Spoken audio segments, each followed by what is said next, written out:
Alright. I believe it's been sufficient time, sufficient stuff happening before something. I'm not sure how I plan to finish that sentence, but you know what else is new. Anyway.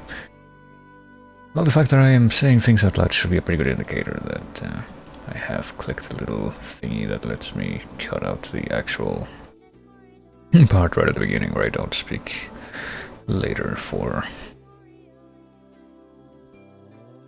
a very mild additional convenience for archival purposes, which, you know, speaking of that, that's going to be a lot of fun for this week, considering what happened yesterday, but anyhow, yes, I'm here. That should be the main takeaway from that, methinks. And I should probably say hi to some people now. That's an acceptable way to finish that sentence, I think, but anyway. Over and hello, Maximo D1710. Or Maximod 1710, not quite sure what the intended reading of that name would be, but welcome back, and hello, Agatha. And today, well, today I guess this entire week in which I somehow managed to be able to stream all 4 days before Friday. Kind of surprising myself in the process. I guess will be a good way to round off these crash games that I decided to play. And maybe even be able to do something else consistently, namely, well, first of all, something else I should try to do consistently is once I actually start talking, switch over to this scene. Namely, participate in something which I have pretty much been participating in the past few days. I don't know if I did it like every single day this week so far, but probably shouldn't be surprised if that is the case. Oh hey. But that's something that I'll get to in a moment. No, I've never actually played Eco, but I gotta say that I'm definitely intrigued, if anything, or if nothing else, by this track, which seems to be relatively famous in its own right. Well, I say Eco because that's how my brain processes these three letters right next to each other as, you know, having the proper pronunciation be that, but like the official one could be Ico for all I care.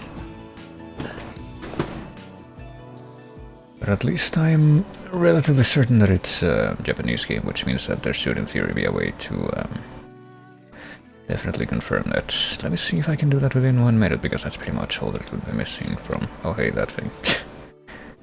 A little bit of a background thingy that popped out. But yeah, let me see if I, like, for example, go to Wikipedia or something and look this up. What will I see exactly? These three letters. Nope, it's literally Eco, 2 characters, so it's not Ico, it's Eco. Character for E and a character for Co. There's pretty much no actual room for a discussion after seeing that, but there you go.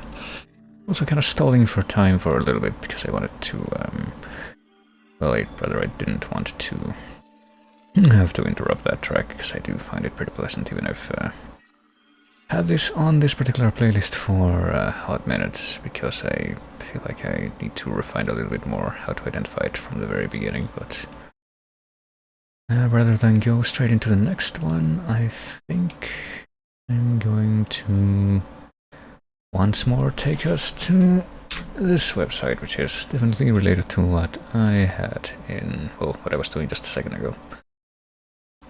Which I guess I now have fallen into the habit of having off to the side here. Here we go, VGM quiz again, because I guess I'm gonna confirm once and for all whether or not the... You know, I can actually expect the daily quiz to always start at... Actually, I need to... Just for a second, because I had the tab muted. I had this open before, but I had it muted up until now. Alright. But yeah, hey, this is definitely either Age of Empires 1 or 2. I'm pretty sure this is in... This basic theme is in, which pretty much became the main theme of Age of Empires after this, exists in both of those games in some form. But yeah, I guess this will be serve as the potential ultimate confirmation that yes, this is in fact the hour in which the daily quiz is supposed to happen. Easy updating the playlist? Well, I would hope so. Because every time that does happen, it's pretty thorough and a pretty nice thing to be able to rely on.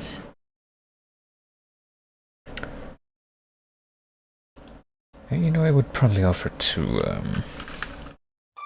help out with that whole, whatchamacallit, trying to keep track of everything that plays at least during the regular rounds in the chase deal, but well, I've kind of commented how I kind of do that myself already, but I pretty much only take note of the ones that the tracks that I don't know, or I don't know very confidently, you know, either or. Oh, hey, is it time? Oh yeah, the thing popped up, but I'm not seeing the actual pop-up on the screen. Okay, there it is. I guess we might as well just jump right over there.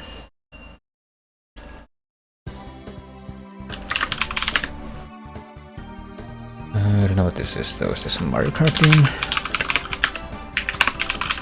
Probably Double Dash or something, Rainbow Road if I had to guess. Yep, yes it is.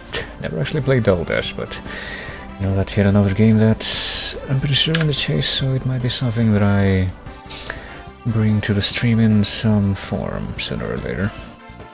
It should be somewhere in the, you know, the big chase quest sheet that I prepared. Oh, and speaking of sheets, actually, I just closed the TXT thing that was related to that, but I spent a little time today updating my library list, bookshelf list, I don't know what I would call it, but basically the list of books that I have. What is this? Sonic Advance? I guess so. Basically the big list of books that I have for that one Redemption where I do a dramatic reading, which finally got used yesterday. For the first time. I'm pretty sure there's like yet another big update that I can do with that if I were to add all of the books that I have which are in Spanish, but you know, one thing at a time. It's actually kind of loud, isn't it, Sonic Advance? I think that I want to say that the very, very little things that I know about Sonic Advance that I've heard is like, wasn't exactly favorable, but I wouldn't really be able to tell you either way. It's not something that okay, this is Sonic Mania though, and the only reason that I know that is because I practiced a specific track for the chase. This is like Rose Gallery or something in it. Collection. I don't know what Sonic Mania is exactly. I would say a collection of games that refer to another collection of older games which I never played, which, if I'm right in that assumption, would pretty much be true, but I don't actually know like exactly what Sonic Mania is. I've never touched it, but I could theoretically play it, since apparently I got it on Steam at some point. I'm guessing from a humble monthly thing. It's usually, that's pretty much where I get a good chunk of my newer games these days, whenever I do get something. I did this cave story. Not cave story, cave story. On this thing. Pretty much all I care about in this thing is that I don't get 3 skulls, which makes you lose points. Anything else I could really take it or leave it. But yeah. Speaking of new games, I got a couple of new things today, I think, because that's when the Steam sale went live for, like, specifically Japanese stuff. I got 428 Shibuya Scramble, which I probably would have gotten earlier if it had been, you know, cheaper, but it did get a pretty big discount. I'm pretty sure it still has it right now. As well as Ys 1 and 2 Chronicles, I think. Yeah, Chronicles Plus version, which is the one that's on Steam. I had played a different version of that same... What's this? Mafia? Something? No, clearly not. I did play the PSP version of that collection before, but apparently this other one that I got has like more stuff. Bioshock 2? Okay, there we go. What better way to get things than to, or to use that particular hint where you just get all the letters that you put down and to just spam things as hard as possible. That's, I would like to imagine, part of the challenge of how to best optimize that hint. Power up to just...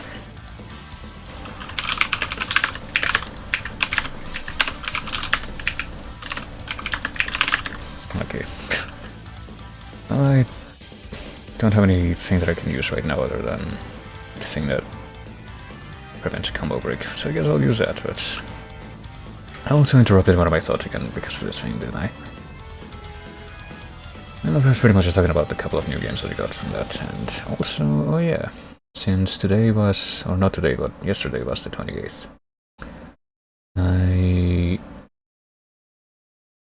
well, oh yeah, yesterday was the 28th, which means, what does it mean actually? Today's 29th. What exactly did I do? Oh yeah. Yesterday was the 28th, so after... Oh, I forgot to click on the thing. Oops. Oh well, whatever. Oh boy. You can see right away that this is from a series that I would never guess by myself. I think I've heard this dubstep sounding track from this fucking game in this website at some point. So, I get the feeling that the quiz is about to start, so... What was I talking about? Oh yeah, since yesterday was the last day for that freaking Switch adapter that I had ordered to arrive. And it didn't. I did get a refund, I got something else, I got like a third-party Switch Pro controller this time, since apparently it's actually kind of difficult to get an actual official Switch Pro controller easily. And without throwing away a lot of money.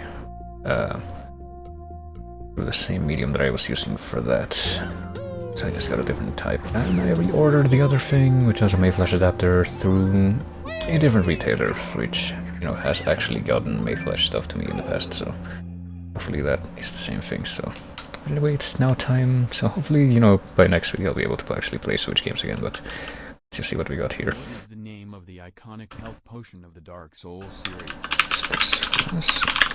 Yeah, specifically Estus Flask. And I should know, because we might actually be playing that on here tomorrow, depending on circumstances. And we have been playing it semi-regularly on stream for quite a while now again, which is kind of funny because it's like the fourth time that myself and a couple other buddies of mine have been doing some kind of Dark Souls playthrough on this stream. And what does Mario and Bowser's fight take place in Super Mario RPG's Chandelier? Yeah, okay. Guess I remember that much. Mario RPG, another game that I don't think I've ever beaten legitimately, but I'm pretty sure that I actually managed to. It's like one of a bunch of Super Nintendo RPGs that I basically played with a trainer because I was bored and when I was like a teenager and I was checking out emulator stuff, so I'm pretty sure I played through that whole game, but I was just a filthy cheater the entire time. But I remember some details like that. Which of these games does not require okay, played by the console? Shit. I know DK64 needed it and Majora's Mask, so it was pretty much a toss-up between the other two. I guess Perfect Dark did need it, but I guess Banjo-Tooie didn't need it. Which I find pretty surprising considering how ambitious that game was. An overall design, but I guess, you know, that's the same game set failed to implement this stop and swap thing. From which game does this image come from? That's a guess, by the way, but I guess I was correct. I've never actually played this game, but I figured it couldn't be anything else. And I think just the main reason I know about this thing existing is because I think that the creatures from this game cameoed in the Kirby anime that came out in like the 2000s, which I did watch as a kid.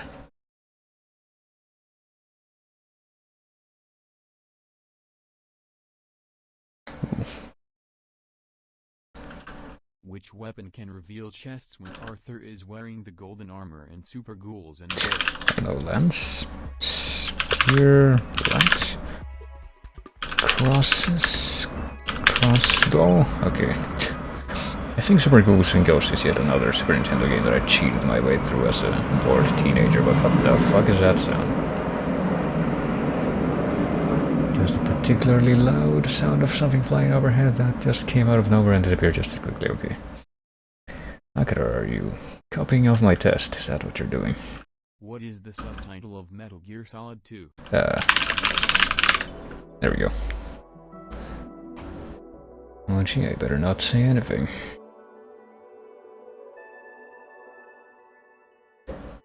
I think there's actually several different versions of the release, but I think Sons of Liberty is the one that corresponds to the original, I don't know. Substance is another one that I've seen, but I guess that's some kind of update. Or just a different version altogether, I don't know. What is the name of this character? Fuck, I don't know. Yakuza. Apparently not even the weebs know for this one, because no one scored points on this so far. Yusuruha. I have no idea whatsoever what she was supposed to be from, but... Well, I say she under assumptions because you know Japan, but... Yeah, no idea on the source. How much points does a 306 degrees grant in Destruction Derby on PlayStation? I don't know. I've never played that. Well, the answer, the clue just tells you the answer, at least there's that.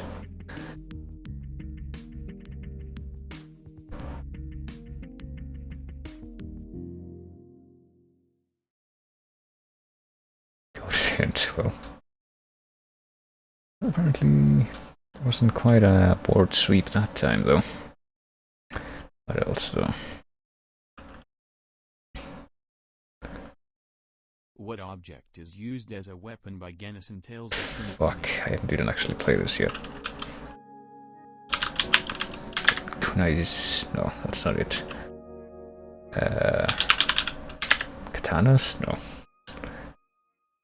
Fucking watch someone, I don't know what a kendama is, okay, but I watched someone else play that game, but I don't remember any details like that.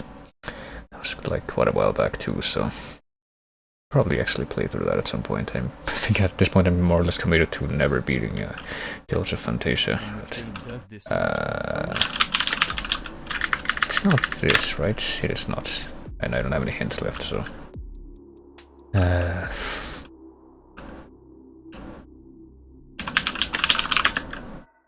Oops. What was it? It was Gran Turismo. Okay, yeah, I wasn't gonna guess that. Even though I should probably have that, probably should have had that within my sphere of stuff that came to mind, but I didn't. What is the only game in the Mega Man X series that Sigma is not the final boss? Okay. Fortunately, you can in fact just number spam for that. I'm very, very happy that you're able to do that on this website whenever Mega Man comes up, among other things like Fire Emblem. Apparently you can in fact just type Fire Emblem and then a number and that'll be acceptable here, so... Won't be complaining about that. What is the name of Wonder Boy and Monster World's protagonist? Apparently it's not that, so I don't know.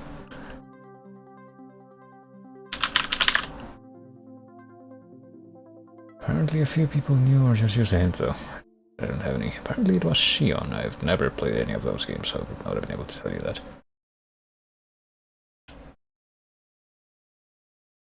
So what else? Shane Slate Stain. What is the name of this character? I don't fucking know, it looks like some kind of Mega Man thing. Go... I don't even know how to start filling in the rest of that. I'm gonna give up. Is it a Mega Man thing? God Car Machine no Inori? I honestly don't know. God Car Machine.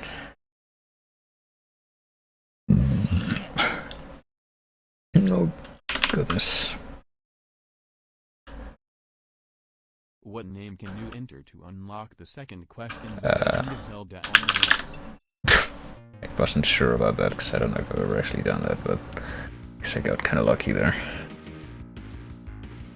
It's definitely something that I have at least looked into at some point or another, though. But yeah. Zelda's yet another game that I think I've only played through legitimately, like once or twice at the most. I don't think I ever actually bothered with the second quest either, so... Which level is an amusement park in Super Mario Sunshine? Got it. I'm surprised that there was that much of a gap between myself answering and other people, or one other person answering.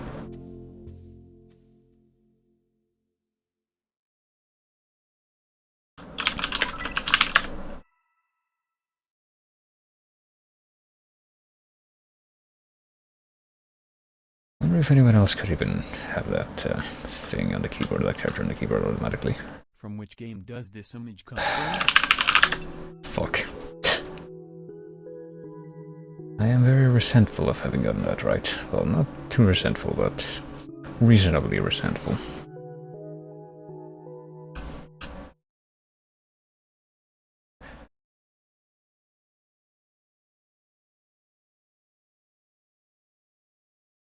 I am happy at least I didn't get the supersonic on that, though. What game of the Sonic series Oh, is fuck. the boss egg wyvern from?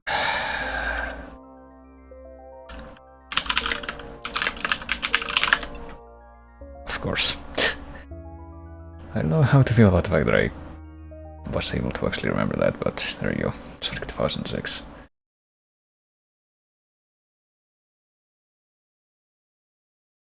Just went for the official name of the game, which I guess was the safe answer. Which Italian car maker Oh, did shit. not appear in Gran Turismo 3? I don't know.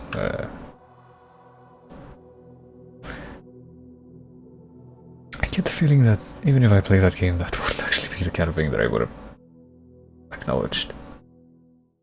Apparently it was Ferrari, okay. I don't know, I feel like there's a lot going on in car games, which is of course, well, which probably does a good job of appeasing the enthusiasts, but as it happens, I do not fall within that group. What is the name of this character? Is that an escape character? Is that like a Mega Man character? Roll Casket. Okay, it was a Mega Man spin-off character. I was not gonna get that.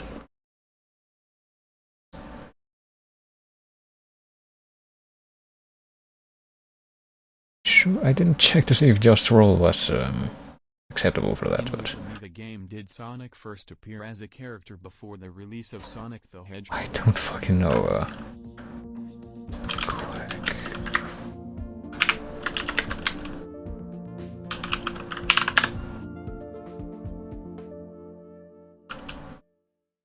Quake and Silva, okay. I feel like I have heard about this particular name at least once before, but then it just immediately removed itself from my memory, just like it's about to in just a minute here. I feel like that's something that I would probably remember. What is the only game of the Paper Mario series in which Bowser doesn't speak a word? Okay. Yeah, at least I know which games are in that series. I actually technically own that game, even though I never really did much in it. I did not feel motivated to. Which means that I own the first 4 Paper Mario games. I don't know if I want to bother with any of the ones that came after that, since I didn't know if I want to bother with the 4th one. Period. From which game does this come? For fuck's sake. Should have gotten Supersonic on that. Got robbed. The only question was wrong? I think you can potentially report stuff like that on this quiz, but I don't remember how. I think that you pretty much have to do it in the moment, so I don't know if that would still be an option.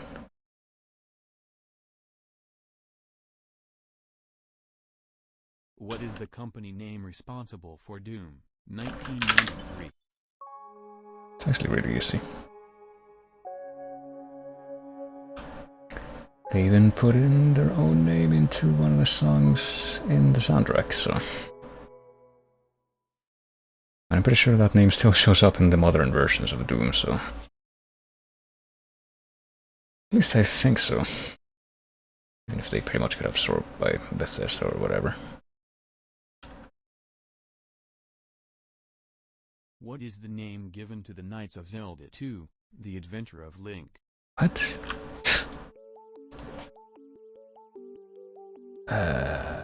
What knights? What are you talking about? Oh. Okay. That's such a fucking vaguely worded question. I didn't realize until almost out of time that that's what they meant.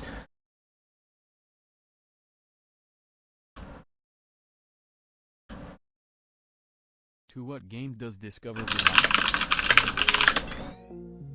Well, I mean, it can only belong to so many covers, but I can tell you that the song that's playing right now as a backing track for this is probably from Portal 2, but...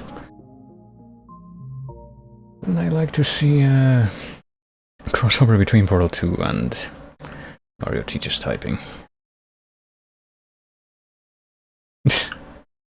Yeah, kind of ironic that it can be kind of hard to type that quickly. Which animal species is Ristar's fourth music-loving boss? I don't know.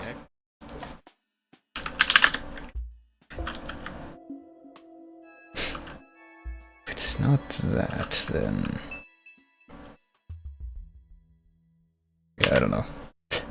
Bird. What? Okay, apparently a bird is a species. Well, I guess that's a type of animal that I guess a bear technically isn't a species either, but you know. What is the first Eon Yuna is default able to summon in Final Fantasy X? Damn it. Probably should have cut my nails before this. I feel like that's kind of coming back to bite me now. But yeah, I very recently saw somebody do like a full playthrough of this game, so... Which I was temporarily going along for, but I pretty much stopped. That happens to me a lot when I play like certain JRPGs. Kind of lose steam. That other person did manage to beat the game, so that's nice. What is the name of this level from Counter-Strike? I don't know, I never played that. Okay.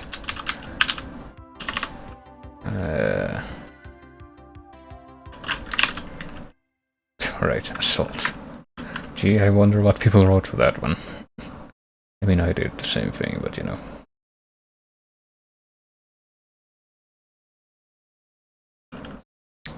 Sure would be nice if I would know anything about the last couple of questions here. What is the name of Ridge Racer's virtual idol? Reiko something? I feel like Reiko or Reika is something that, probably with that last name as well. Reiko Nagase. Okay, yeah, I didn't know that. I feel like Reika Kitami is a name that I've heard in some context once upon a time. I'll look that up after this is over in just a second, but let's see what we got here first. What is the subtitle of Spyro 2? There. Holy crap, I actually managed to come in first in one of these quizzes this week. That's like doubly surprising. Well, there you go. I'm gonna take a picture of that, or try to. Did that actually work? Well, it didn't capture the leaderboard, but whatever, that's also immortalized in the stream. Do I know the song that plays right after that? The answer is no, I don't. So, oh well. Well, there you go, that was... so hold on, let me make this invisible for a moment. Might as well use this same window to try and figure this out. What is this? Do I know this name from somewhere, or that's actually a thing, or did I just, like, make that up in a fever dream? Okay, I see that this name that I mentioned is apparently from something that I've never actually experienced myself, but I can probably think of a few means through which I would have been able to pick that up through osmosis. Also, that song was from Mother that's playing right now. What is it though? Let me just go ahead and let this. Oh, I won 10 points from the jackpot, even though all the three things were different. I don't know how that works at all. Every time I see it come up and like give me a different result, I am further bewildered, I should say. But I'll quit out of this window after this. But first, let me see what the name of this track is to see if is it just like Magicant? It is Magicant. Okay. Apparently, I set a new record, but I don't even know if the records that are set in that particular format, the daily quiz format, are like count for anything, because usually those are tied to the specific room that they're done in, and if they're done in like special event stuff, they don't really count. Which is kind of the same deal of what happens with the what do they call the points that you get, because you are supposed to accrue points in that website, and like you get more levels and features and shit as you do so, but I don't think that counts the points that you get from... Oh, this is much louder actually. The points that you get from like specially made event rooms or whatever, but I don't know how that works with a daily quiz, but anyway. Time to go from one daily VGM quiz, or just, I guess not necessarily just VGM quiz, but just video game stuff in general quiz, to a different one that actually will be all about VGM. Maybe. Like Counter-Strike Classic Assault from 1990 is too old for most VGM quiz group. Well, I don't know, I mean... Wasn't Counter-Strike like a spin-off of Half-Life? Or am I sit backwards? Am I completely wrong in assuming that? Or at least I think that it's the same, like done at the same engine as the original Half-Life engine, which is like Gold Source, yeah. And I don't know, I mean, I played the original Half-Life, I just never played Counter-Strike. I haven't played like some Sven co-op stuff once upon a time a few years ago, but didn't really dabble a lot in certain other things that were done in that engine. But yeah, as I was mentioning, I think I'm gonna go ahead and begin this thing in just a minute. I guess I should probably go ahead and phase this out. Well, begin this thing in just a minute after I address a couple of other things. First, I guess I will be phasing this out for a moment, and then I already have the randomized playlist set up in the randomization thing. But since I can see like the entire first page of stuff, I mean that's pretty much all spoiled, I'll probably jump ahead from that, but I can tell you what they are. The first one that's at the top of the playlist by default right now, which predictably becomes very, very loud, is Marsh or Marche or whatever from Tactics Advance from the same game. It is followed by Amber Valley. Then moving in circles from Ridge Racer 4. Then Hyrule Temple from Smash Bros. Melee, which I think is actually one of the ones that's one of the tracks that's getting into a certain VGM contest over in a different medium, which I'm pretty much I think I pretty much stopped following the nominations phase, which ended like I think half an hour ago or something like that. But there's Crush 2, the final boss music, which I was hearing not even yesterday because I didn't redo the final boss or anything, but the day before. It's Hand in Hand from Kingdom Hearts. Not to be confused from the remix of this song from Kingdom Hearts 3D, which is called Hand to Hand. Pokemon Black White Battle Gym Leader. Pokemon Ruby Sapphire Battle Rival. Time Splitter 2 Industrial Tile Set. Jet Set Radio Let Mom Sleep, which might trip some copyright bots. And then finally the last one that I can actually see, and I have gotten spoiled from as a result of that, is Guilty Gear XX. Birdly Heart, which based on this animation that's on the video, I'm forced to assume is the theme of Potemkin. Let me take a quick look at this VGMC thing actually, just to try to figure out what the situation is. It's probably already closed out. I don't know. I thought it was, but maybe I was incorrect. Let me take a look at another thing real quick, but if I can like ascertain this quickly, I'm just gonna say screw it. I don't really need to know that badly. But what are people saying? I don't know what people are saying, but yeah, I mean, I'm gonna be streaming for the next few hours, so independently of whether or not the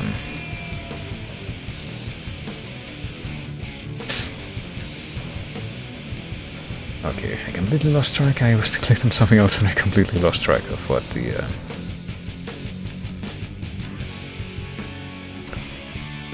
what I was saying in that sentence, which I'm pretty sure I didn't finish, but anyway. I'm pretty sure it was something along the lines of this thing that I was looking at in the background doesn't matter. I'm gonna be streaming for a while anyway, so let me see if I can actually focus on this now. Grab my phone. Not acknowledge that siren that sped off through some nearby road in the background just now.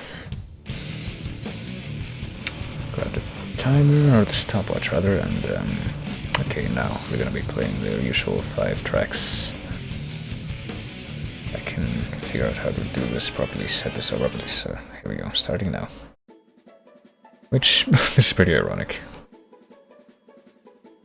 Since this is not quite from the exact same game that I was mentioning just a few minutes ago as one of the ones that I got spoiled by the layout of the list, since it was one of the ones I was right at the beginning, but it might as well be. Both based on the very recognizable sound that it has, and just the fact that I know the soundtrack from these games very, very well, generally, because I played them a lot as a kid. Not all of them, though. I feel like if there's only a couple of these games that are in the chase right now, right? It's this one and then the other one. And I think the idea of adding like one more specific one has been thrown around, and to be fair, that one I do know relatively well, not from playing it necessarily, but just because it has a really, really good soundtrack. Music is kind of quiet, I can turn it up a bit. Well, this track seems like it's a little bit quieter as well. I can try to turn this up a little bit more on the video end and then turn it up here too. I feel like this track is a little bit quieter than the others are. The average is gonna turn out to be for this though, but well, it has been a minute technically, so this is of course Kingdom Hearts 2. That's pretty much the only 2 games that I played in this series when I was actually, like on the actual hardware when I was a kid. It was just 1 and 2. Never really got to play fucking Chain of Memories or anything like that, or Days, or either of the DS ones really, or Birth by Sleep on actual hardware. But now I pretty much have all those, well, the versions that are actual games and not just cutscene collections. I have those on the PS4 compilation, so that's nice. And you know, the ones that didn't actually get remade as actual games, but that are kind of worth playing, like Days, and actually that's the only one really that falls under that description. I did play that on emulator, so...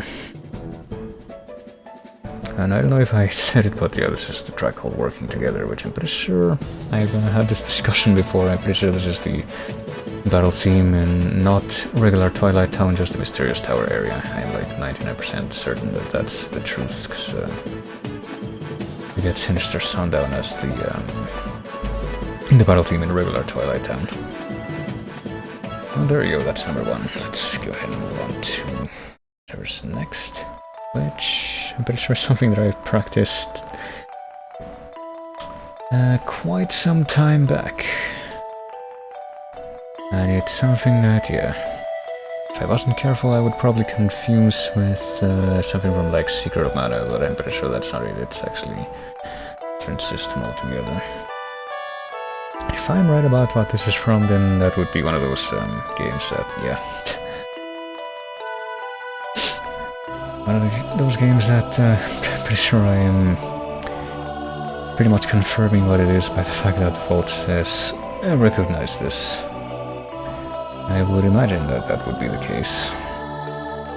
It's a game that I myself only played like very, very briefly and then didn't really go through with, but I don't know, I've heard some people say actually after the fact that apparently it's a really easy game to like play through, so maybe I could actually go back to it at some point. Is it Terranigma? I thought it was Golden Sun. I'm gonna look right now. Nope, it is Golden Sun, and it is the Elemental Stars, which I think that there's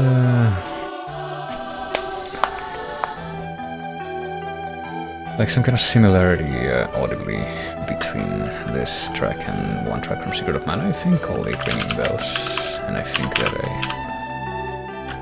I don't know, I thought that I had that on my freaking... Yeah, I do have that on my library. I don't know why it wasn't showing up and I was typing the other word, but hold on. I'm gonna play that track now, because, you know, you got this, the Golden Sun track there, and then...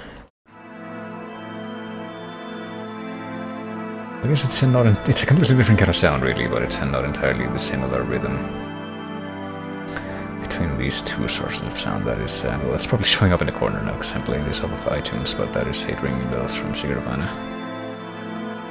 And I don't know, when I hear the sound effects from the Golden soundtrack, they make me think of bells more than the one that actually has bells in the name, oddly enough, but it's called the Elemental Stars.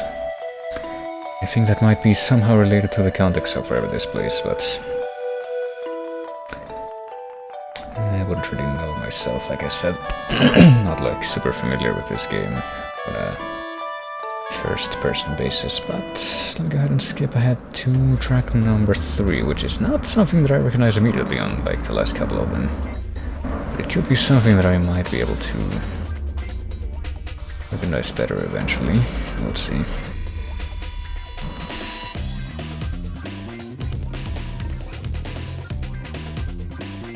I wonder if it's Fantastic Four or something like that. I feel like if I had to guess.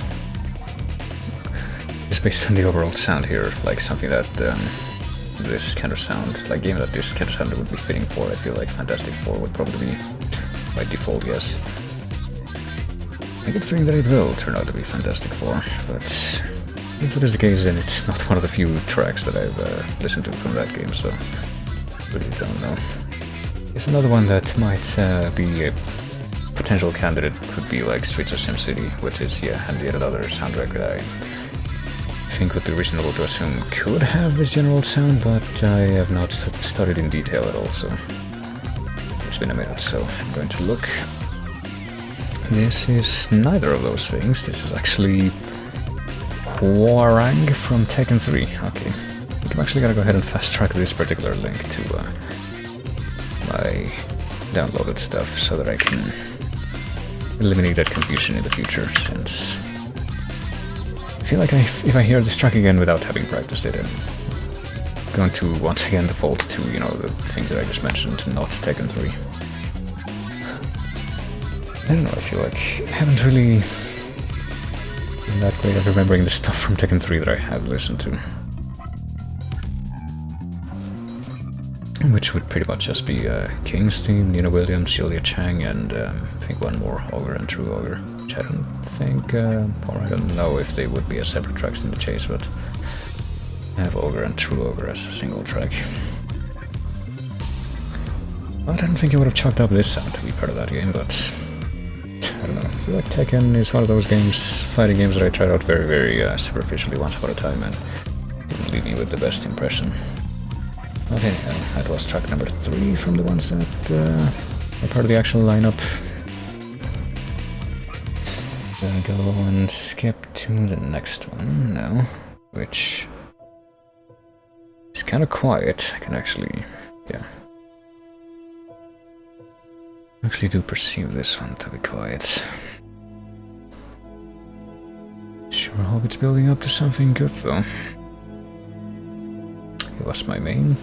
I don't think I spent enough time with any iteration of Tekken to have a main in that game, or honestly with, I could say the same about pretty much all the fighting games that I only tried out because they were in the chase. But yeah, I don't know what this is. It could be something like Witcher 3, or it could be Celeste, or it could be fucking World of Goo or something. Not very certain at all. Or it could be something entirely different, like Eco, but I really don't know. Whatever it is, I get the feeling that I'm gonna feel compelled to fast track it. Well, if it's just the same playlist that has like everything, this could also potentially be To the Moon. I don't know. Speaking of To the Moon, the voting week hasn't reset yet on the Chase Discord. Oh shit, was there a catch today and I missed it? I didn't actually check the VOD very thoroughly, but I'm only saying that because of what the last 3 messages were written in the Chase Discord, but oh, she's just a regular GG. Alright. Also, has it been a minute? I feel like it has been a minute, yeah. It's been almost 2 minutes now, but this is... ooh, this is Skyrim. Is that also something that I could buy as... this... or as being... that's a game that I could... what am I doing? Hold on. I'm erasing a bunch of the stuff, hold on, that I have in my command line for downloading stuff, which I want to download this because I feel like, I don't know, the stuff with this kind of sound wouldn't necessarily be well known, so I could potentially get an edge to by learning this kind of stuff first. The final chase for me, a lot of action like Paladin 64 and FF6, yeah. 5 FF6 tracks played. I did see that in the the little summary TXT, which thanks for that by the way. But I think I can reference that by the stuff that I didn't erase from that in my own TXT collected thingy, which would be the stuff that I... let's see. Is there anything from that that I didn't erase, which would imply that I would have to look at it more? Can check this. Protect the Espers, I think is the only track that was left over here, which means that's something that I'm gonna have to go back to, but...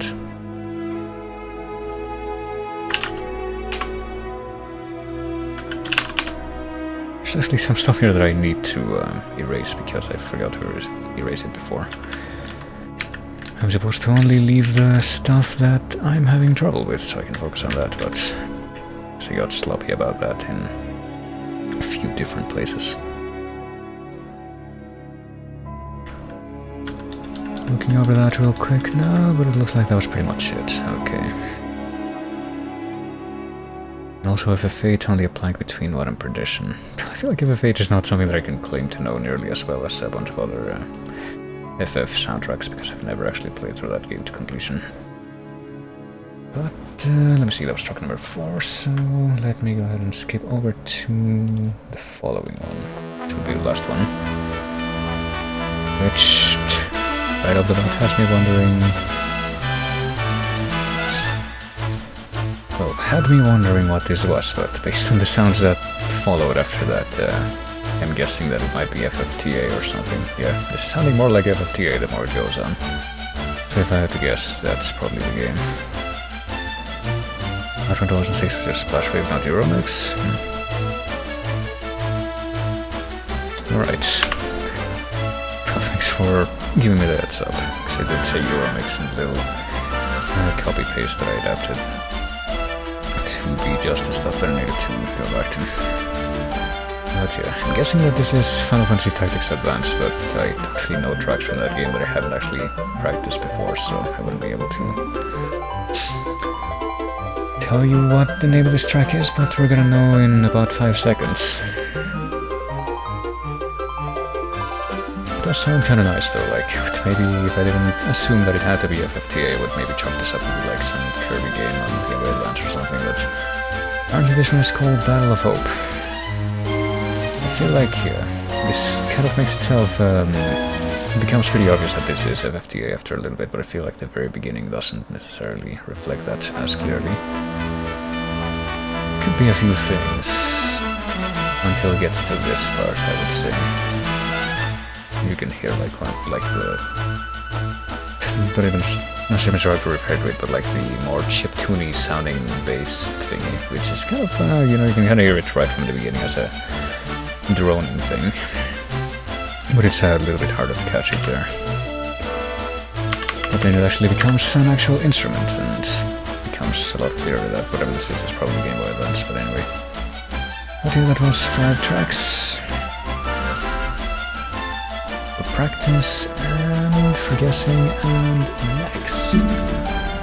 I would switch over to the video game, but before I do that, let me, go ahead with the usual tradition, which is just, of course, checking what the next track would have been, and of course it's this, which I think, oddly enough, in spite of playing Final Fantasy VI, and, actually having played Final Fantasy VI myself, I feel like probably the version of this track that I heard the most wasn't the one from, well, just that version, the vanilla version from the game, but the one that they used in the Final Fantasy Rhythm game, which helped me learn a lot more of these tracks before several years before I even knew the chase was a thing. And I'm pretty sure also several years before the chase was a thing, period. So, if I can play that now. It's gonna be the first result here. I might as well take this off, because that's pretty much over, but why is nothing playing now? Oh, wait, what? When did I click on the... Okay, I didn't try to mute that tab, but apparently that happened anyway. Yeah, this is the version from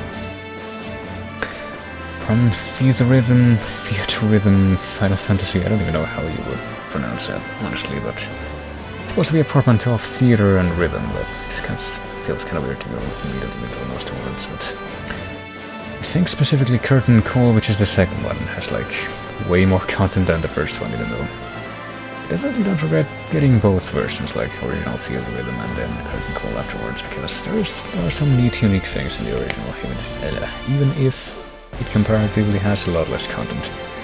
That's even without going into like the DLC tracks that you can potentially get, but yeah, I'm pretty sure this is just like one of the menu themes in that game, so obviously you hear it a lot. And you would ostensibly be hearing it a lot directly from the game, since, you know, since it's a music game, you wouldn't want to fuck around with the audio in this game natively. What is the algorithm All-Star Carnival? It's apparently one of the related videos. I have no idea what this is. But apparently they have a different version of Lock's theme, which is what's playing right now.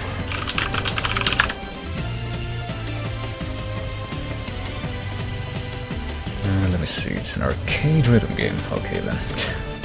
I'm guessing it didn't have a home release, so probably can play it regardless. At least not in a comfortable format.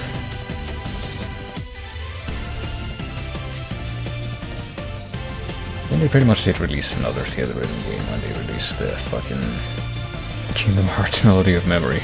It's the same kind of format and the same kind of idea, but with a different Square series. But yeah, there you go. Apparently this exists. So let's go ahead and phase this out. I can veer away from that, and I guess I'm gonna just reshuffle this for the time being. Locke was my favorite character. I'm not sure how my favorite character would have been in, you know, back when I actually played through FF6 some years back, but I feel like Locke would have at least been a good candidate, since I think I remember using him a lot because of the whole, you know, stealing shtick, being able to grab more stuff. I feel like that goes for a lot of thief characters in FF though. It's kind of the norm, but let's see, do I have the controller connected right now? Yes. I vaguely recall liking Setzer as well, but I don't remember like who actually would have used the most. I feel like a lot of the time that I spent in the latter parts of the game was spent trying to grind whatever it is that you need to grind to get the different characters to be able to learn the like the abilities that you get from, I think it's different Magicite or whatever it was called. Whatever it is you use to like put on your characters and go kill things for a while, and if you do it enough you'll learn a new ability. I feel like I try to use as many different characters as possible for that reason.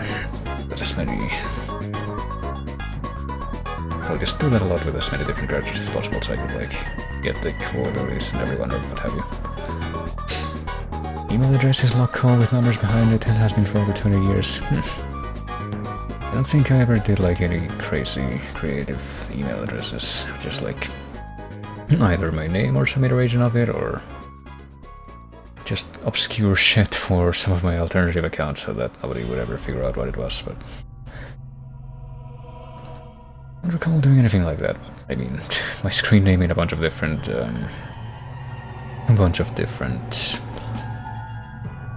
what is it? A bunch of different online mediums, I guess. Just a general term is Taffer, and anyone who knows where that word originates from would probably be able to figure out that I'm quite fond of that.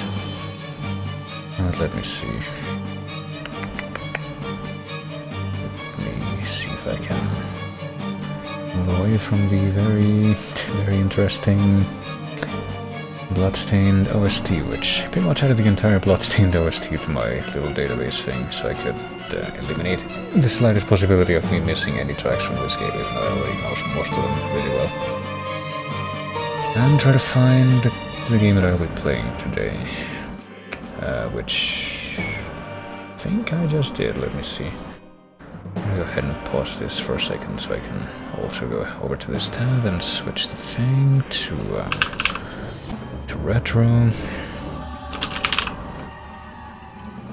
Sure hope it doesn't turn into some kind of torrential storm outside today again, so that well, in a way that results in me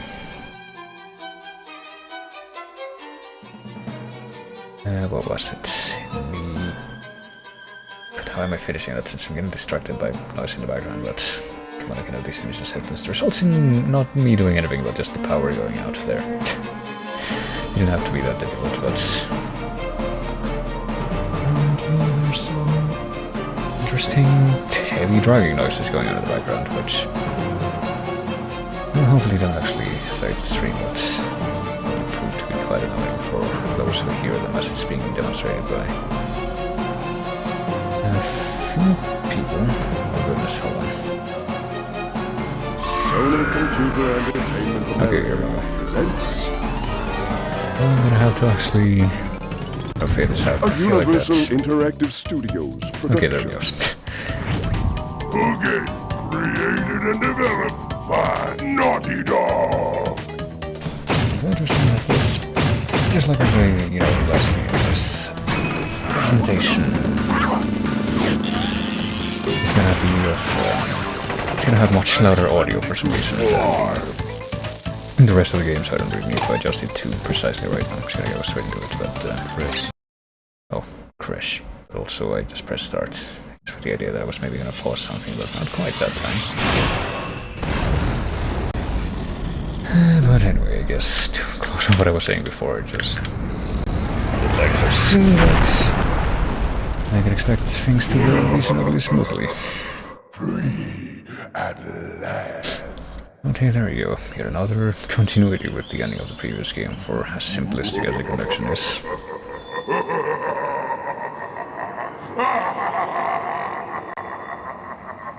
Uka Uka is free. No, it cannot be. Evil, great evil has come.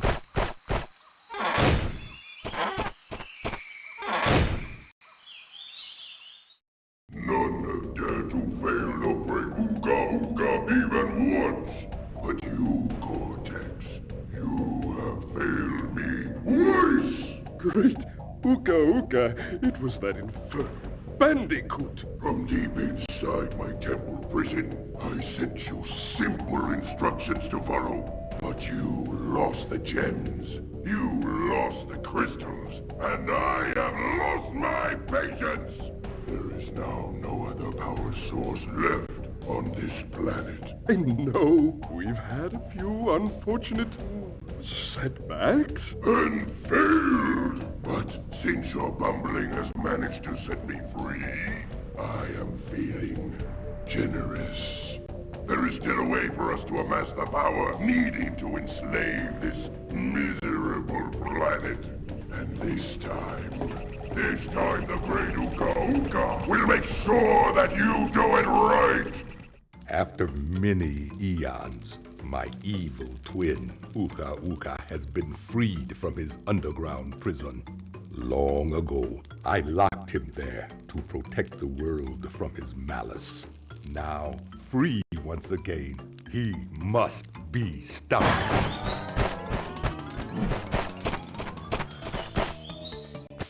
Children, Uka Uka and Cortex plan to use this time-twisting machine to gather crystals that lay scattered across time. I have brought you here to recover the crystals before they do so. To open the time portal, simply stand on a button and then jump into the portal. Good luck. Oh, it's the same kind of a... well, not exactly the same, but the same basic idea, I guess, as the progression, general kind of movement going back and forth. I guess I can do a save right now, even though I haven't done anything yet. Might as well go with that. As in Crash 2, where you have like different hubs. Each hub leads to 5 different levels, and each... well, you pretty much fight a boss at the end of each hub. So there we go. I guess my default name is Crash Beat. I'll go with my own screen name for this today, since I'm not feeling particularly creative at the moment. Or, well, maybe not so much creative as much as willing to pick up. I'll use the same method that I usually do for thinking up screen names in a video game. Like this, which is just pick up one of the books that's lying beside me and flipping to a random page and grabbing a name from there, which is just what I do a lot of the time. I'll just go with that. I mean, that's pretty much, you know, it's actually, there's a non-zero chance that I could literally do that and it would be that name. You know, and it occurs to me right now that just a few minutes ago I was talking about how I never used like crazy character references as screen names, but Crash, why must you I'll wait for always this. muck in my mud? Oh look, I have a mask helping me too. We will find out which one is more powerful soon enough. Apparently Ukauka didn't have anything to say about that, no quips, but you know, within the past few minutes it literally occurred to me that the name that I'm using right now on Twitch is the name of a character that from a story that I found interesting. I don't remember, I think it was around 2016 at some point that I actually made this specific Twitch account, so I think it was just a couple of years earlier when I read that story. I was on a trip. And I thought, this is actually pretty neat, so might as well just dip into that.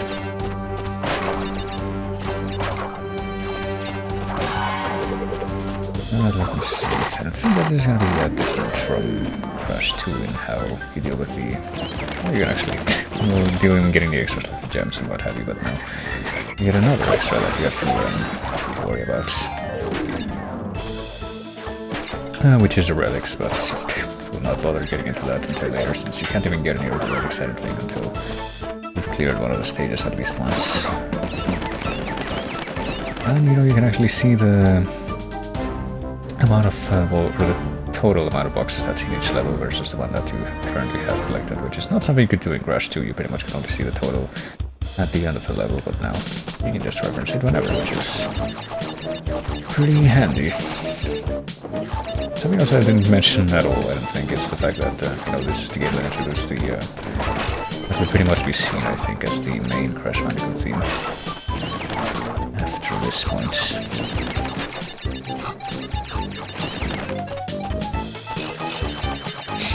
My name was from a random name generator on another quest. Mine's very obvious, even if it wasn't an intended username, but I rolled it since people kept calling me due to my avatar. Yeah. So did you have a different screen name initially, Bern? I wonder what it would have been. I mean, I say that as if like each person is only allowed to have like a small group of usernames, but had many different ones, however used from many different sources. Very few of which happen to be from, you know, actual fictional stuff, like characters or stories, like I said, but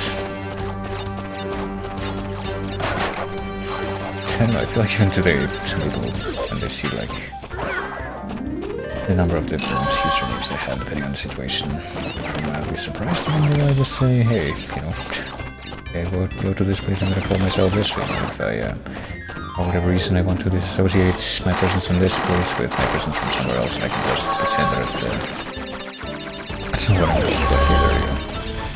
I can't believe we were able to get the clear gem on the first level just on the first attempt. What a change from certain other expectations, I might say, and you know, I don't really need to be too paranoid with saves right now, I don't think, but it's based on the very, very vague notion that some kind of power cut like what happened yesterday is at least possible. I think I'll try to do so regardless. I hope it doesn't happen, but I'm not gonna operate under the assumption that it definitely won't happen. I mean, it only takes a second to save, so it's whatever. Literally had no name back then, now I have like a dozen due to several communities. Yeah, that's kind of what happened to me as well. I mean, I don't think I really hung out in a bunch of different communities until relatively recently. I think the only quote-unquote online community that I really would have been like regular user of, or however you want to put it, is a website that I don't think exists anymore, but it was pretty much an internet forum about a bunch of different stuff, mostly video games, but I think it just had a bunch of different topics. It was called Game Talk, and apparently I'm not the only person who remembers the olden days in which that name was whispered in certain circles, but I'm pretty sure the original version of that website at least just vanished into the ether after a certain point. And I don't remember if I had like, I think that was not a website that like required you to do any registration to be able to create a username. You could just have like, you just create one and make it permanent just by adding a password onto it, or you could make it temporary by not adding a password onto it. But it's been like ages. I can't even like remember what year it was when I was last able to even go there. That's how long ago it's been. But I do remember that place being kind of neat. You got those time trial relics? I think the way I'm going to approach any of the relics in this is I think that you are pretty much forced to do at least some of the relics just so that you're able to access the levels in the extra hub at the end of the game. But depending on how I'm feeling, I think all I'm really gonna do is okay, I don't know if that fan thing is like pulling me up or if it's pushing me down. I think it's pushing me down. I think it pushes you down, but apparently not very strong until you can't fight back. It's kind of interesting. I'll probably just try to do figure out how it's gonna go if I just try to do the exact adjustments that are necessary to access those levels. And just leave it there if possible. Also, I'm actually getting some rumble on the controller right now, so that's interesting. I'm being forced to assume that would be intentional. Something that would be period appropriate if I were to, you know, I just realized there's fucking boxes inside these red coral things, and I've probably been skipping a few. So I guess you can only destroy them with this thing, with the torpedoes. Is there anything else like that I missed similarly? No. Oh no, there is a button that you can, if you press circle, you can, I guess, periodically dash using this thing, but otherwise the, I guess, triangle doesn't do anything, it just brings up the hub, you see there, right? Square and X both do the same thing, which is just shoot the torpedo, so.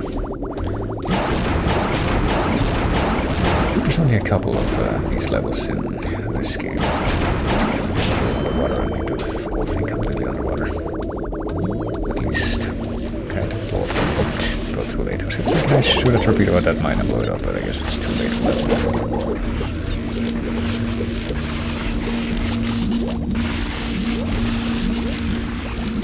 I'm sure I mentioned this at some point before, like probably earlier this week, since I've been playing all these games, but I think this was pretty much the only game that I have a very clear memory of actually playing as a kid.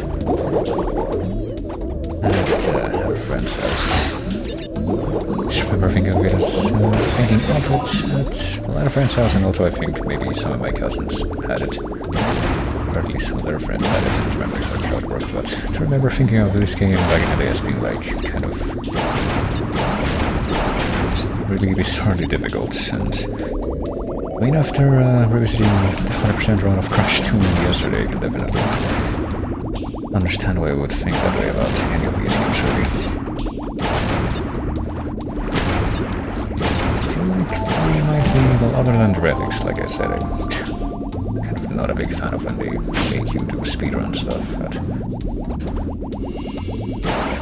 God, I really want to block this guy out, but it's too line himself on button for me to do that. There we go.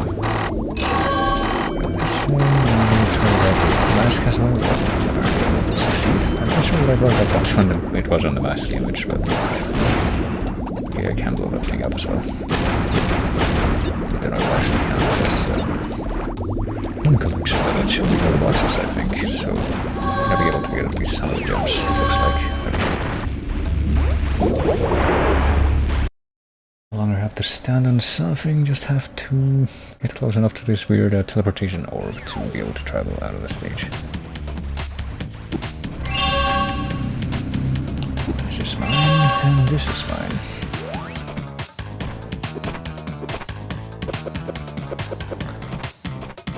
You know, now that I'm thinking about it, that's also like a little detail that I remember as part of the aesthetic of this game. Hold on a moment, I'm gonna save first and then I'll tell you what I mean. As I go back to the actual hub.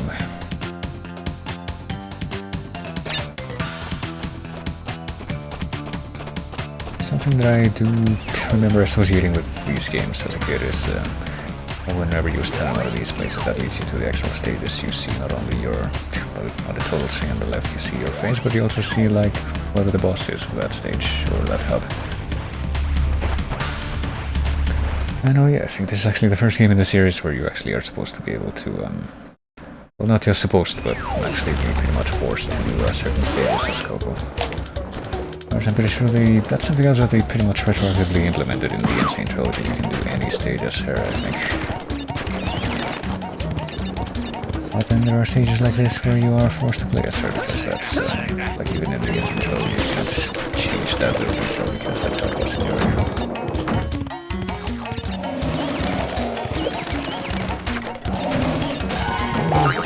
Oh, whoops, actually. Assuming that I am able to get all the boxes in this go. I really want to kill myself there so I can... Oh, reset. I'm gonna do it one more time, but at least I'll have an extra life to go back to there.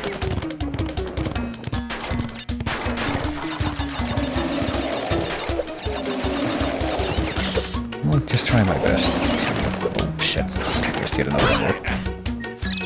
Get as many boxes, even in, well, probably especially on stages like this, actually, on the first go, but I do get the feeling that there are some locations, maybe in some of the more regular stages, where it's straight up impossible to get them on the first go, because of the, you know, this extra stuff that you need to get to access more secret things like the gem platforms and what have you, but I think this also has death roots. I don't remember very clearly before I played yesterday. Or, oh Jesus Christ, of course. I don't remember very clearly whether death roots were introduced in Crash 2 or Crash 3, but apparently they were in 2.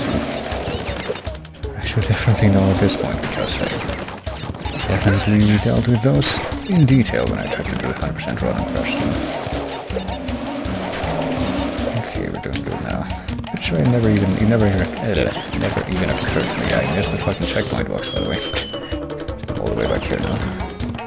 Never even occurred to me to try and 100% these games when I played them as a kid, though. Especially when I didn't actually own them. I feel like I probably did do something like that for the one in this classic style that I did, which was Rock Vortex, but I don't think I remember that being like that awful, that difficult for that game. I do remember that there was like 2 endings you can get in that game. One is just like an inconclusive one, and then a different one, I think, with certain requisites, and I think that might just be like, you know, what you would expect it to be from these classic games, which would just be like collecting all the gems or whatever, but... I don't know, I feel like I don't have any clear memory of trying to do something like that in that game. I feel like I would remember something like that. It's kind of perplexed at my recollection. Or should I say my attempt at recollection?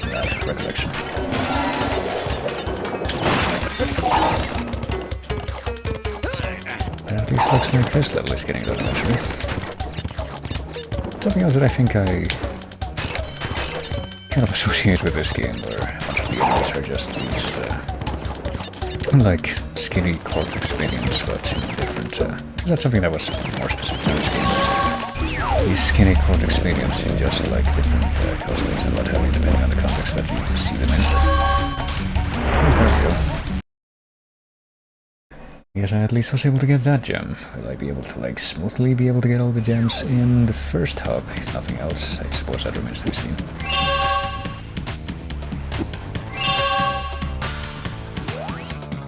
like I said, or like I said at the end of my previous stream, I imply right now, I don't think I really have any ambitions of 100% run this game, independently of how long it would take me to do it, at least not on stream. I suppose if I wanted to do like a meme, I could literally just pull up my save from the Insane Trilogy and just show off the 100% file that I had there. But there's 2 gems in this level. I'm guessing that one of them would come from... oh, I forget. Ooga Ooga and Cortex want Tiny get crystals and bring them to Big Colosseum in Rome. Crash! Leave them for Tiny, or Crash get crushed! Alright, well... what was I saying, though?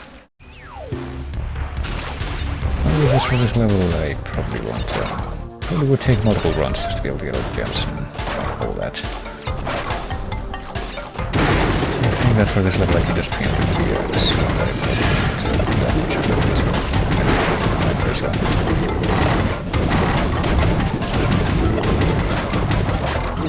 Here we go.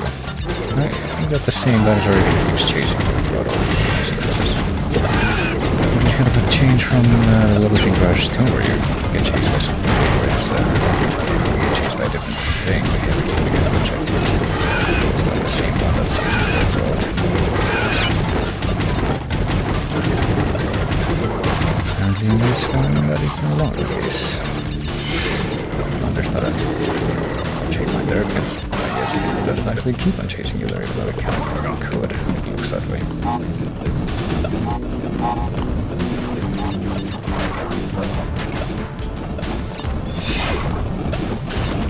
But all well. I'm pretty sure there's like 3 different stages that have the same kind of archetype design, or at least fighters. I think I remember these guys being kind of scary because they can just like murder you instantly. Yeah, like right away there's a red gem platform, but we don't have the red gem, so can't really do much about that right now.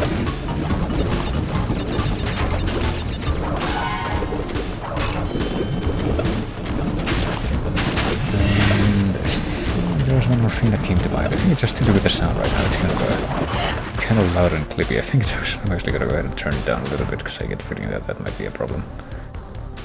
Yeah, it probably looks a little bit better. But I hope that one thing that I'm kind of hoping for if I ever get around to streaming Crash to Insanity is that I don't have too many issues like that with that game, because it's kind of hard enough if I'm gonna emulate it. It's hard enough to get it working properly. It's actually a really unstable and glitchy engine that game has, and it's hard to emulate just at all and have it work in an acceptable manner. But not only that, but I'm pretty sure that there are some parts of it which are kind of liable to have horrible sound glitches with lots of clipping, especially in like I want to say the final stage in the second world in that game.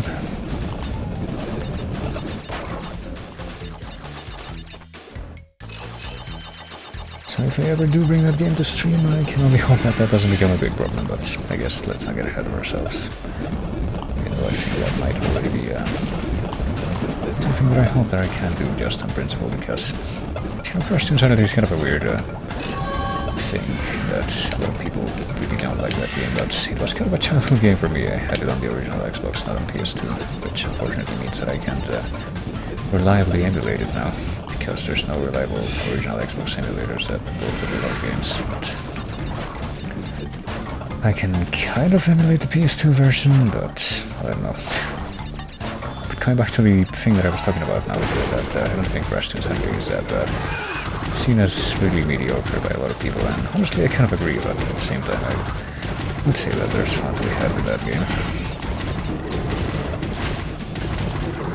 And that's actually also the first game where not Clancy Brown, I was kind of mixed up in that game. I think Clancy Brown is the one to voice Cortex in these games between Crash 2 and Insanity, but god damn it, that's right again. Same kind of problem that I had with these chase stages in Crash 1, it looks like a trash to learning. Or I get kind of screwed over by stuff that you have to take care of to the other boxes right at the end, but anyway. Not Clancy Brown, but whoever actually started voicing Cortex after, like I think starting with Crash Insanity, it actually does like a really good job voicing him. It's pretty much the iconic voice at this point. And just the script of that game, the cutscenes, and general pacing of it is actually really entertaining. But there you go, I was able to get at least a gem in this level. Apparently to get the other one I would just have to come back after acquiring the red gem. I wonder if any of these levels in the first hub would have any of the colored gems, and if so, would you even be able to tell from the first visit? Because there's one left. Oh, there's like also a few more gimmicky levels. I can remember that from. That's another thing that stirs a vague memory within me from many years past, where I thought the gimmick levels that they added in this game, well, I didn't realize that they added them as opposed to just them being there. And I played it as a kid, but you know, they obviously added them as different kind of gameplay modes from the Crash games that came before this one. I thought they were kind of neat when I played this as a kid, but I feel like they are a little bit just more strange than anything now. Right now you just have to, I guess Coco again, but this time you're riding a jet ski on the ocean. And there's 37 boxes, and I can have the original graphics here that make it like really easy to tell exactly where stuff is. And I guess just like when you're riding the sub in the underwater level, you have a constant rumble on the controller when this part is active, and it actually gets really intense whenever you touch anything. Especially when you break a box. I don't know if it would have been this intense on the like actual old school DualShock controllers that I'm going to presume that this game was supposed to be compatible with, that actually would have had the rumble functionality, but no, I don't know. I mean, I don't think I ever had a controller that was expected to have a rumble until the GameCube days. So I'm kind of wondering, you know, like I keep saying, I never actually owned a PS1 myself. I'm not too sure if like the oldest DualShock controllers actually were all like things that just had the rumble functionality built in, but maybe they did. I don't know. I don't think I ever really got a clear memory of seeing like any add-ons that they would have put on the old plat. Okay. For some reason I didn't think that would happen, even though I saw that bird.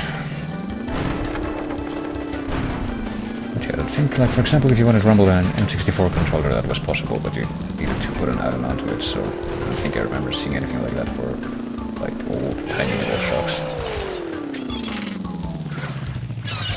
Okay, so just don't touch the box while the bird is on it. I do like how no linear Cocos levels are here, so you can take your time to get all the crates if you decide to drive back. Yeah, that's pretty good. I'm pretty sure I remember doing something like that when I played these, and try to actually 100% everything on Insane Trilogy, but actually now that I think about it, is there even like, yeah, I don't think there is, there's like a button to reverse or even brake, I don't think, maybe. I think that circle might be the brake, but there's no reverse, but I mean, also how would reverse even work in the water now that I think about it? I don't think it would. I don't think any watercraft really works like that. But hey, I don't know, I'm not a sea captain. I don't know if such a thing would be possible, or you should just dismiss it entirely.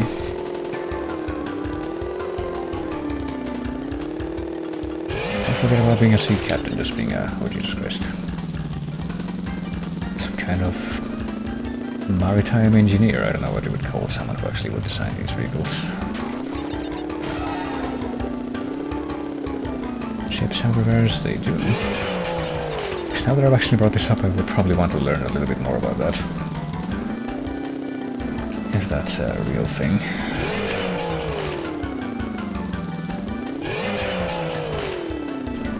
I mean, pretty much the most specific thing that I would be able to tell you about ships is that they do have a brake, but you have to do it well in advance because of how they move. You obviously can't come to a stop very quickly. Of how fast you're going, I don't think.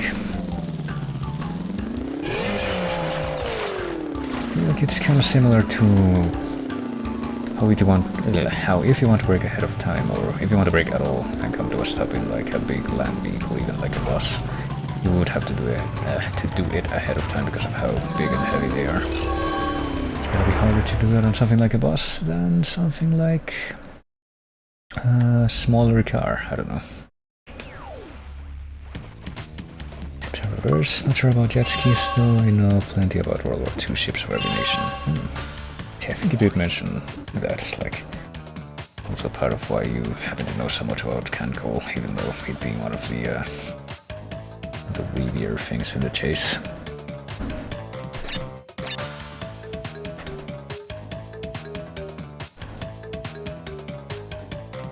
Kind of wondering how, like, canned coal is one of those games in the chase that just has me puzzled as to how it would actually be played though, because I think all I was able to find out about it, I mean admittedly I didn't look very adamantly, but I think I just read that it was like some kind of browser-based game, but it's also like Japan only, I think, so I don't know if I would even be able to do anything in it myself. Store the pretty crystals!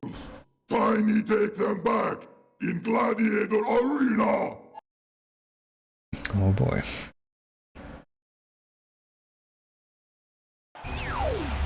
This would be the other Tiny Tiger track that's in the chase, where he's the first boss of this game now.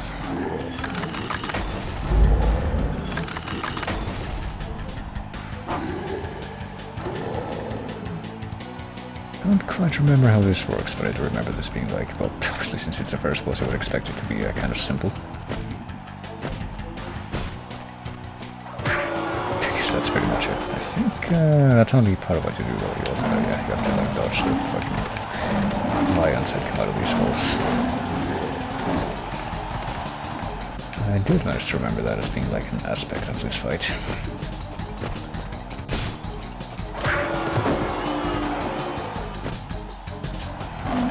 Looks like it's not one of the more generous iterations of the boss fights though, where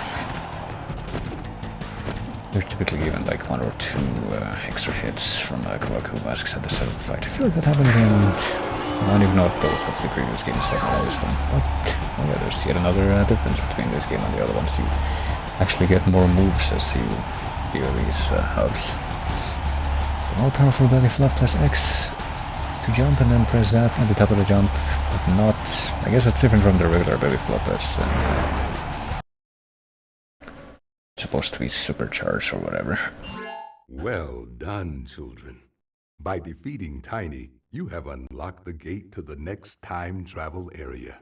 Go back to the center of this time twister and save your progress if you wish.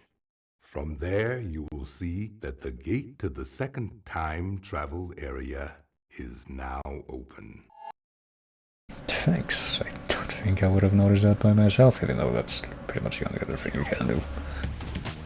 I mean, how can you be mad at that voice, really? The cheapest game I played was Azure Lane, which is similar to Canned Coal. I don't think I've ever really tried to look into playing any of those games, but I mean... I have, I did see that apparently Valkyria Chronicles, which is something that I kind of know very, very little about. It's not really a ship game, I guess it would be just more of a general war game, I think, but it's something that I am vaguely aware of and have a very faint kind of curiosity about. I saw that that was on, like, part of the Steam sale that I think started today, but... I mean, I looked at it, but I didn't get it because I figured that... it would probably take me a while to even get to checking out at all, so... What? Where was I? Oh, Tiny was a good fellow. He hated everyone and everything, but a good heart nonetheless. Please be more reasonable with my minions next time. I keep forgetting that these things are gonna happen. Even though I think that we're gonna be chatting with the boss of this hub, which is another recurring character in these games, who only gets introduced here. But I guess not right away. I thought that might be what was coming, actually. I think that might actually be something that happens later on, so hold on. So do I have, like, two different... I don't think I do have two different belly flops now. I just have like the supercharged one, and that's the only one that I have. Also, that just happened. Oops. There's 100 boxes in this level. I get the feeling that some of them might be inaccessible. They shouldn't be so, or probably shouldn't be so reticent towards actually jumping on the bouncy boxes anymore, since they, you know, that change that I was talking about before actually does happen in this game, where instead of taking 10 hits to break, they only take 5 now. Which is a lot more convenient, I think. But I didn't realize how homing that would be.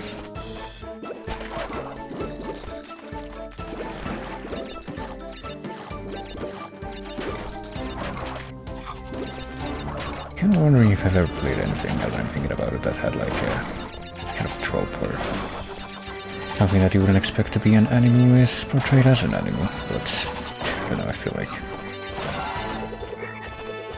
just have a very limited exposure to animal stuff in the first place. Speaking of animal, I was kind of wondering if I could find a place that wasn't just the actual first party places where you're supposed to actually wink wink, but the place to see the World Ends With You anime that apparently has started to come out.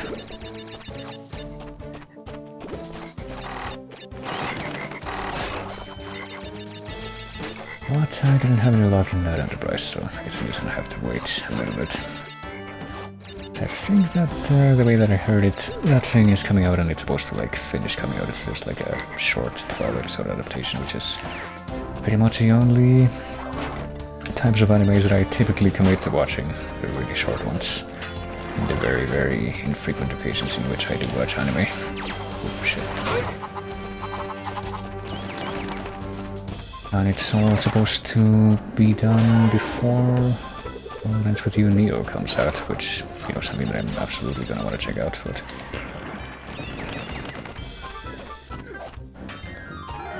it's pretty much just an idea right now, I guess, but I guess there's not that much more looking up for me just discussing it, so what else can I discuss that? What else is related to the realm of anime?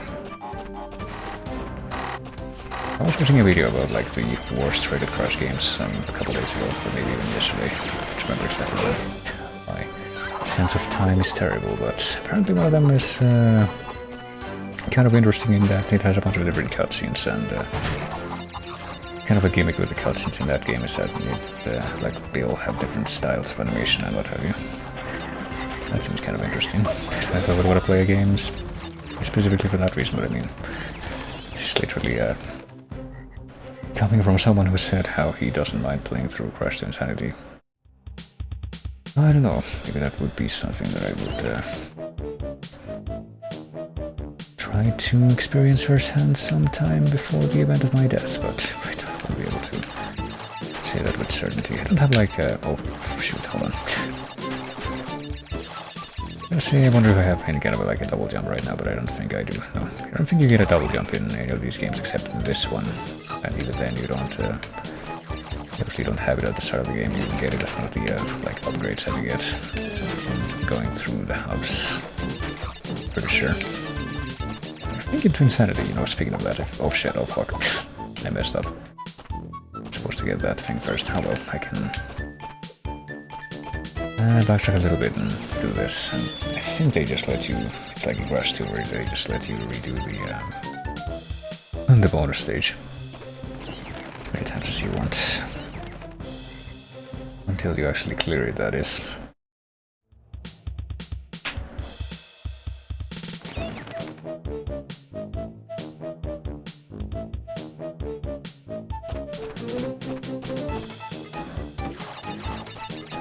It's kind of ironic, I think. I don't know how ironic, but I think probably ironic to a considerable degree how I keep talking about how I probably will play Twinsanity on stream at some point, but I don't know if I would want to play Wrath of Cortex on stream at some point, even though I'm pretty sure that's a game that I could just play off of, or quote-unquote real hardware, if you consider GameCube games on the Wii to fall under that.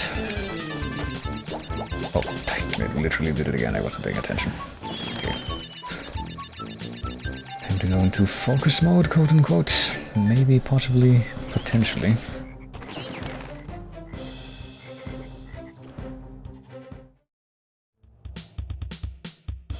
speedrunners can have serious time, I can clearly have remember to not screw up on the friggin' box's time. Actually get that box before I force the bridge to materialize. Like, I'm gonna go immediately for that, like it's the first thing that I do. And that's gonna happen. We're not supposed to like grab that and then jump back. Because I'll try to like get the boost to jump off of that box and then go to the other side and then jump back from the other side. I have the slide, right, which stands to reason that I should be able to do the slide jump. Should be able to get some extra air time out of that.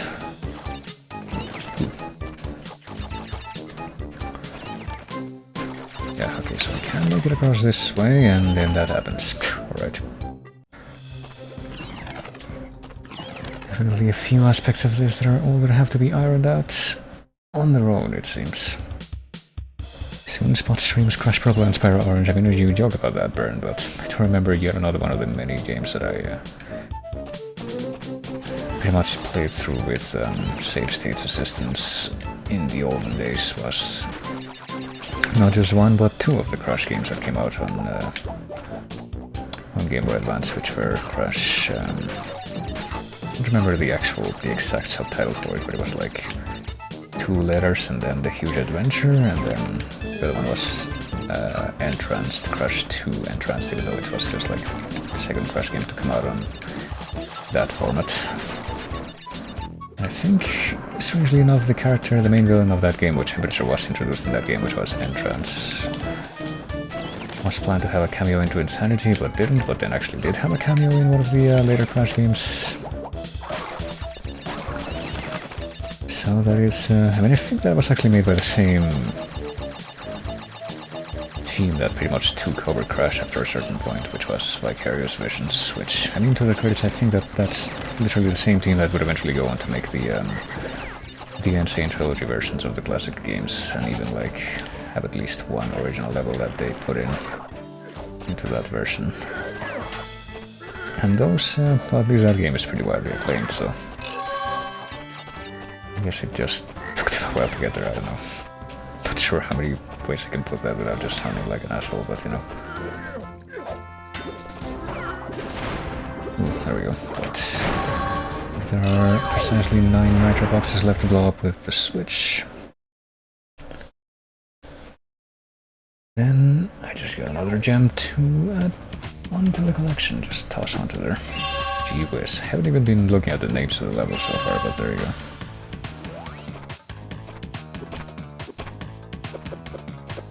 I guess you would say whiz like that, since it's, I guess in this context it would be a pun on, you know, the other one, the other spelling, which would be with an H, but at the same time, whiz would be referencing wizard, so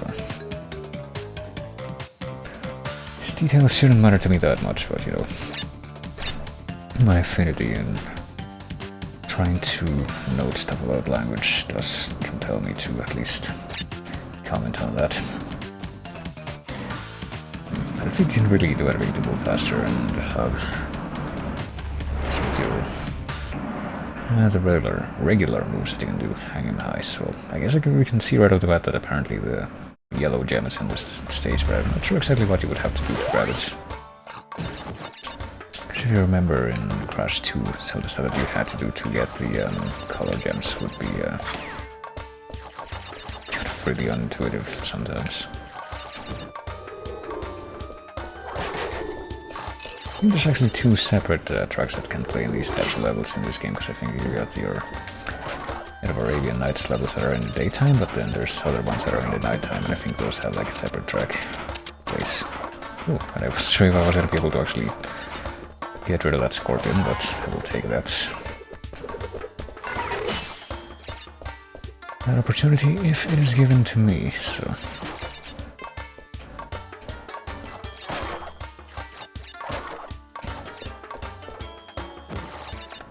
Ooh, hello. There is in fact something up there I want that. How many boxes we got on this level, by the way? 96. I get the feeling that I was kind of surprised when I saw like 100 boxes being in the previous level, but that's going to be a little bit closer to the average. Especially later on in the game, I suppose.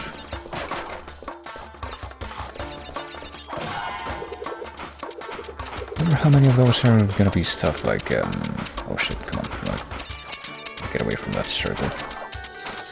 How many of these boxes are gonna be stuff like TNT or Nitro boxes, though? Give me that. Let me have this one as well.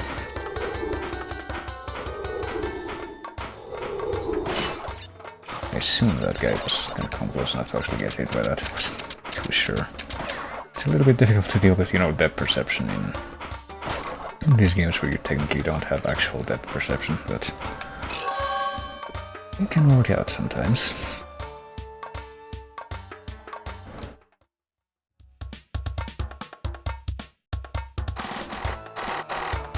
Oh, wait, hold on. I'm not really gonna bother. See, here's the problem. I kind of want to do that in a panic because I think that if you leave those boxes alone for too long, they actually become impossible to break because they become metal or something like that. So that you do that, then you're kind of boned if you want to get all the boxes broken. But okay, there we go. Don't have to worry about that after all.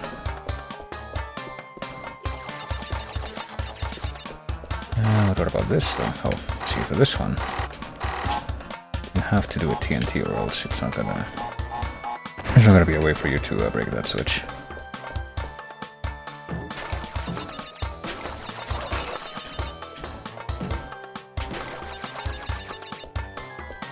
Oh, there we go. That could have gone worse considering that we did manage to get everything on the first go of that bonus area. What do those boxes do? Hello, Chugagigi. If you mean the ones that like switch back and forth between like different box types, then pretty much just they do whatever the box type that they show is when you actually do activate it. But I think that if you wait too long, they become unbreakable. So better be careful about that. I'd rather not have to confirm that the hard way, so I'll try to avoid letting that happen.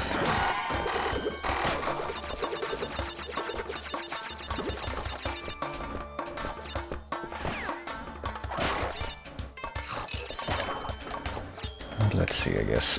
You can maybe potentially also use the boxes as a buffer to try to figure out how close you are to the end of the level, but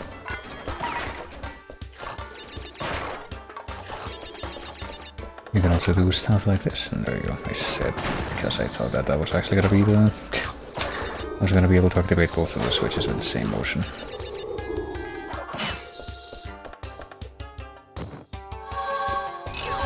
And there we go. We're getting plenty of gems, I guess. Maybe under the assumption that gems aren't supposed to be like the difficult thing to get in this game anymore, since we have the relics now. Like, there's part of me that would like to assume, well, there's also the yellow gem, which I'm still not quite sure, like, just off the top how you're supposed to get that. But, I mean, what would be next here? Oh boy, another one of the new gimmick stages, which are introduced in this game, but it's whatever.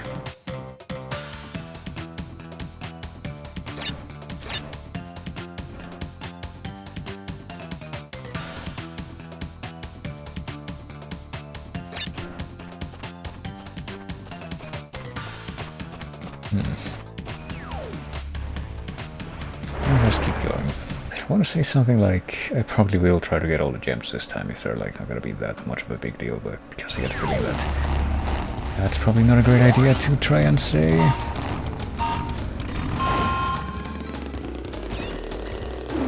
Or something that you really want to try and say like this early into the game, but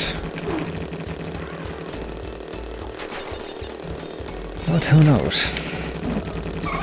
Maybe they'll actually decide to commit to that later on, but to say that the chances of that are not great right now, I'll leave it at that. But I'm pretty sure this is the kind of level that you will probably be expected to do a few times, since I think to get the crystal in these levels, you have to win the race that's going on, but obviously there's also a box that you can get, or a gem that you can get from breaking all the boxes, but I think I missed the box right at the beginning already, so I don't think that's going to happen here, despite of how this is going on right now. How good this might look. Oh no, I apparently did get all the boxes. Will I be able to get there and actually get another one too? No, apparently not, but at least I got the gem. I thought I was pretty much focusing exclusively on, you know, the opposite of that, actually getting the crystal first, but well, at least I can actually do that now, just say screw the boxes and just get through, because technically the crystal is what you actually need to reach the end of the game, so just get right back in there and go for that.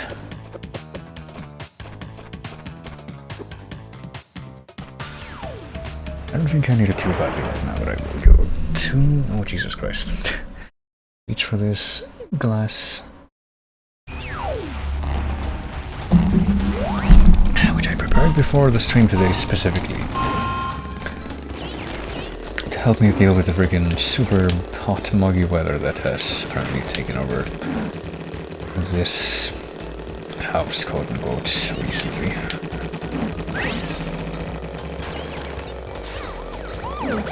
Which means that I pretty much just filled it up completely with, what is it, with ice. Like pretty much from, obviously not, you know, completely watertight weight, but just all the way up to the brim before the beginning of the stream. And then I filled it up with water after that. But that was only like a couple hours ago that I did that, and yeah, it's pretty much already all gone. So that's interesting, oh boy. Oh, yeah, I think that pretty much means that I lost. I wasn't sure if these guys like actually try to get in front of you on purpose so you can't overtake them, but that does, what just happened does suggest that that is the case, and I'm surprised that it did manage to make that jump, at least, but let me see, I have 31 lives now, but do you actually lose a life from losing the race, or is it just like you get taken back and that's it? I guess you don't lose a life, so it's only one more time. I wasn't expecting, you know, the normal quote-unquote route through the stage to actually be more difficult than getting the gem, but here we are.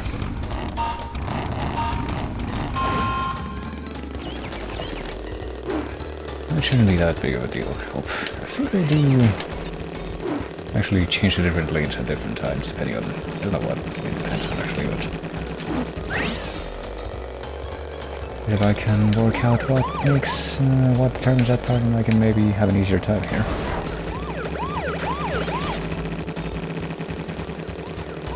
Okay, right now I'm already in second place. What if I just avoid the, yeah, just avoid these ramps? I get the feeling that they don't really help me that much. Maybe they do, and I was like a fool to try and do that, but... oh, there we go. I managed to get ahead of that guy. Hoping I can manage to remain ahead of that guy as well. Okay, start turning here, and... I think we got it that time.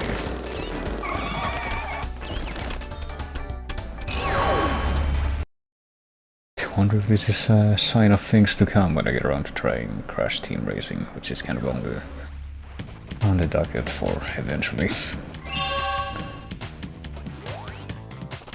I'm gonna go straight into the third, or well, not third, the next one. I don't know why I started saying third there, but just wanted to take a look at what it would be before I head over here to save.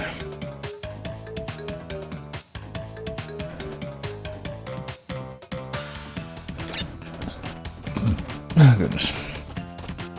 Should probably just take a look at all the levels, like, from the beginning, because the next one is gonna be a Sphinx level, and then it's gonna be another freaking Chinese wall level.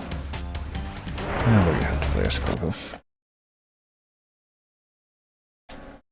And here comes this guy. Good day, mates. Dingo Dial's the name, and Uka Uka and Cortex gave me orders to bring the crystals to them during the Ice Ages. So give me the goods and shove off, or I'll roast yous.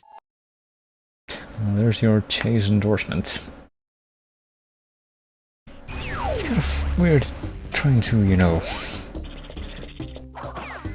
observe all of these different, like, characters that are supposed to have different accents now versus, when I was a kid and I didn't even speak English that well at all, and I didn't even have that much of an ability to even be able to tell English accents apart, so...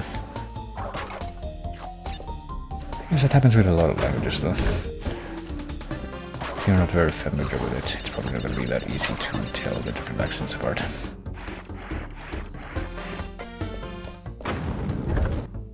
I assume that these things don't stay open for very long, even though it seems like it could potentially be that way. Oh, and the ones that say Neo are the ones that don't fall down, it looks like.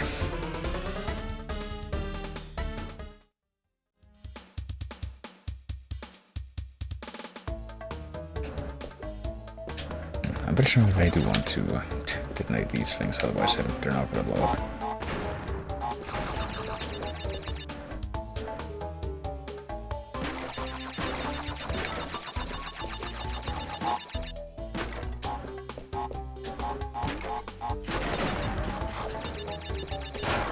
Oh shit, hold on. I'm pretty sure that I need to jump on at least one of these boxes so I can reach this thing up here and grab that one.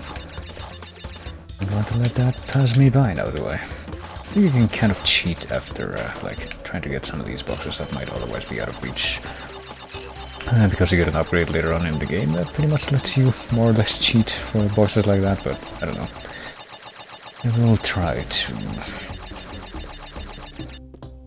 get as much as I can without assuming that I'll have to rely on something like that later on. That seems like the right thing to do. Oh shit. Come on.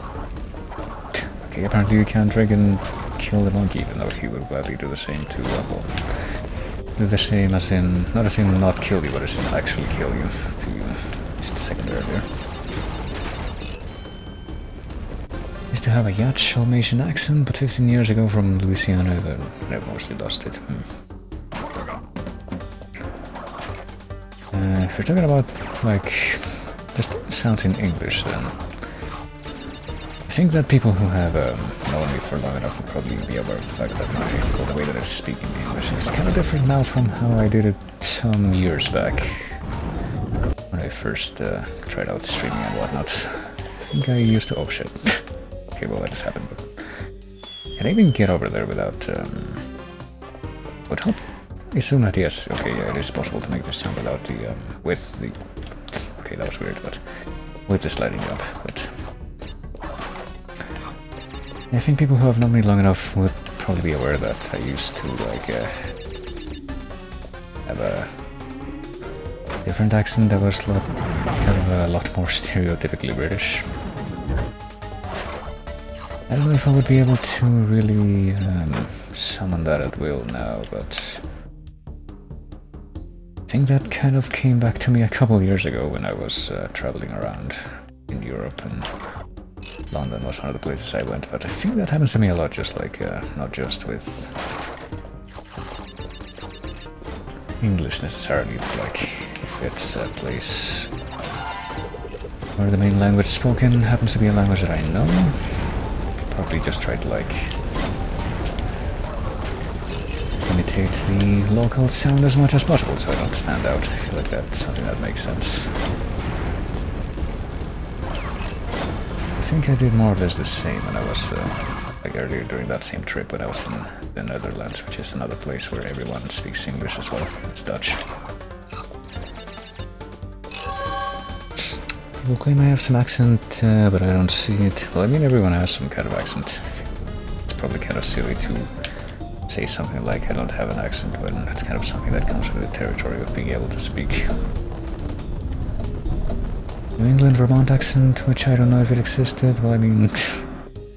oh hey, oh yeah, I can't actually get this because I need to go down the color jump path, I would imagine, but... what an attempt was made. I mean, you can literally just say, if you feel like you don't have an accent, you just happen to have an accent that's the same as, wherever you grew up or whatever, or wherever you've been living in the recent past. And even if you don't have an accent that you feel like can be classified that way, you could probably just say, hey, it's literally just my name accent. Or something like that. I'm pretty sure that's what Fat Swordsman did. I remember that from an old video. I think he lived in New Jersey or something, but I think the way that he spoke was considered kind of weird even for that region, so he just said, screw it, I have my own accent. It is mine.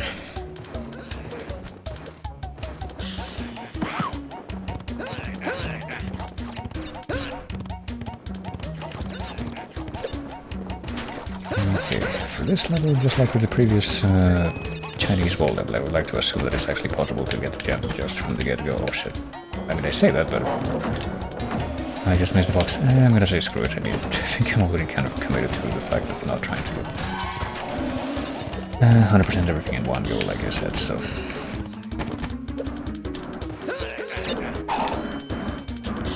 So I'll just not get hung up over that. Oh shoot, I thought I was actually gonna land on the platform that time. I'm not sure if you have to like actually jump and bounce on the platform to get to the top part of that, or you can just like run into it, but... Oh shoot.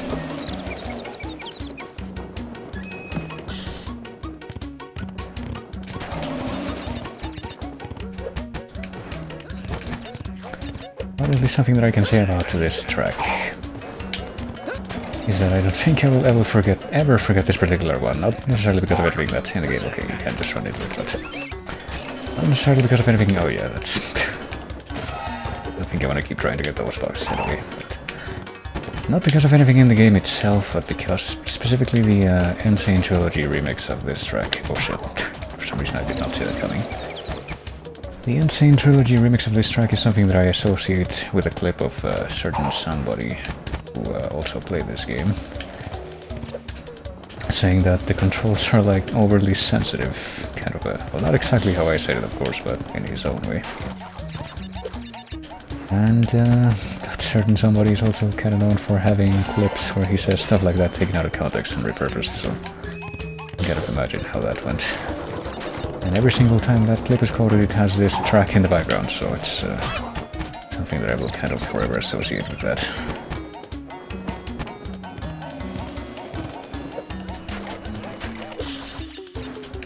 Okay. If I was trying to get all the boxes, I would probably get annoyed with that one on the left.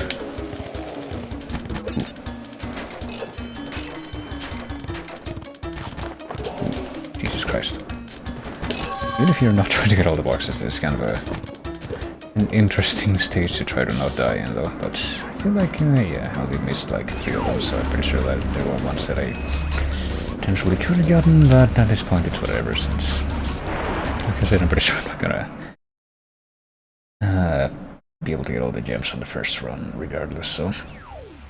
Something that I really feel like I need, I can always just go back for it.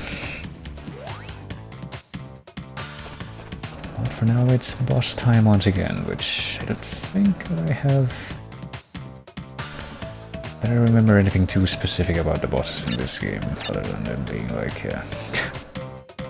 probably pretty much a continuation of the kind of ironic trend in these games, where if you're trying to do everything, the bosses are, ironically, one of the easier parts of the game to deal with. I don't think this is any different.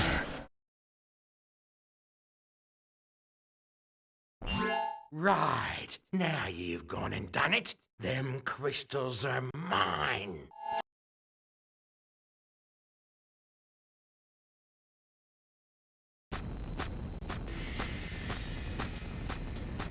And hey, there's pretty much no pity for these freaking penguins after what I had to deal with in the second game. Gonna make toast. I mean, the penguins weren't even the biggest problem in the type of level that they showed up. The biggest problem were the fucking invincible hedgehogs that became invincible as soon as they saw you. Okay. I think what you gotta do is, I'll do this a few times and you can pretty much see what happens. Opens up a path where you can potentially reach him and then you attack him, but...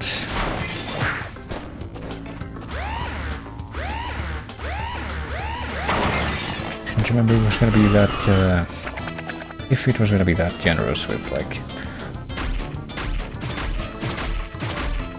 how many times he shoots at you horizontally, specifically to clear a path in that way. Apparently it is quite generous.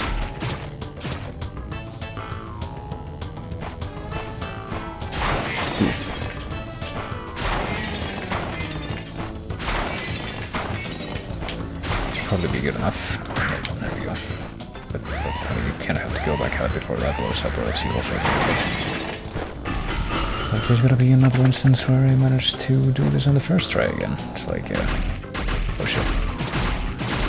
Oh sure I managed to do that with a couple of the bosses in Crash 1, and I think pretty much all of the bosses in Crash 2, except for maybe the final one, but well, that just happened, so I guess I answered the right question.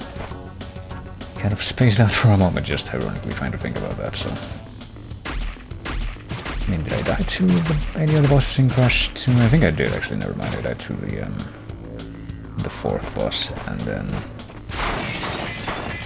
I didn't really die to the final boss, but I did manage to run out of time, since that's kind of the gimmick of that fight. So I guess a couple of those bosses weren't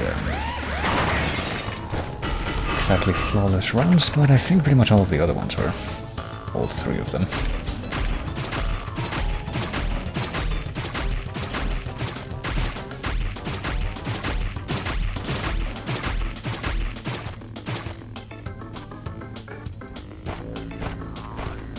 Whoosh. Okay. I thought that I was specifically moving to avoid that, but I might have to actually actively pay more attention now to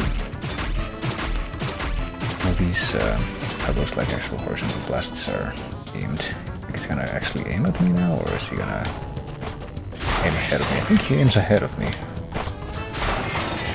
I actually didn't even notice that before. Well, he kinda does. I feel like some of these are aimed differently, but maybe it's some kind of hidden creepypasta level adaptive AI that actually gets better and better the more you die to it.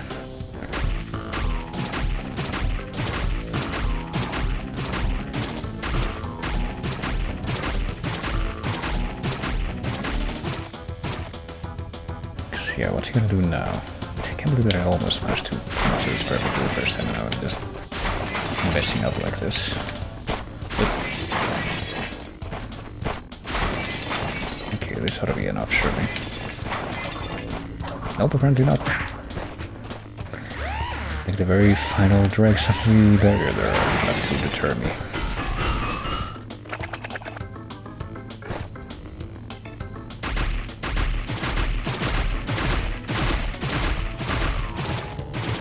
Pretty much everything he does too, right? He friggin' does that, and then that happens. Okay, I'm pretty sure that he did some actual friggin' Dark Souls boss striking in that last one.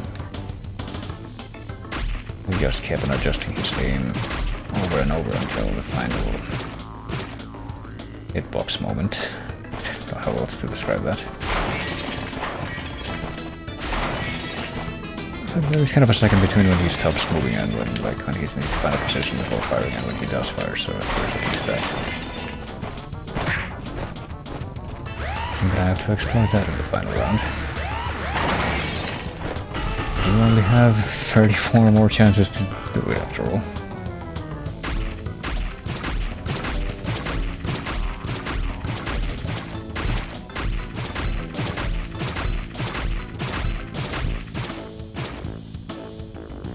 Does he keep doing it with the same grace period after the first round, though? I think he does, yeah.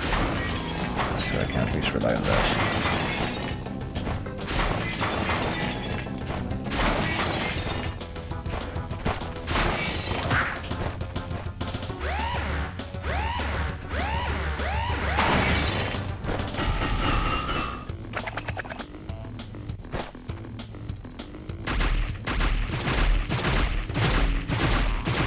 I think this is another Crash fight where, or kind of ironically, the more memorable part of it, audibly or auditorily or whatever, would be the sound effects around the music itself. So, honestly, even after playing this right here and now, god damn it, I was wondering if he was going to stop or just keep on doing these two steps that he keeps doing. Yeah, ironically, even after playing this right here and now today, I don't know how easy it's going to be for me to remember this track without the sound effects. Yeah, that grace period definitely gets smaller with each round, which is not helpful.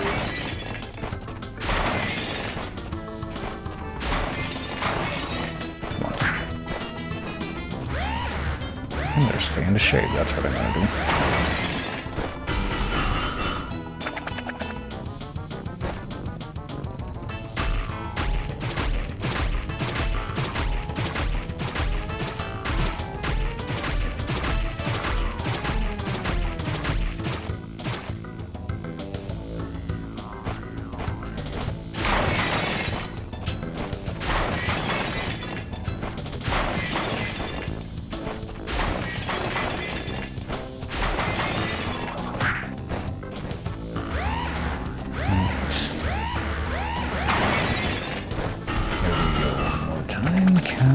like, just dodging the part where things fall down is just trivial. I don't think I've died even once to this, but it's the next part that gets you. I'm gonna try to...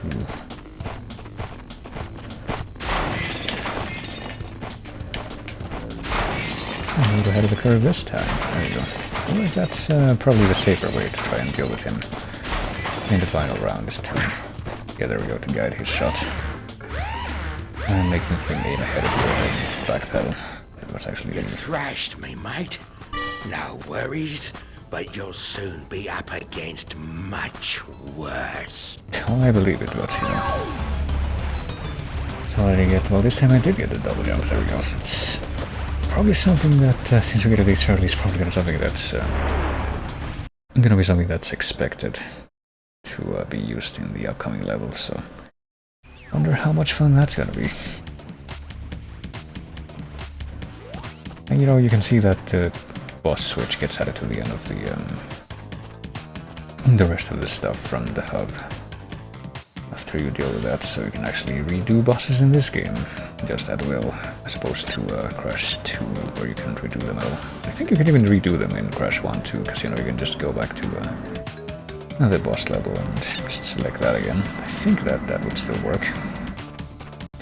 But in Crash 2 you couldn't do that without like playing through all the parts of the game that were leading up to that. Boy. I don't know if we're gonna need a double jump here, but... Well, haven't we gotten far for a pair of fuzzy marsupials? I am Dr. Nefarious Tropy, master of time and creator of the very time twister machine you see before you.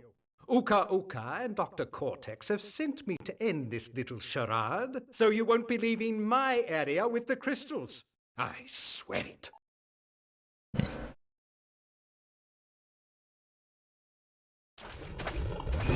You know, not apropos to anything, but... I do think that Talons of Wang Chiang is unironically still my favorite Doctor Who story of all time. Even though I don't think I've ever read one of the Fu Manchu stories. I don't know why I thought about commenting on that, just thought I would, but anyway. I'm going to assume that at some point during this level I'm gonna have to do another dinosaur chase section, just like in the first one of its type. I get the feeling that the number of boxes that seem each other is gonna keep on increasing.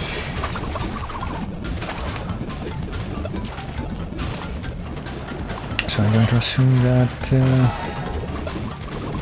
probably ought to actually put the what's it called? Oh Jesus Christ, the double jump to use during that section, but we must do it now, right? Yeah, it kind of forces you to lose momentum. Oh no, we got this. Forgot about this. You can actually ride the baby dinosaur, I think. I don't know that that makes it that much easier to get through this, but you don't have to, like, specifically attack the horses. And, well, it does make it easier to get through the grass, because it doesn't slow you down. It doesn't look like you have an actual attack, or you can get off the dinosaur if you want, but with the circle, but it doesn't look like you have a dedicated attack button, so I guess the only way to attack these would be to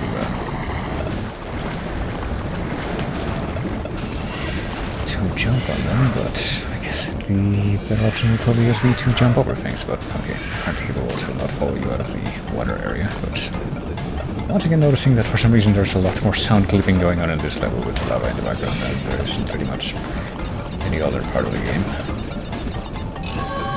Suppose that should just be an incentive for me to get through this as quickly as possible.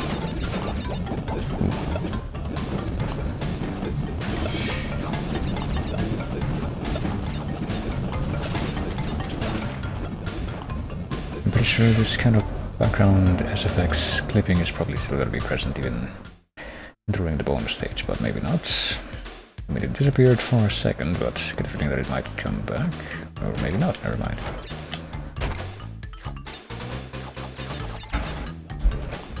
Let's see. Anything up here? Nope, never mind, there it is. As long as there is some lava in the background, that clipping is gonna come right back, so... Hello.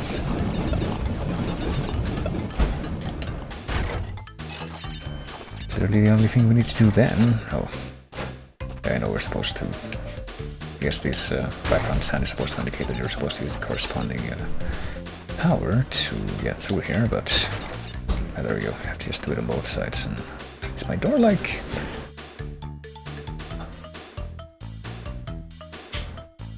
Okay, no, maybe not. I thought that maybe my door was like slamming because of the wind for some reason. That's vaguely coming in through the window right now, but that might just be somebody opening and closing a door on the other end of it.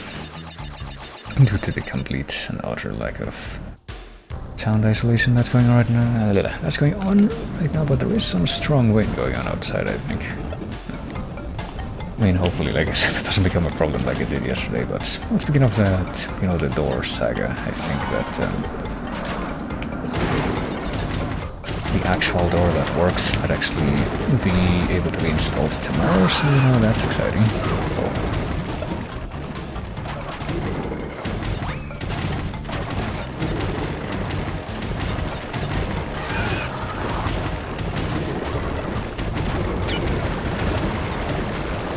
Hopefully it is.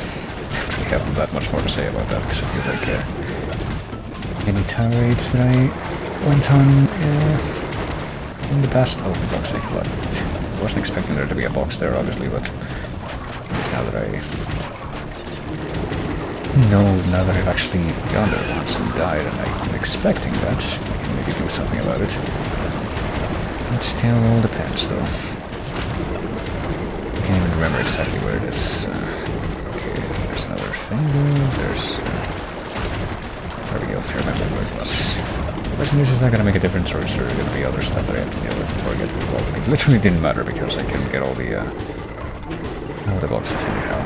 I get the feeling that the dinosaur that you ride in this stage is somehow connected to those missing boxes, but I don't remember how, but nah, it's whatever, like I said.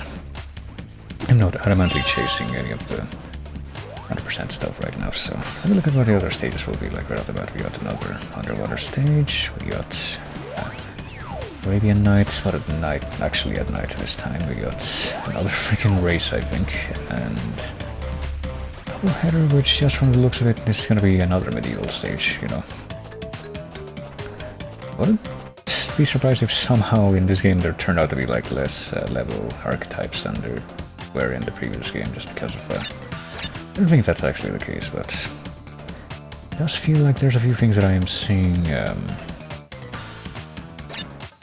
You know, that's probably not fair. I probably am seeing in pretty much the same proportion as I did in the second game. Well, let's just go for this one.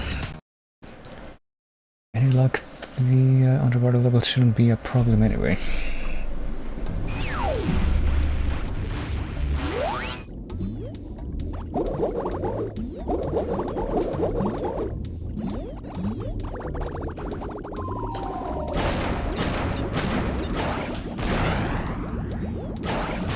How many boxes we get on this? We got a slightly lower amount of boxes in this level, so I'd like to imagine that somewhat implies that we're gonna be able to break all of them. I'm also going to preemptively assume that there's not gonna be a nitro switch at the end, since we can actually, you know, if we have the submarine with us at least. Maybe not so much when it's not in our possession, but when it is with us at least, we should be able to just break them at will without sacrificing anything. As you can see, there are some parts of it where, compared to this level, that is where you do have to go without it, but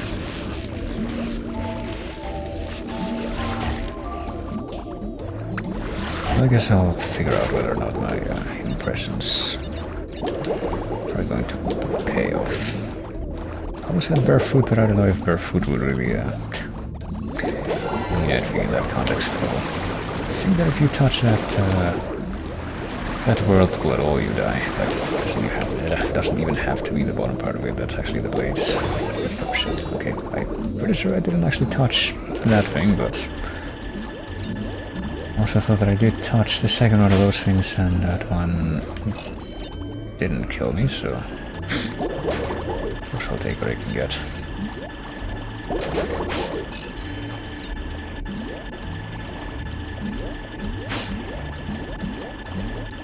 These sounds I'm hearing, is that just the sound of the shark swimming back and forth? Apparently the shark is not immune to just the regular attack that you have even when you don't have the sub with you, so okay, there you go. Touch any part of that, you are dead. Bit of an inconvenience, that, but...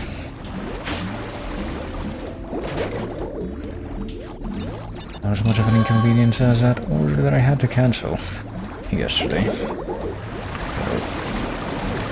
Not really cancelled, it was pretty much just already assumed to be cancelled because I was pretty much told by the customer service person that package was lost in transit or something, so...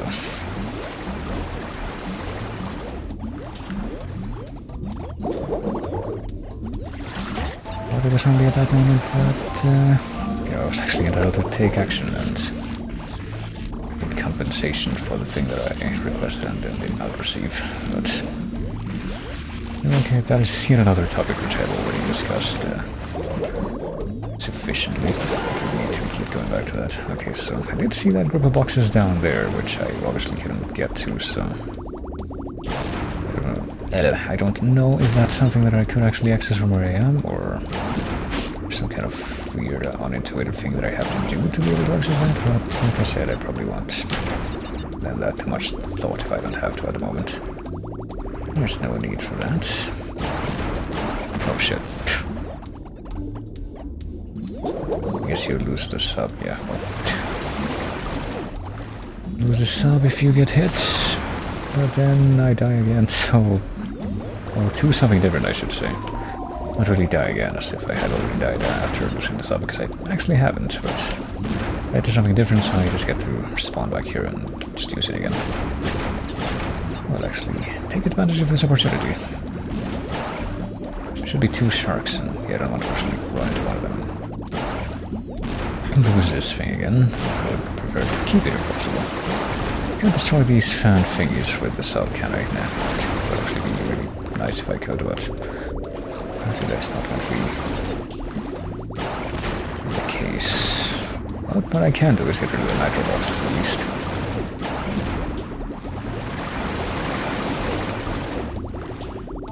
At least apparently even if I keep turning back and forth like this, I don't actually go. Hold on a moment, I am intrigued by this. I was gonna say that if I keep turning like this, I don't actually... oh shit. Oh. I just lost the cell. Lost the cell and just died again immediately, never mind. So hold on a moment. If I were to keep the sub, I don't think I could go back in here, but I guess I could backtrack to the lower area. I could give that a try just to... just because it does seem kind of clear what you're supposed to be doing there, I think, to actually get all the boxes in the level, I guess, if nothing else. Maybe even unlock some kind of secret exit, I don't know. And I know that I've, said time and again that I probably won't spend that much time trying to go for all the extras or what have you, but it seems like one that at least feels somewhat compelling for me to check out.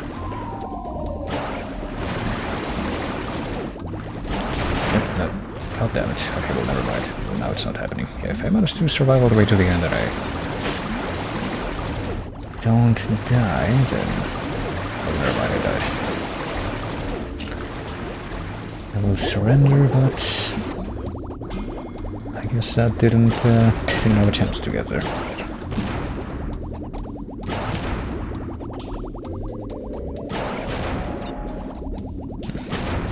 Actually switch to D-pad controls for this part because I feel like that makes it a little bit easier to control this thing vertically without turning by accident. But apparently also seem that I don't want to... okay, there we go. I thought... could use a little bit of trajectory adjustment. Okay. I think this might pretty much be the end of the level. Or at least the, yeah, pretty much is the end of the level, but I said I want to see if I can possibly ostensibly backtrack with the sub, or even without the sub. I don't even know if I'm going to be able to get past this freaking sequence of whirlpools without losing the sub because of how that is timed. It's like way too tight.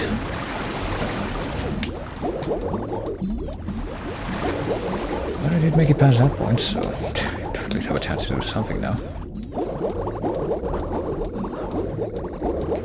so yeah. There's no obstacles left in the way, thankfully. Oh, yes there are, yes there are. Oh, fuck. I really wish you could destroy those things, but apparently that's wishing for too much. Let's see, are there any hazards on the way down? It's been too long for me to remember that clearly. Well, there are these things, friggin' eels, but... Right all the way down here, which I think is right next to... Yep, right next to a TNT box, which... means that we can now start going in that direction, so... I will actually go that way, and even grab a new checkpoint. There we go. I guess we pretty much succeeded since we're pretty much committed to this, this route now. Oh shit, oh fuck. Oh Jesus Christ, okay.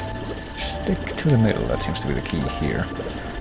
Don't actually look for things on the sides like before. There's not actually gonna be anything for you in this one.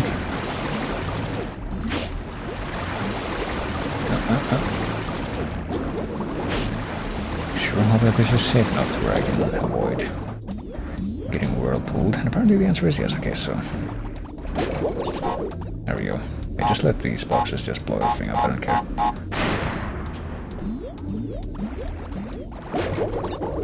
$24 out of 83, and I wouldn't be surprised if the rest of them were just like the nitro boxes that I've come across, but I wasn't able to blow up because I wasn't in the sub.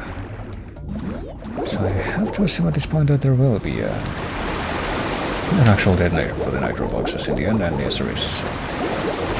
There we go, I managed to get the clear gem in this level, and also the red gem, which means that I can actually go back to whatever level it was that had that as a requirement, but I think it was one of the ones in the first half even. But we managed to get a color gem before the end of this game on the first run, so I think that's gonna make me more than satisfied as far as my completion percentage.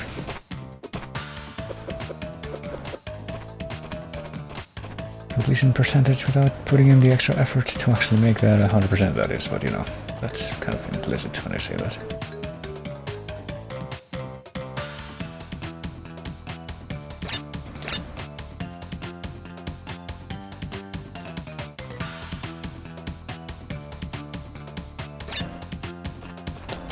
And here we are.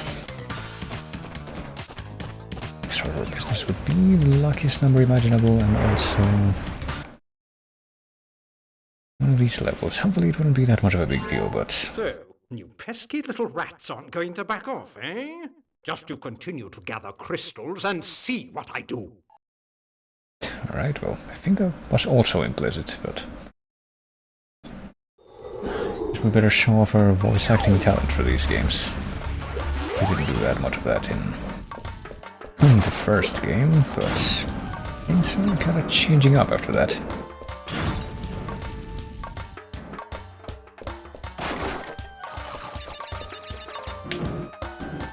Holy shit, what is that noise that I'm hearing? Like, really strong gust of wind outside, but now it's calmed down. I don't know what the deal is with that. Well, as long as I manage to, you know, not lose power, I pretty shouldn't complain about that. I did say that I want the weather to get less bad, and in this case bad means unbearably hot and humid for some reason. Well, not even necessarily humid, just hot. Like freaking oven hot. Maybe not actually oven hot, but might as well be, I would say.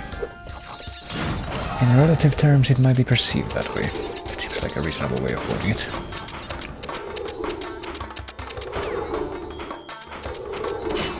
Pretty sure that there's a lot of other places, even in the same country that I'm in, that get a worse deal with the weather than I do, but...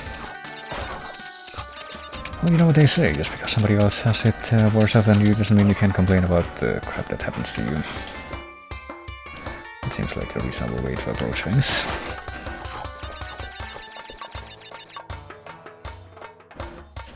Okay, I thought this thing was like traveling between the foreground and the background as well as up and down, but I guess not. Is this a special stage? Yeah, it is. I think one of these levels has this kind of architecture, but it's at night. I think one of these levels has a death route.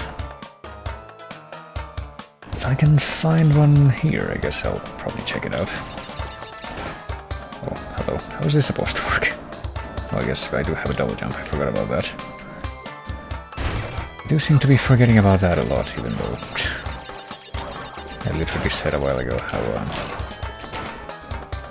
that probably would be something that the game would probably expect me to use. I don't know if that's really been the case, you know. I feel like I haven't really been making use of that double jump that much. Okay, I wasn't sure if that thing was going to break, or when exactly it was going to break. I mean, because I'm pretty sure just like in the games that came before this one, like those bouncing boxes have like a base number of times that you can bounce on them before they break, but and that's pretty much just if you do that continuously. If you like jump on one of those boxes and then leave. Pretty sure you actually, well, here's a death root thing. I guess we gotta go for it. I'm pretty sure that there's like a hidden timer that means that if you go back to it, like if you jump on it once and then you go back to it and jump on it just one more time, it's gonna break no matter what. So it's both impact based and timer based, or maybe just completely timer based and it's calculated to where the timer is going to exactly match the intended number of times that you jumped it, but I don't even know. Oh geez, okay. I'm not sure how I could have seen that coming, but it looks like we can at least have the mercy of being allowed to try the death roots again immediately. If we fail them, at least this one.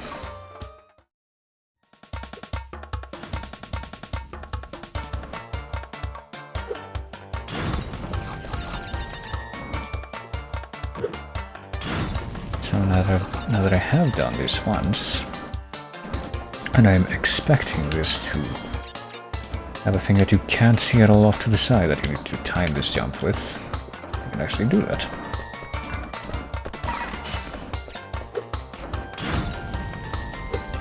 Oh jeez, hold on.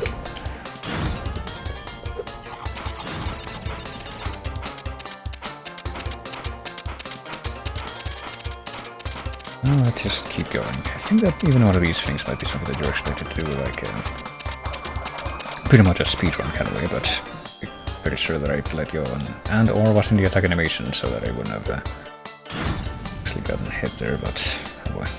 And then there's this, where at least I can very, very faintly see off the edge of the screen that there is something that I was somehow misaligned with depth-wise, because there's not really any way for me to gauge that. Whatever. That was right at the end, so I have faith that this time we'll probably be able to get it. I think there was another color gem at the end of that route, which is also interesting. I guess if I don't get everything, which like I said, I'm committed to not getting everything. That's pretty much the thing that I am committed to. On the first run, but something that I could potentially commit to is trying to get all the color gems, well that depends. I don't really say that out loud either, that I'm like definitely gonna do that, but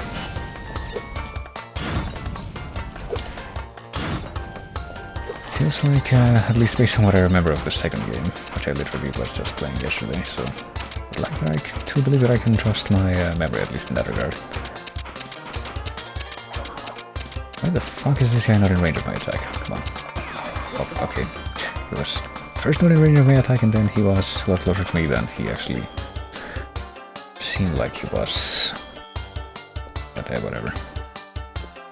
The other thing that I was trying to say that for some reason I didn't manage to get to come out was just that if this is anything like Rush 2, oh, that's the end of this. Literally the end of the level as well. Then, but I didn't get the crystal, so I'm actually gonna have to do that again, but not go on the death route this time. Apparently enough, but if Crash 2 was any indication, then getting the oh no, I did get the crystal, never mind. I thought that I was gonna have to go back in for that, but I guess I did grab that at some point. Basically, the color gems should probably be not too bad, or not as bad as some of the other challenges that might be in the game to actually just get over with, so maybe I'll actually try to do that, but that all depends.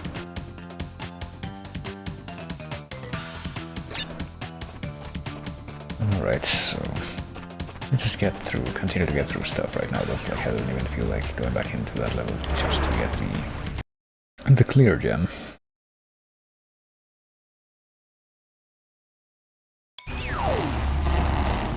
Especially, I get a feeling that that's not going to be changed by whatever's going to happen in this stage. How many of these fuckers are there? 9. Well, 9 in front of me. I will be the 10th one, I guess.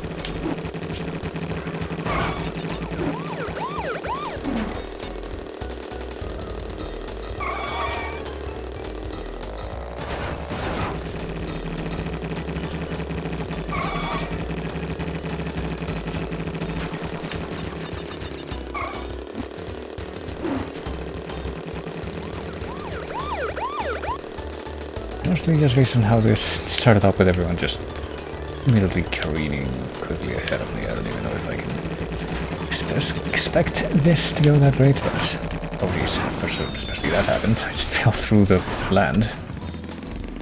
That's very interesting.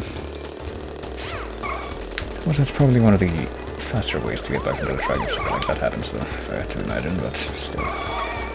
Doesn't mean I can't find it obnoxious. Oh jeez, well now I'm not going to be able to get past that level.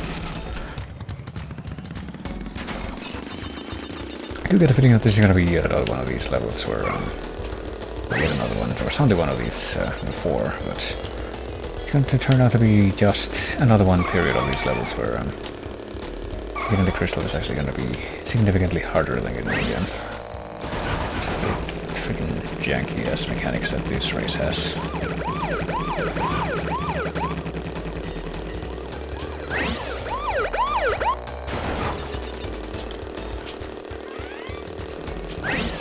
Pretty sure I really should be in a better position in the race at this point if I want to win, but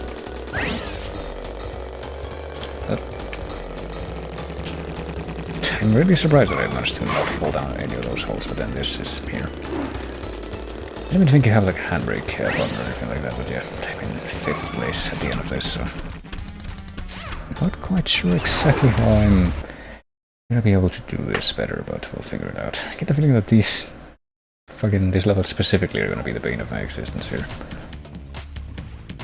This time around it's gonna be these ones.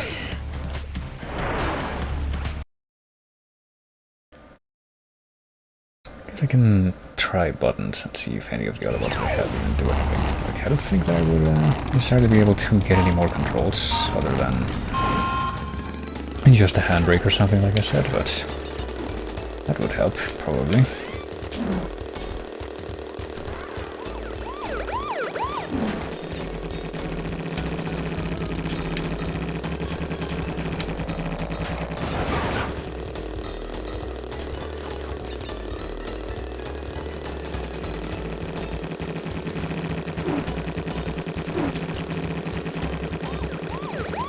It doesn't really look like you lose that much speed from going slightly off the edge of the road, unless you go really far, so I should probably use this information to my advantage. Yeah, sure, hope this guy doesn't fucking knock me over or anything. There we go.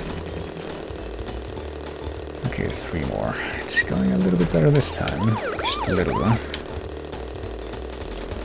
One thing, yeah, it looks like the best way to regulate your speed is just to, like, not accelerate when you're doing a sharp turn like that at all. Fucking hell, okay, well. I guess that technically could have gone worse, probably, but I'm still not exactly pleased with what I saw there. Oh, I can't go through there. Actually, it would be really good if I could, but that just happened instead, so you have to wonder why they give you like a fucking speed boost to go straight after or before such a turn. It just doesn't seem like it's in very good faith. And you might think it's a little dramatic to put things that way, but I don't really think I can think of any better way.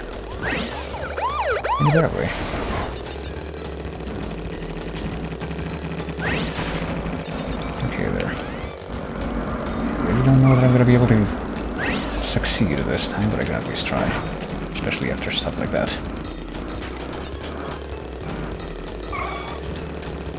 Yeah, I'm pretty sure this is going to be a no, because the exit is right there, so I should at least be able to get 2nd place, so maybe if I can do that again, but with even without the what should have been negligible amount of screw-ups that I did. Maybe I can get it. Let's see.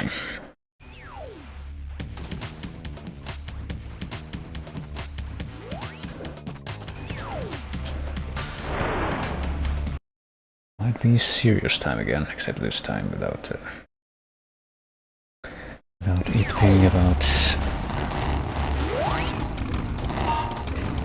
trying to remember to not trigger an activator switch too early. It's just gonna be about don't fuck up on the race.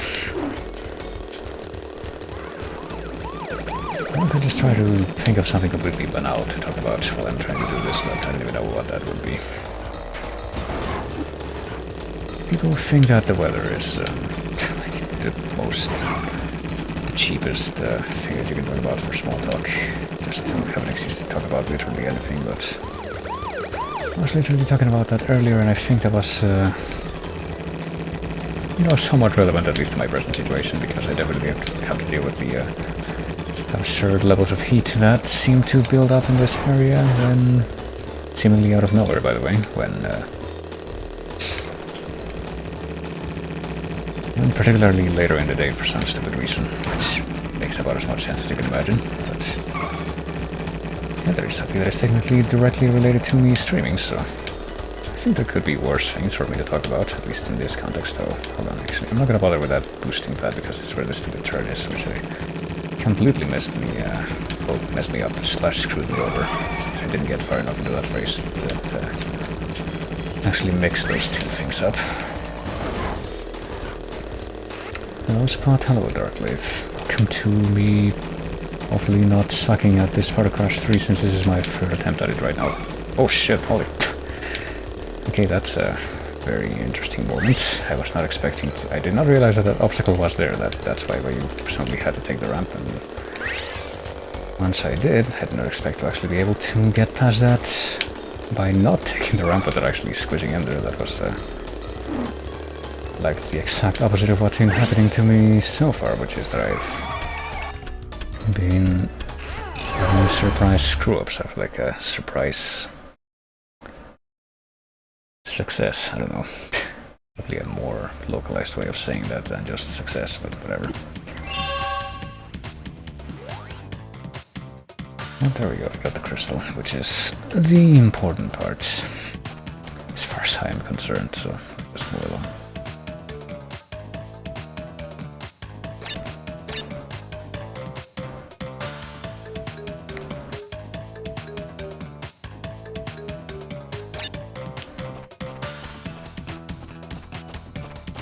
So what will... that was the second to last level in this whole sequence right here, it was. What is the actual last level? It will be another medieval level, which... kind of curious to see how the challenge would ostensibly be raised here, but... a few parties before, but I never expected you to make it this far. If you don't turn back... I will inflict 1,000 years of suffering on you and the entire universe! Yeah, I'm sure that nothing like that will actually happen if we actually do turn back. That seems to be like a good source of motivation. I'm also going to assume that those big guys are actually invincible, so...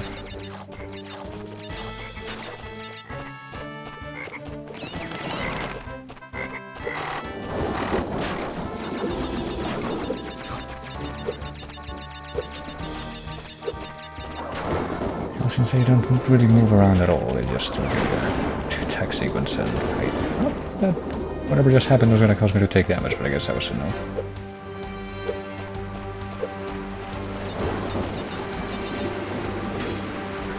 Somehow managed to get through that unscathed. Oh boy, this is going to be interesting though. That looks like I pulled it off regardless, there we go. That thing gonna blow up the other? Yeah, the nitro. Well, not nitro, but the TNT box that's right next to that one.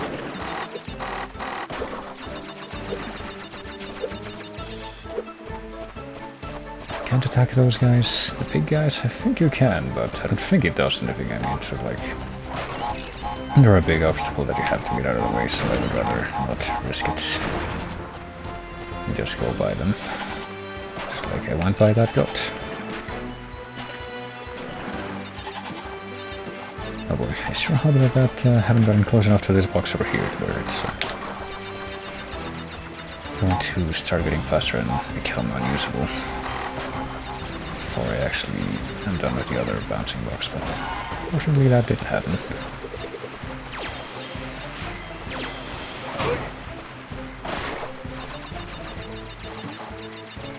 So I remember taking those big guys out before. I mean, I could try it, but I didn't even know if that would do anything.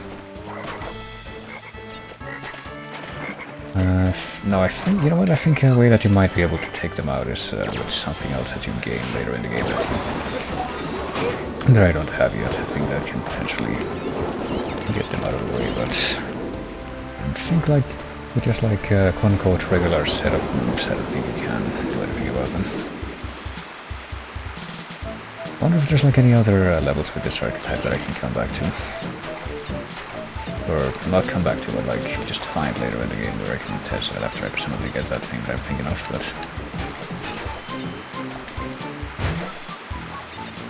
but if not, then I should probably try to at least keep that in mind so I can maybe try to do that. Oh boy, you know what, I just realized of this, yeah, that thing is gonna blow up the bouncing box, which means that I'm not gonna be able to get whatever's up there presumably, or yeah, I'm not gonna be able to do it because the boxes that are stacked up there in a column don't actually obey gravity, so I have to do that one more time. How am I gonna get past that stack of TNT boxes without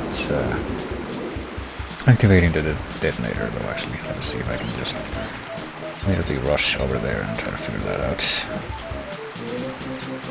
I think it's just double jump. There we go.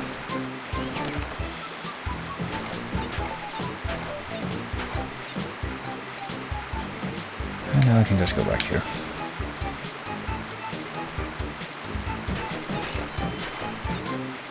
These boxes that actually do obey gravity for once.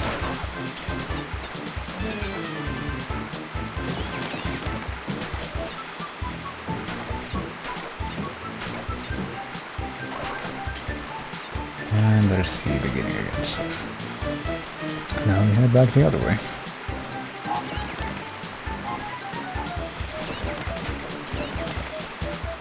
Oh boy, and then there's gonna be this. I'm supposed to. Oh, there we go. It's actually pretty simple to do this, never mind. I thought it was gonna be a bit more difficult to pull that off, but seems I was wrong. Anti-gravity box technology, the future is here. Well, the future will be here. A bit more, that's gonna be a bit more on the nose in the, I'm pretty sure especially in the final pub of the game where you actually have the futuristic themed levels, but maybe not quite yet, except in little instances like that. And you know, the range sound effects in this part of the stage are probably also doing some kind of a clipping, but I don't think it's quite as bad as the one that, you know, I can maybe try to jump on this guy. I can't even imagine that that would actually result in me getting hurt, so maybe I can try that out. Okay, you can do that, but I guess you can't actually kill them. Not this way, at least.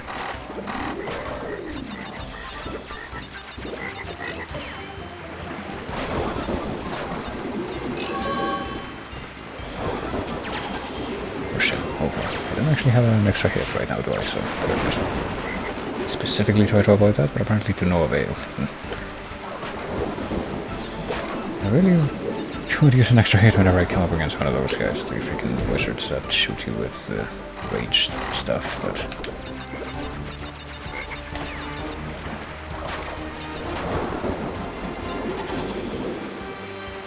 apparently I'm not gonna have that luxury this time. For some reason, even though I jump over those projectiles, that's still gonna track you even if you jump, even though I thought that was pretty much the way to avoid them. Seem to be having that much luck with that here.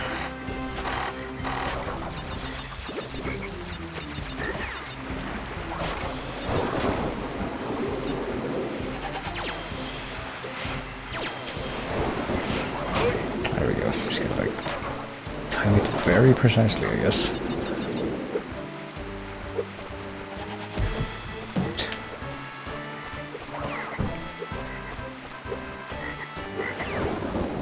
Guess you have to jump this guy to get past him, otherwise you're not gonna get through, but...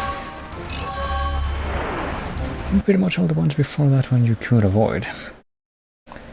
But I think with that we also now have access to the bottom of this hub. Which, you know, does have the kind of Chinese pagoda ornaments on the edge of it, kind of a... unusually apropos for who the boss is gonna turn out to be. Well, we already know who it is. I mean, you pretty much see that right from the first time you step into a hub, but...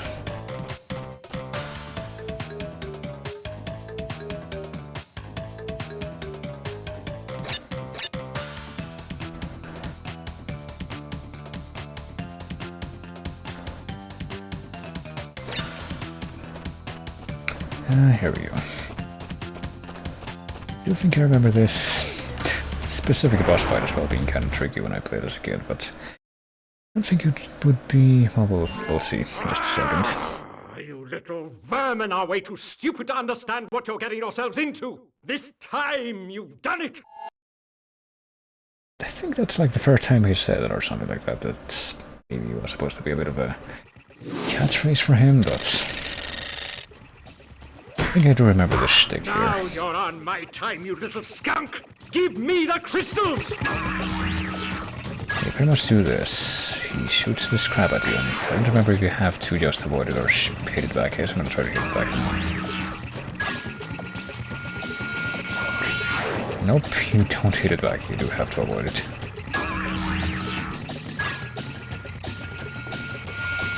Or you can jump over it too, I guess. I think it's pretty much the actual whole shtick for him. You have to avoid the series of attacks that he gives you until he does this to himself.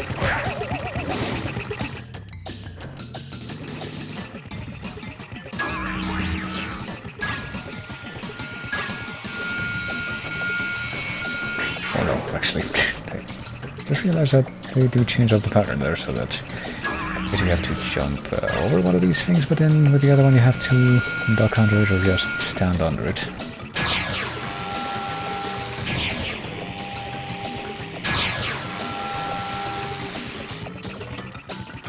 I think you have to jump over that blue wave one that actually does change the pattern for the platforms. You can just kind of ignore that one. Okay, hopefully I don't die immediately this time. But I did, because for some reason I guess it looked different to me this time than it did before.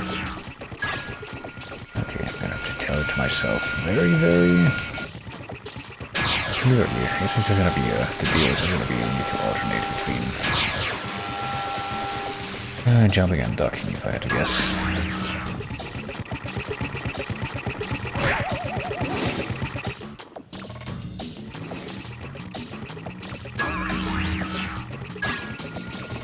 So definitely jump over this one, but then don't jump here, just stay there. Okay, that time it worked. That time I did figure out the thing you're supposed to do.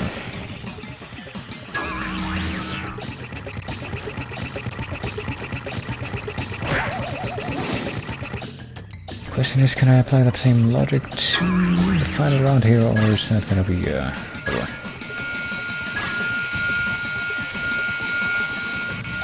No, I can apply the same logic, never mind. Not quite the same pattern. Is how I would have ended that sentence before, but I guess I didn't need to.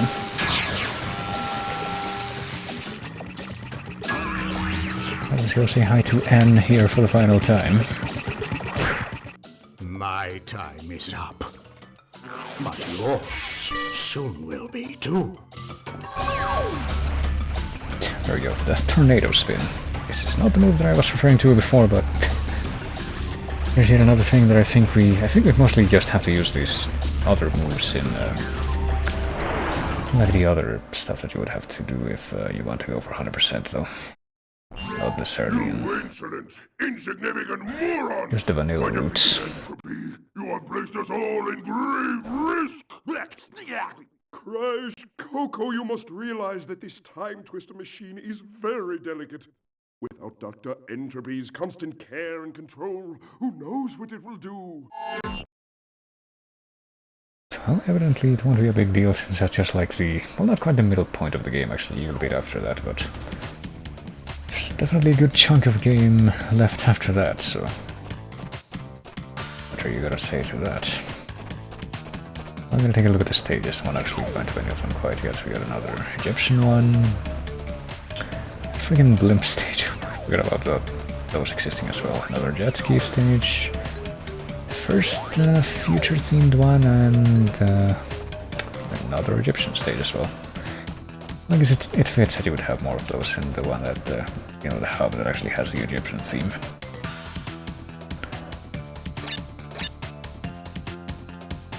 But maybe now we're actually heading to the future.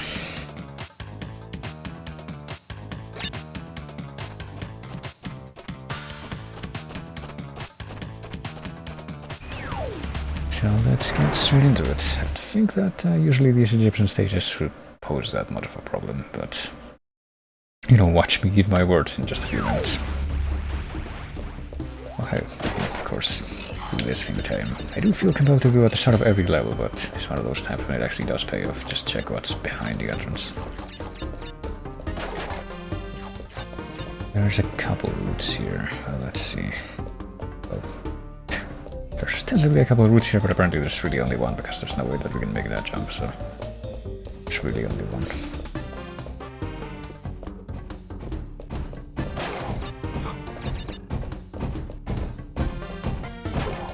Guess I can just ignore that thing. It doesn't really seem to be chasing me at all, so... I'm going to assume that those things are going to kill me even if I walk sideways into them, so... they only seem to do that in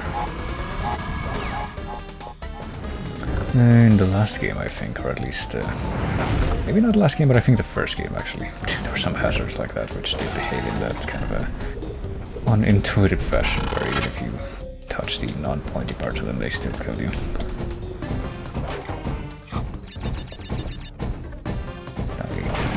Okay, I can actually destroy these things, and I guess I will have to. And then there are these things. I guess we better just go through this quickly.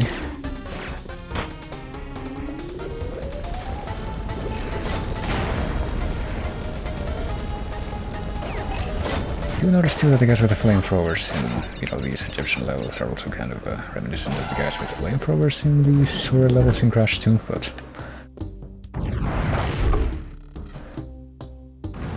I think that necessarily implies that we're also gonna get a reprisal from the guy with the electric hands. I think that guy doesn't show up again, but could be wrong. Okay, that didn't blow up these stack boxes here, so I can just get this. No problem. I guess the timer for those things is also pretty much sped up immediately if you go too far ahead of them.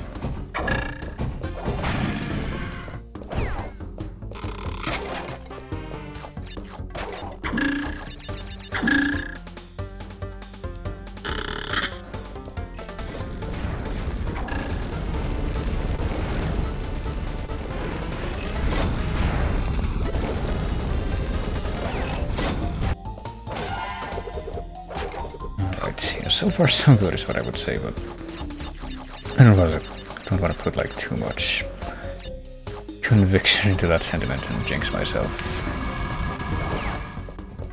Well, there's a crystal, so at least I can probably rely on that being collected once I am done with this bonus stage, maybe.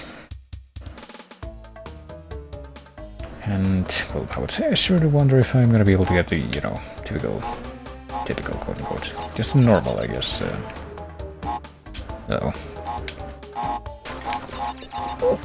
Goodness, how was I gonna get that sentence? The normal box gem for this level, but I get the feeling that that's not gonna be possible just based on the fact that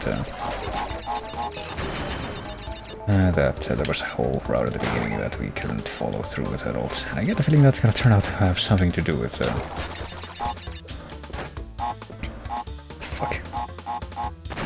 gonna have something to do with the boxes in this level, and also there's apparently one missing that I didn't see at all. Oh, this one. Okay, I don't know why that one didn't blow up. Maybe I just ignored it completely. I mean, like I said, it probably doesn't matter that I'm putting that much attention into this right now, because I don't have any assurance that I'm gonna be able to get all the boxes in this level regardless, but just do it out of principle, you might say. I can have that much more care for that, then might as well go for it.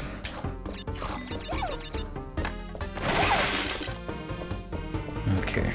I mean, same here really, just let the box explode, the TNT box explode, the rest goes up.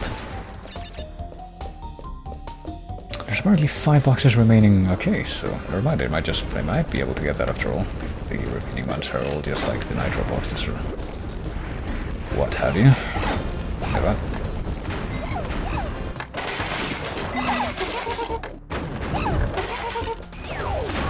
Yeah, apparently that was the case, never mind, so that was kind of worth it. Worth it in a way, but worth it in a not particularly significant way, since I'm not going to be getting all the gems on the first go. But still, I can have the satisfaction of having done that much right.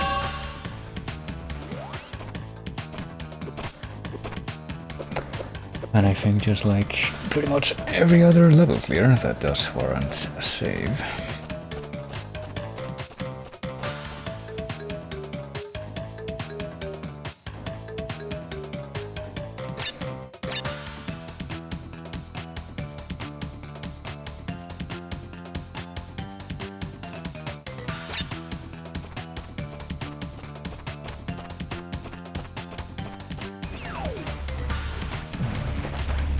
Going to another stick level where we have to use a different vehicle, so it's pretty much the only one where you use a vehicle and you're not forced to play as Coco is the what do they call the oh, you use R1 to shoot.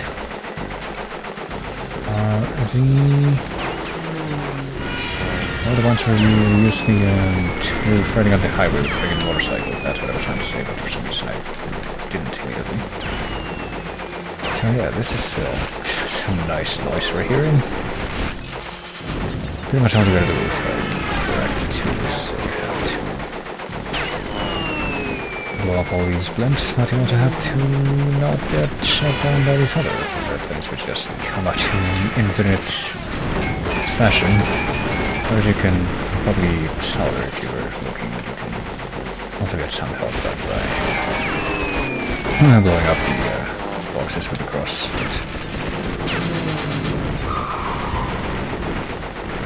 I don't think there's that many of them, so just keep an eye out for those.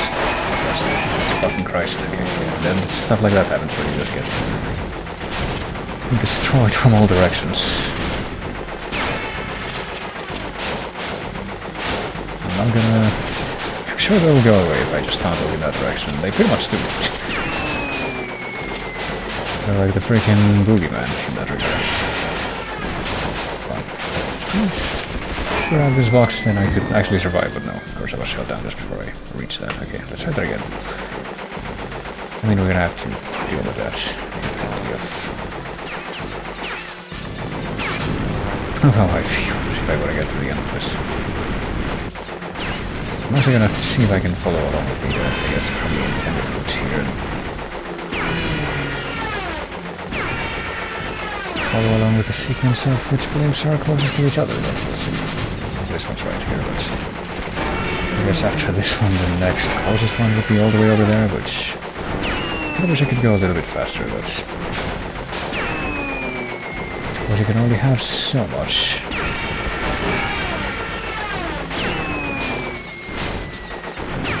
Even right now, it would probably use a little bit of a health boost, but I wonder if I could hit that box on the right from all the way over here. I'm gonna turn and they will disappear in the end.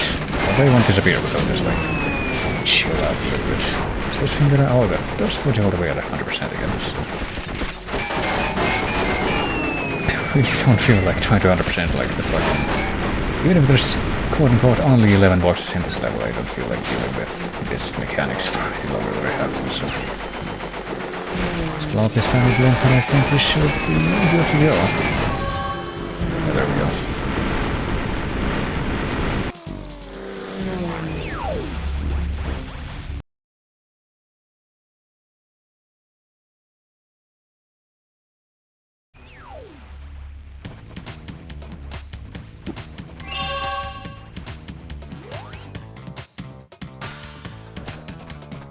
And I don't even want to imagine what it would be like trying to get the freaking relic in that stage, so, you know.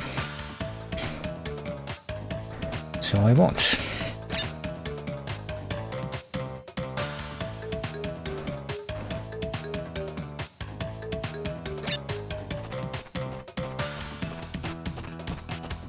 But what's next?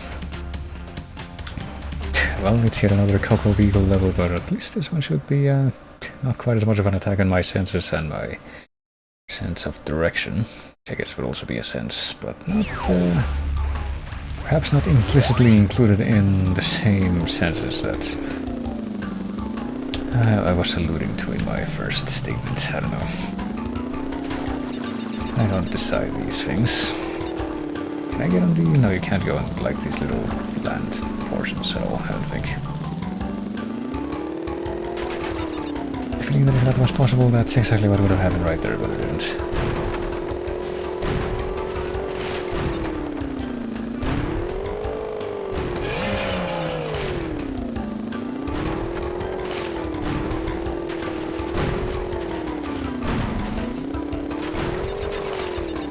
Let me take a quick look back here, because I thought maybe, just maybe there would be another box in the horizon that I wouldn't have caught sight of, but apparently not quite. Well, we do have one of these friggin' boxes that's being guarded over by one of these stupid birds, but... And then there's this, which I guess is actually a little bit out of the way, as is this.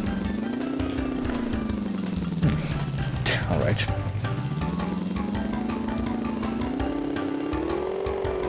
I will actually go ahead and backtrack a little bit now so I can confirm that I didn't miss anything, because since this is pretty much a gimmick level that doesn't follow the usual on-foot platforming rules, pretty much every single time there's a level like that, I kind of like to assume that that kind of implies that you can get the box gem from the first hill.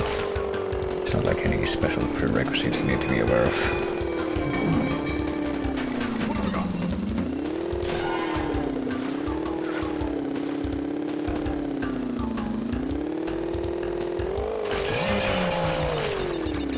And there we are. Okay, so how's the next part here gonna work? Because I do see that apparently we have to do another ramp jump. I guess I'll just try to go for it. No special fanfare. And there we go. I did see that apparently there was at least one bomb there that was sort of moving back and forth, so... Tell you what, I sure don't want to deal with that, so... Oh jeez.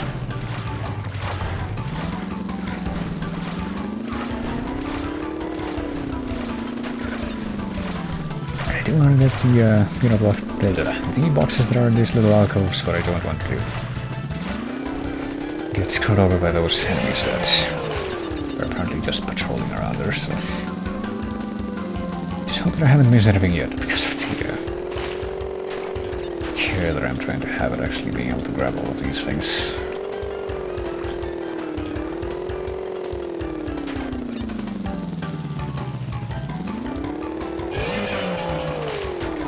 Even put like a ramp on the other side of that so that you can potentially go back. Missed anything. That's unusually generous for a game like this, I would say. Especially after... You know what happened with the fucking Cold Hard Crash box gem before. I feel like that might have been like the high point of how sadistic the... at least the first couple of games could be. Maybe. I mean, it depends on your perception of being forced to do speedrun things, like I keep on also alluding to, but I mean, even if you don't care about that, there's definitely also stuff like that. And I realized way too late that there was going to be a bird there. Oh, there was like a little loop-de-loop that she... Well, not a loop-de-loop, more like a barrel roll that she did in the air. Barrel roll... on a jet ski. Yeah, loop-de-loop would be like along a different axis. I don't know how else to put it.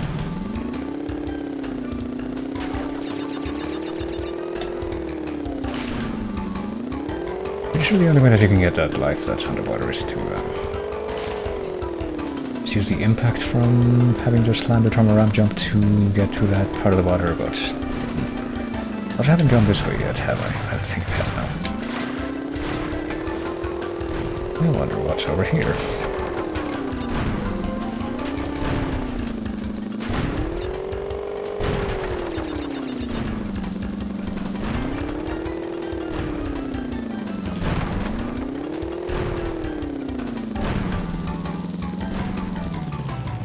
Right, I would like to be able to, you know, look in that direction.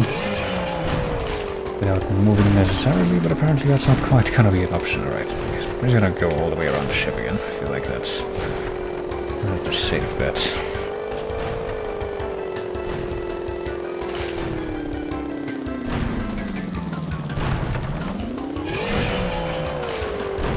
And there we go. I think we can go back to the main route now. Hopefully that's everything. There's still another 13 boxes left, which is... well, we'll see.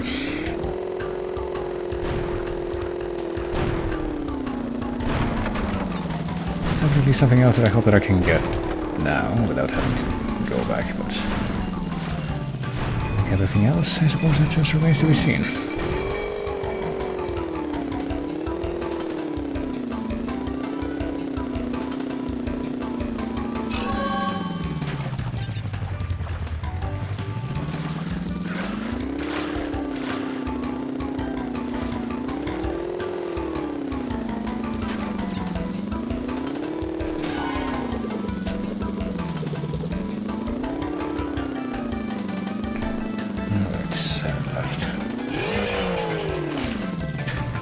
To get to those 7 from where I am.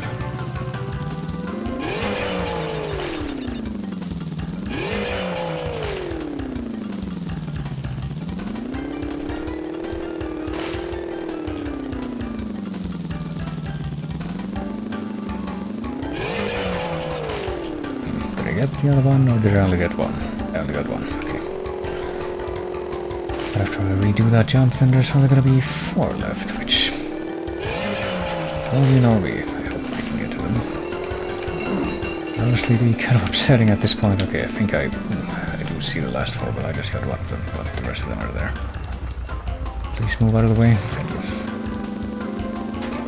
That should be everything.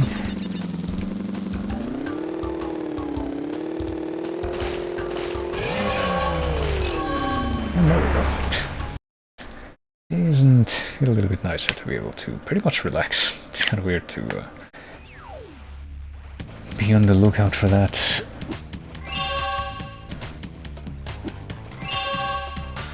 But I think I'll be on the lookout for a level where you can more or less relax in a video game, but it is pretty much what you're on the lookout for in a game like Crash, I think, especially if you're trying to get the extra stuff.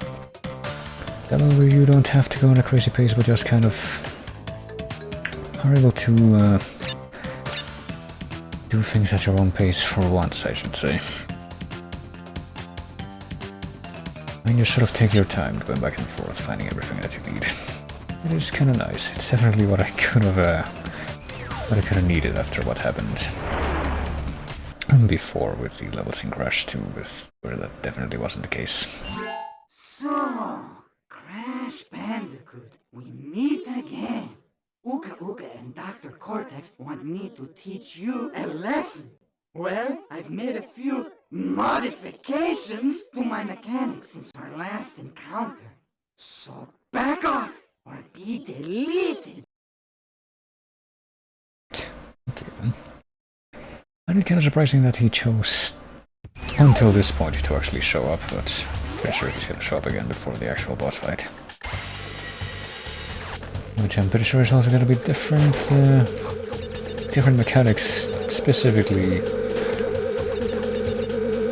from the one in Crash 2, but also ones that will be somewhat reminiscent of the fight with him in Crash 2. I think it's gonna be another, like, not plane level, but I think it's like a spaceship level where you play as Coco and you have to fight him like that. So instead of just like having that one level mechanic where for some reason you're throwing fruit at him, in Crash 2 you have a bit of, I guess, a somewhat more organic excuse for attacking him with projectiles in this game. Okay, I sure hope that these are all the same type of box and there's not like a hidden nitro box somewhere in there or something. As we all know, this is the kind of series that would pull a trick like that, and has in the past. It's not very cash money.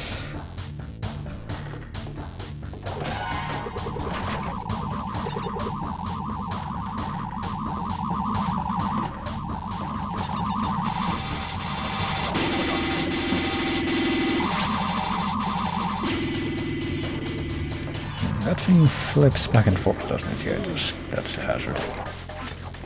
I was wondering if that was gonna turn out to be some kind of a secret thing where if you like stand on it for long enough it takes you to a hidden path, but I don't think that's it, no.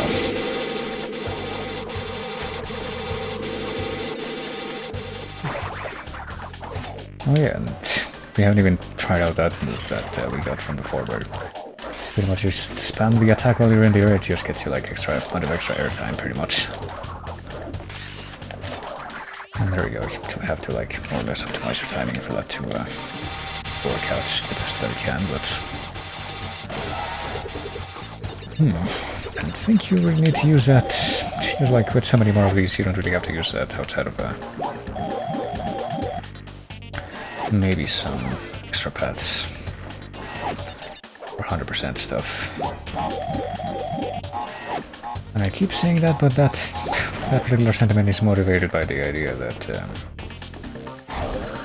I haven't really been doing too much of that so far, and I don't think I've really come across that many occasions where you have to use the double jump even. Let alone that thing. Let alone those two things in conjunction or anything like that.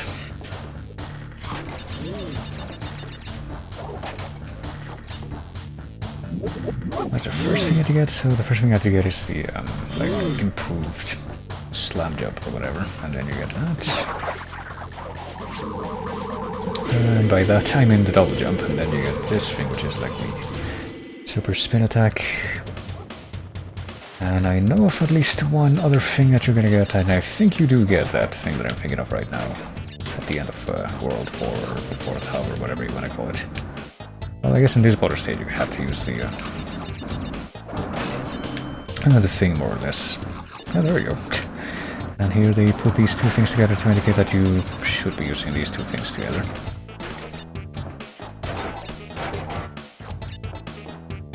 And, boy, well, here's a problem with this next jump is that...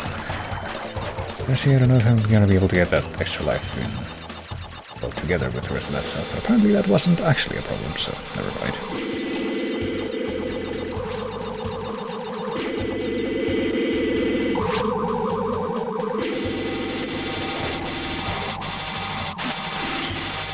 I guess the sound effects in these future levels are also kind of loud and noisy, I gotta say, just like the ones in the lava sound effects from the dinosaur levels. Oh, okay, I thought that was actually gonna be death for me, but apparently not quite. Apparently didn't get, given that I was pretty much right next to the friggin' nitro box, that's not quite close enough for that to count as contacts.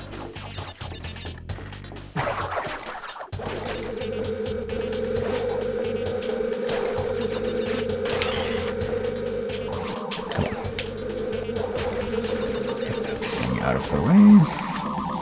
As usual, I have no real idea of whether or not I actually have a shot at the, yeah, apparently I don't, never mind. The boxers jam, but I guess that showed that I don't. Well, it's whatever. We have one more level left. It's gonna be another Egyptian level before the, boss number 4 here, right? Engine again. Yep. But you know me, I continue to feel compelled to save after every little accomplishment, even if it's not necessarily as urgent in this, at this time in this game. I don't know, it's kind of urgent, it's a little bit urgent, I feel. When we've come this far into the game's regular stages, but...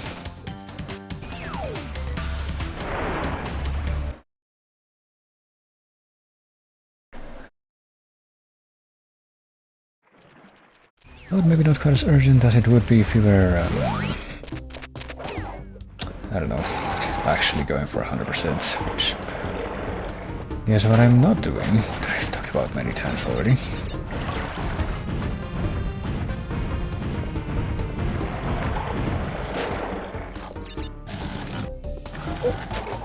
Goodness. Okay, so here's the thing, I'm pretty sure I have to... I'm gonna actually want to, you know, blow up these TNT crates. Again, based on the vacant ocean, that I might actually be able to get the box gem on this level. Oh, and then that just happened.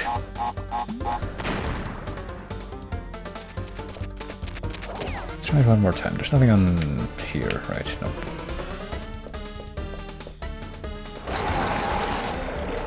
Certainly nothing that you're supposed to be able to get at. Of course, that's even based on the way the camera doesn't try to get there. Okay, there we go.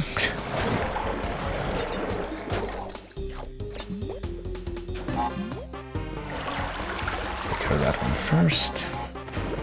I'm gonna try to get a slightly better angle on this one before I back off. And then just get through.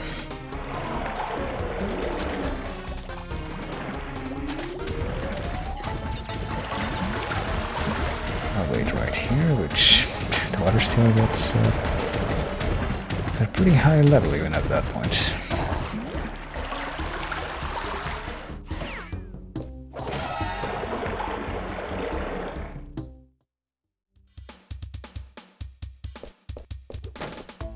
Oh shit. Well, immediately I messed up here, so can't run off the edge that way. Can I run off the edge a different way? Yes, I can, right here. At least they don't really drag that one out. It's with, ironically, I'm pretty sure the one that was on the first level of the game, that bonus stage.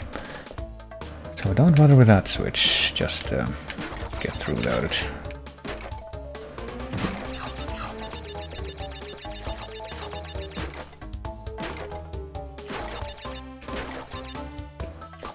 Now what about this one though, these boxes that are up here? That's what I would want to know.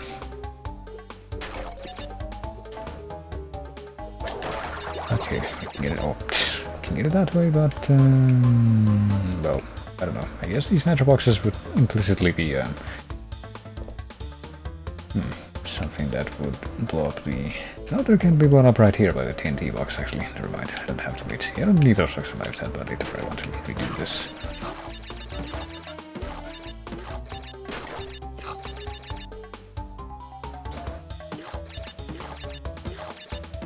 I'm sure I can get past this without this being an issue.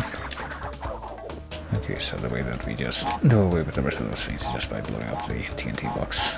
And that blows up all the nitro boxes, and there you go. Everything that was adjacent to them. I am willing to accept that as my compromise there.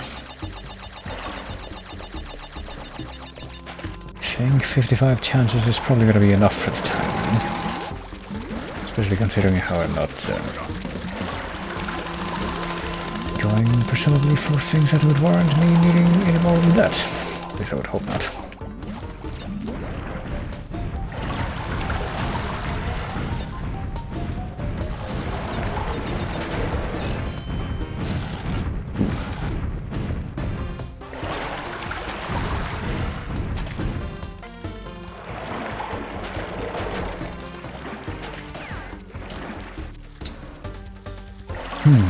Supposed to. Yeah, I guess I am.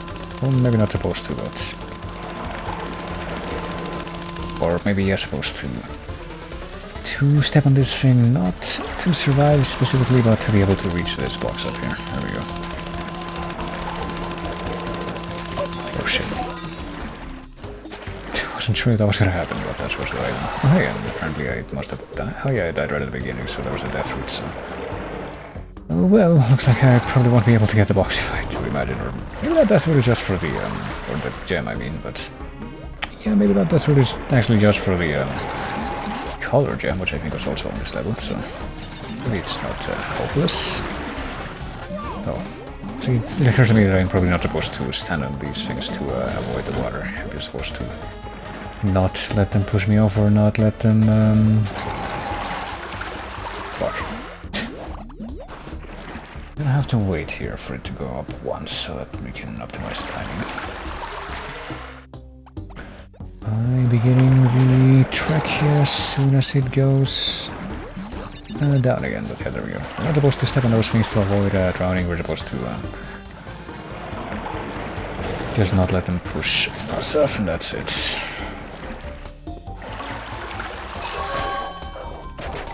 I can't believe we managed to avoid drowning.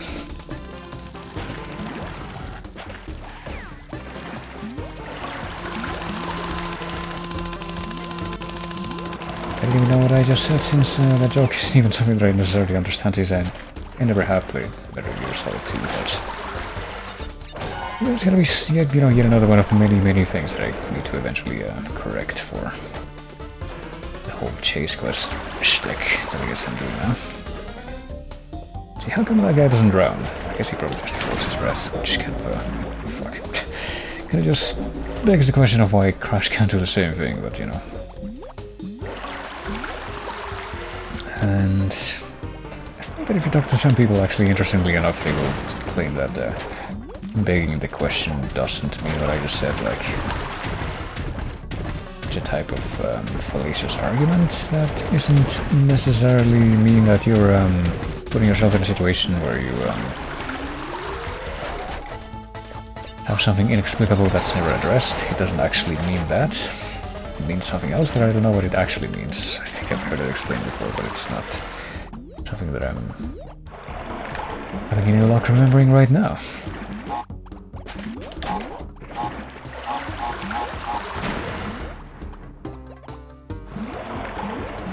Should probably look into this. I feel like that's one of those things that sort of bothered me from time to time in the past.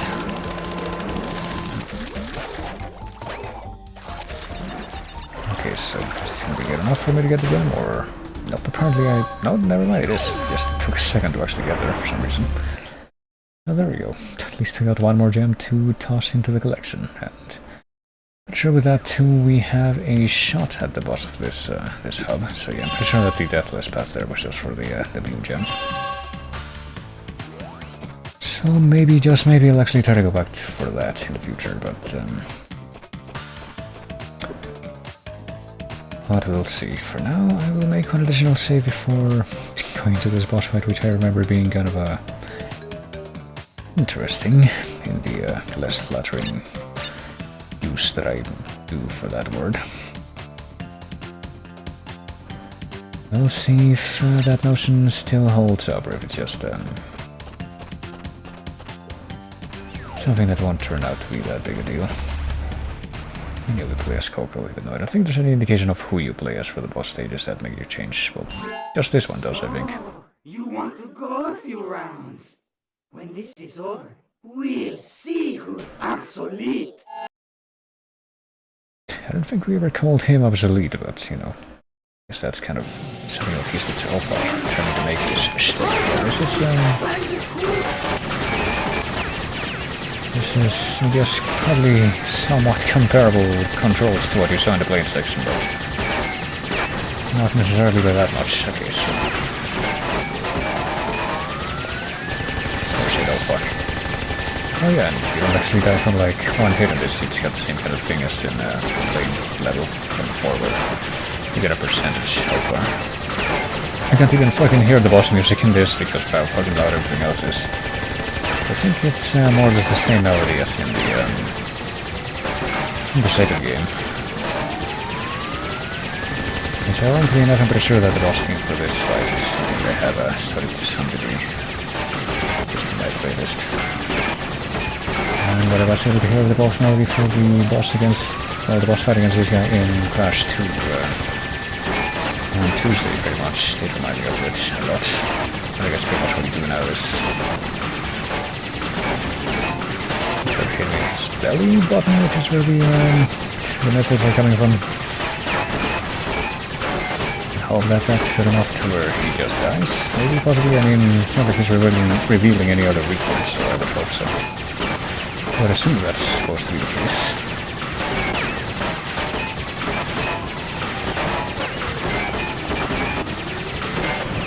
Yeah, there we go.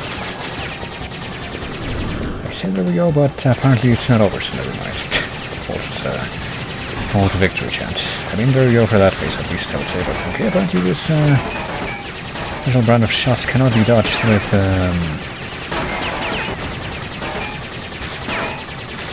well, those purple shots cannot be dodged with or they can be dodged, but they can't be shot down, if I was trying to say that the missiles are supposed to. Or at least I must assume that they are supposed to be shot down, I actually don't know.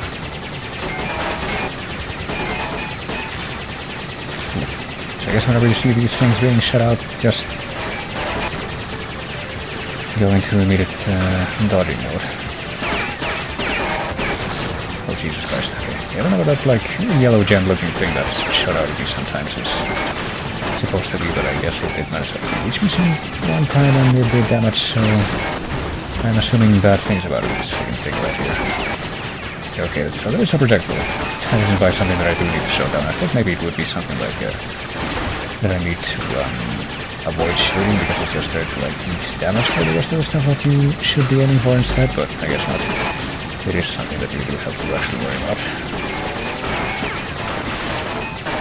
Okay, it's definitely turning into be an interesting, in the less flattering sense of the word, encounter so far, for sure.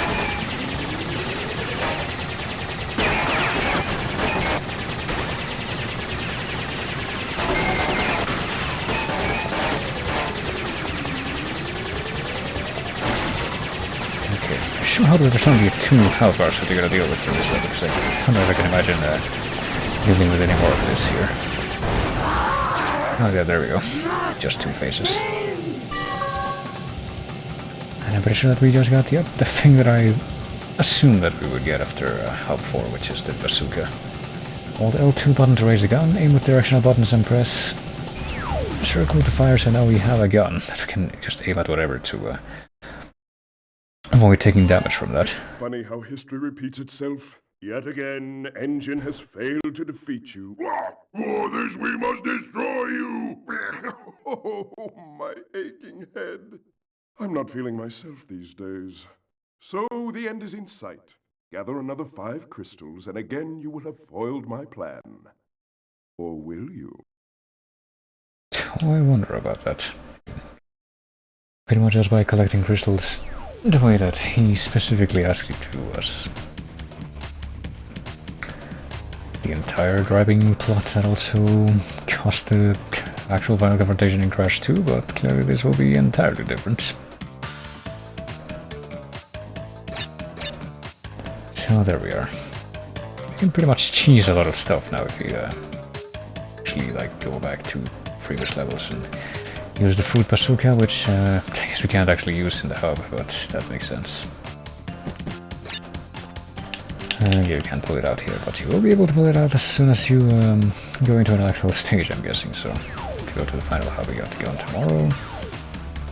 Fucking another one of these, because of course we do. And I think there's even another one of these that you can unlock as a secret level in the extra hub that exists in this, because of course it does, but Flaming Passion, that seems like it probably wouldn't be too bad. Mad Bombers, oh boy. I'm not looking forward to that one, but we'll deal with it in Boglight. I'm guessing Boglight is gonna be like the Firefly stages from Crash 2, but for now let's deal with this one. And we can begin to make use of this fucking overpowered thing that we have now just by shooting obstacles that are ahead of us without even getting close to them. I mean, you don't have to do that, and pretty much you will not want to do that at all if you're trying to do like a speedrun of any of these levels to get the relics, but since that is definitely not the case for me quite yet, I will completely abuse this thing. Can't shoot this thing at all, so... Oh, there you go.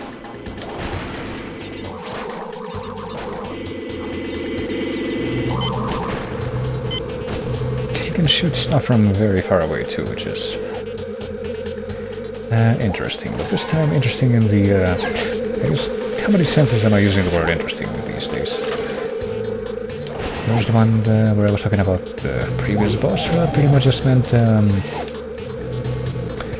kind of dumb and questionable, but then there's this, which means kind of dumb and questionable, but also it does make things a little bit easier on me, so I am less compelled to be negative about it.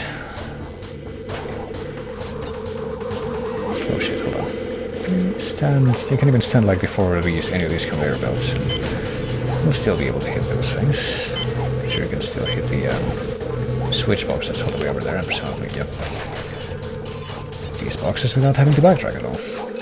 Isn't that nice? But I don't think we're gonna really fuck around with more of the boxes there quite yet. There's a bit of a contrast between, you know, this power-up and the rest of the power-ups that we got before, in that on the very first stage that you do after you get it, you're pretty much, you got these floating switch boxes off to the sides, which pretty much means that you're expected to use it for that purpose. Whereas I don't think you had to use the double jump or the super spin jump thingy for anything that wasn't part of a bonus stage before, or like even after you got them. Really makes you think.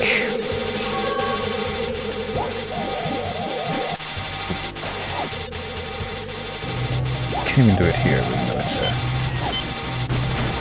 bit more finicky to use it when you got these kind of semi-2D side-scrolling sections. But pretty sure that even if there's like if there was like a box under these fucking metal blocks, you could potentially shoot it this way, so you can cheese a lot of stuff with this thing. But hey, being able to cheese things is right up my alley.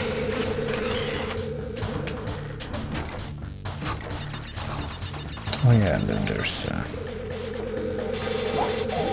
guess some boxes that are going to materialize after we go a little bit further ahead, and then I'm pretty sure that the way you're supposed to destroy them, I guess. Well, after they actually show up, which hasn't happened yet with the help of that TNT box, but let's leave that TNT box alone on the bridge and go over here and see what we see in this bonus round. Actually, we don't even have to be here, do we? Like, actually step in that box, we can just shoot it from a distance. And in fact, we very much have to do that with the nitro box, because there's no way to touch that thing and survive, so... Ooh. So what is this kind of result in though?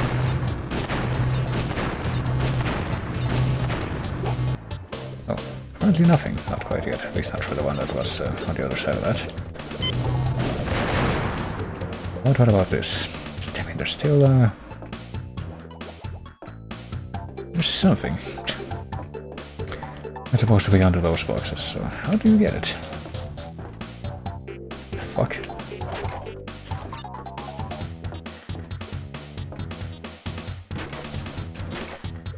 There's nothing up here, apparently, like... The shit? Apparently, whatever this outline box is underneath these two, that's not something that counts towards the total number of boxes that you get from the bonus round, so... Okay. I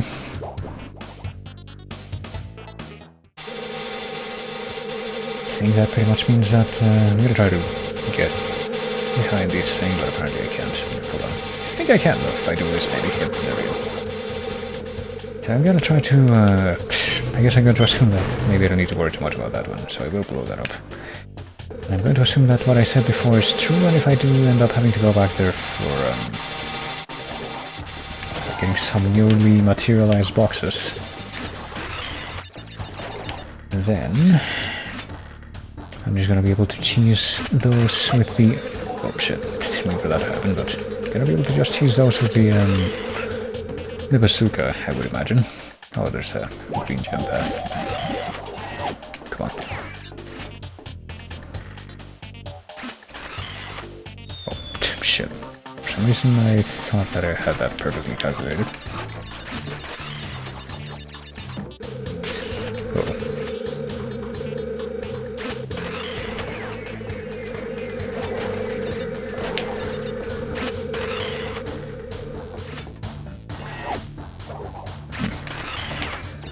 Oh, there we go. Okay, maybe this time I will. If I stand on the line here before I... Yeah, there we go. Before I jump, then that actually is the optimal distance, it would appear. Well, it looks like I'm not coming back this way.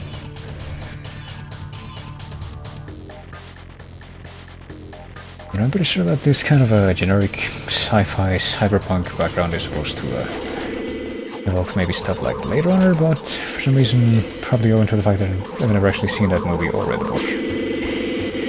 And you know which one I would rather do first.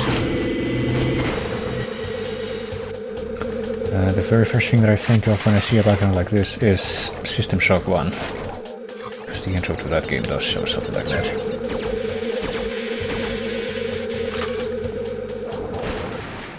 And yeah, it looks like I wasn't able to get the boxes, but whatever. There's clearly a few things in this level that I was just not... I didn't know how I was supposed to get to it. But that's whatever. And apparently there's 2 gems that you can get, one from... Presuming one from the boxes and one from actually going down the green gem route, but... That's also not an option, so you know. Oh boy. I feel that that level was also relatively chill enough that we don't really need to save after that one in as much of a hurry, but I do see the one that comes up next and that instinct kicks in regardless. Jesus Christ, come on. Let me try to say that again slowly. That instinct kicks in regardless. Yeah, it does help a little bit when I actually do have an idea of what words I'm going to say next before I actually say them, but just a little bit. Oh man, of course it's actually a race. I think there's one more stage like this in the secret hub that I think has the same basic premise as this one, but well, it's this one and the other ones that I've done in the same vein, but I don't think it's actually a race. It's just like get from point A to point B kind of deal. Oh shit.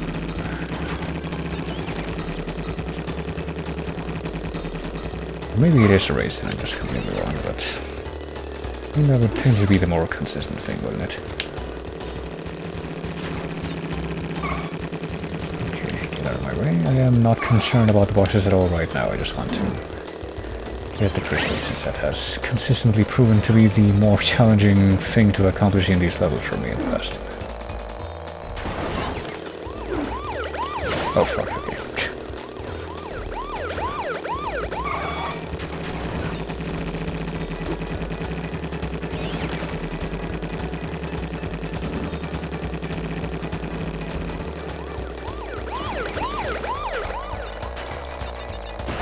Okay, there's 2 more dudes ahead of me, it would seem, but don't know how much more room I have to get ahead.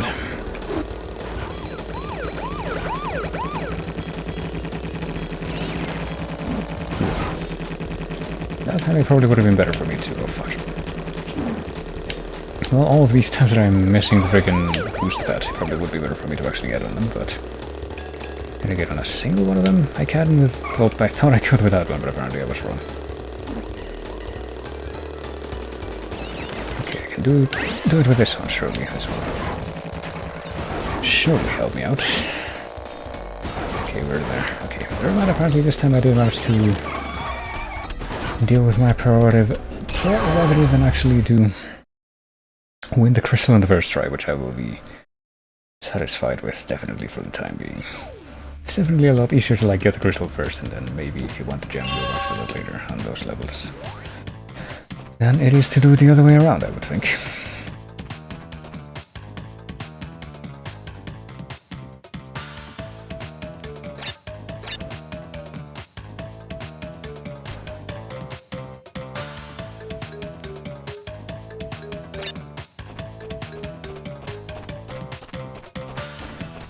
And that was the second one, was it? Yes. Okay, so... Next up, I don't think I've thought too... We've gotten too much stress out of these levels so far, so I hope that this one continues the trend. I don't think my freaking distress levels that I've gained from these games is... Like anything that's gonna happen in this game is gonna top the freaking ice level from before. In game number 2, but that very much remains to be seen, I think. Especially if, you know, considering that I pretty much would never have seen that level if I wasn't under the pretense of trying to 100% that game, so... Shit, that was like really lucky placement there. Can I get on this thing, or... Okay, I was gonna say, can I get on this thing, or did I do it too late, but apparently it worked out. The crystal is mine, but evidently that doesn't necessarily mean that much, but fuck.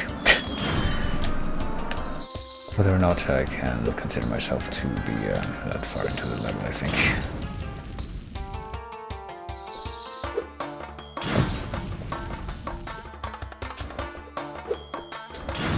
Oh, hello. Were these TNT boxes there before? I didn't think they were. That's a little strange. Maybe I just had a complete lapse in memory there, and I'm ignoring something that I would have seen less than a minute prior, but I don't know.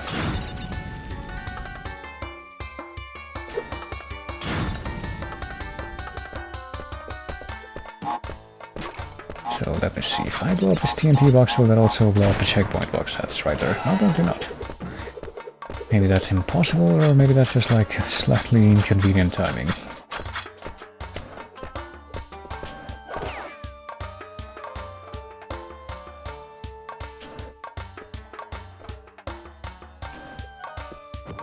Oh shit. We can actually destroy these Burka people that are... Oh, come on. They're throwing down these explosive Molotov thingies, but... Well, of course there was a death route here, but... I mean, it's whatever. It's probably the death route that you need to... you probably need to follow the death route to get the color gem that's apparently somewhere in this level, so... God damn it. If I hadn't gotten stuck in the corner there, I actually could have gotten that guy. I guess I will actually try out the destroying the source of the fire bombs this time. I should be able to reach this one here. Yeah, there we go. Just make them stop.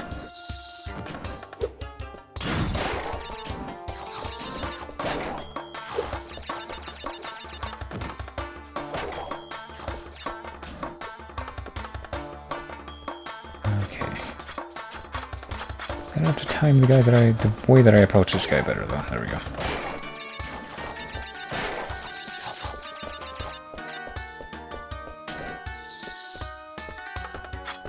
Okay.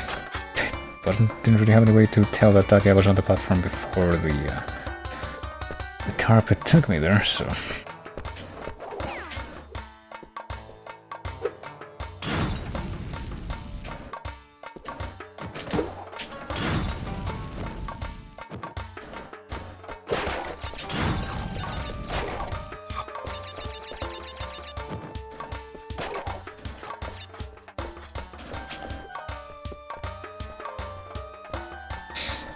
Alright, so now I know not only that this motherfucker is in the way, but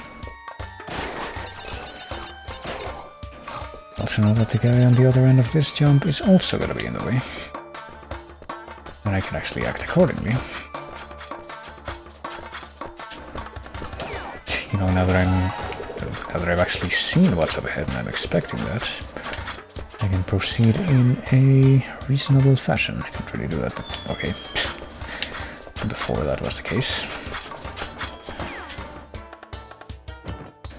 And pretty much the same here now that I know that I need to wait on this bouncing platform.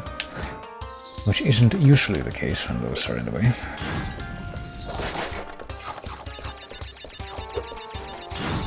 Well, let's check out the bonus round. Like, maybe I can get the box gem from this level, even if I couldn't get on the death route. Wouldn't that be nice?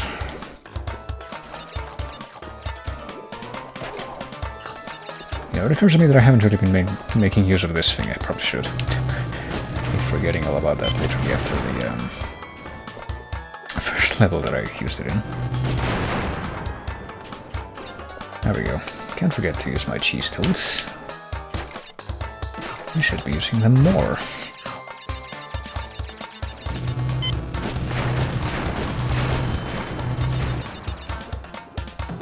Oh, I'm actually gonna have to use them here, don't I? If I want to destroy these boxes and still make it to the end of the bonus stage.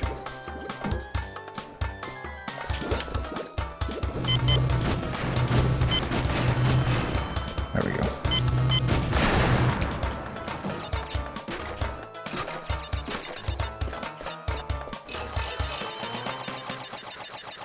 Alright, definitely not even know this knowledge anymore. I'm pretty sure you can also destroy those, yeah, those freaking firebomb throwers with the bazooka, and of course I am absolutely right. I don't know why this one is apparently not in range right now, but... Come on, I'm right here. I'm right in front of her, maybe. I don't know if it's her. Well, what about trying to destroy this box? If I can't destroy that obstacle, that enemy, then can I at least destroy that box from over here? Yes, again. And if I can't destroy the source of that obstacle, I will at least just get past it. Everything? That is in fact everything, yes. Isn't that nice? So we can just pop one more gem into action. Just a couple more levels and we will be at the journey's end, presumably. And yeah, it looks like I was right in guessing that in that level the death route would be for the color gem, which apparently that time is the green gem.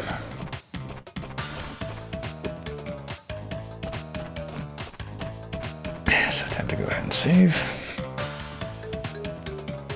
I'm gonna take a quick sip so I can maybe cool down a little bit, as well as just refresh myself.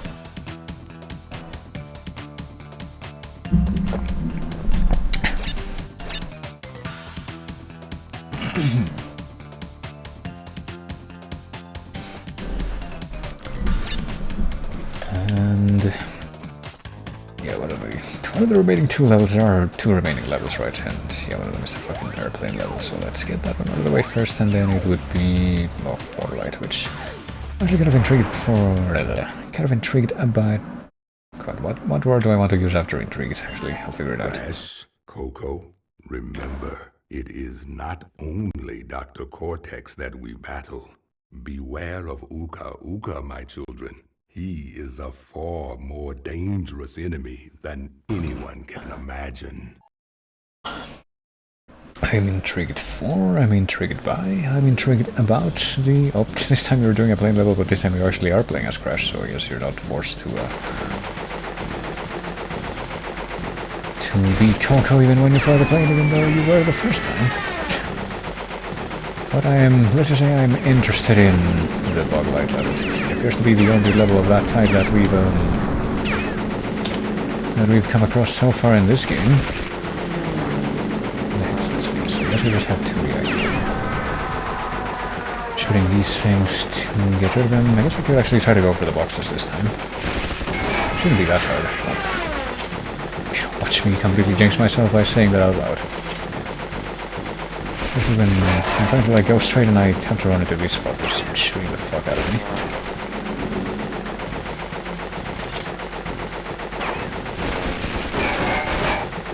Now I have to go back and get that, so shall we both able to shoot this plane that's actually in front of me now? Maybe possibly it looks like I'm gonna have to go for the engines to be able to bring it down. Possibly, I thought maybe. Yeah, looks like we have to go for the engines to actually take down the big planes.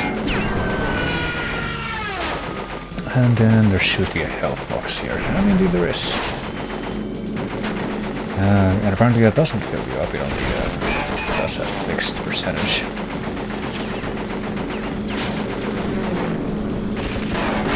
Oh, for fuck's sake. That just keeps on happening.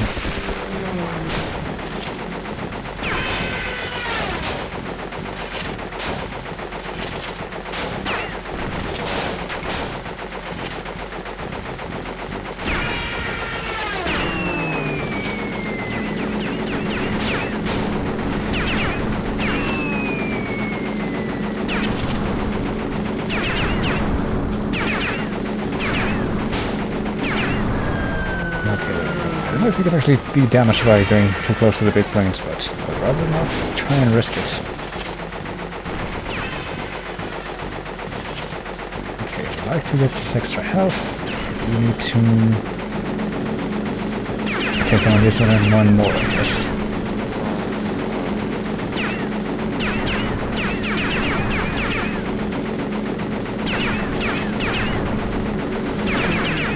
How are we doing box-wise? Do we have any extra health that I can grab? Yes, yes we do. Just have potion, and there's this, which I still got like 30% of my health in one fell swoop in like less than 2 seconds, so that's cool. There's this box, and there are 2 more after this one, it would appear, so...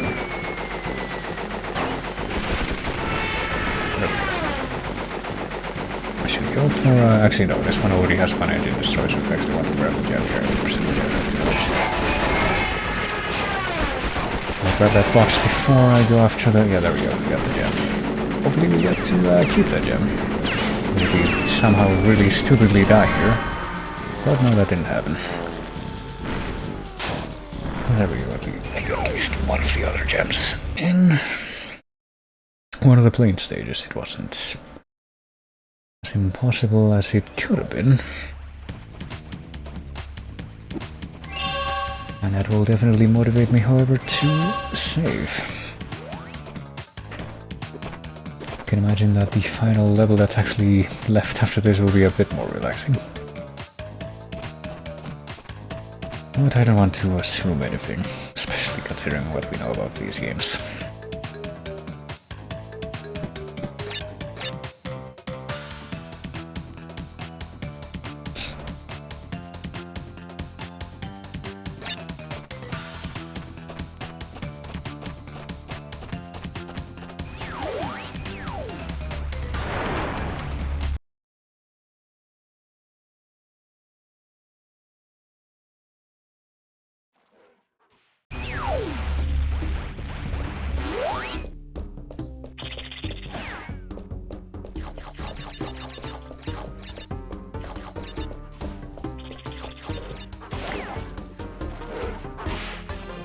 Well, it looks like it's something that's not entirely unlike the Egyptian levels as far as the general aesthetic of it, even if it's outside, and also the track is the same, the music is the same, but... Oh shit, for some reason I didn't think that spin would actually be in range of the explosive box.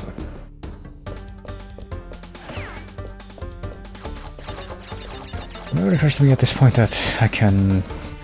I get a feeling that maybe the reason why they put so many fucking gimmick stages in hub number 5 is so that you forget about playing the regular stages and you forget that you can use the fucking bazooka.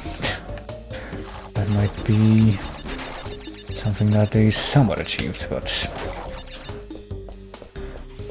only to a certain degree of success on my part, in my case.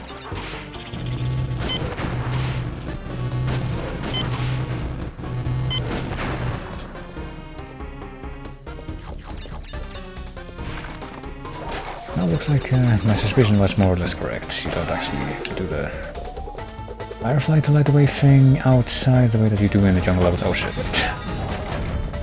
way that you do in the jungle levels in Crash 2, but you do it inside the pyramid sections, I guess. Or maybe not necessarily pyramid, but just like these ruined sections. Oh fuck. I kinda saw that coming, but it all happened too quickly.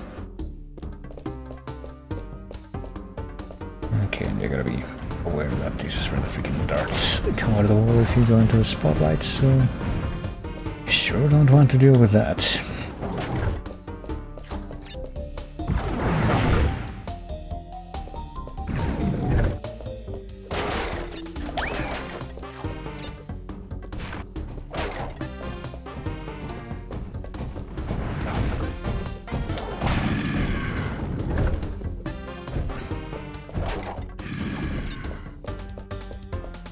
Right, there's like 3 Aqua masks that you can get over here, like by the side, so you would have to, yeah, apparently do all this stuff on purpose. It's essentially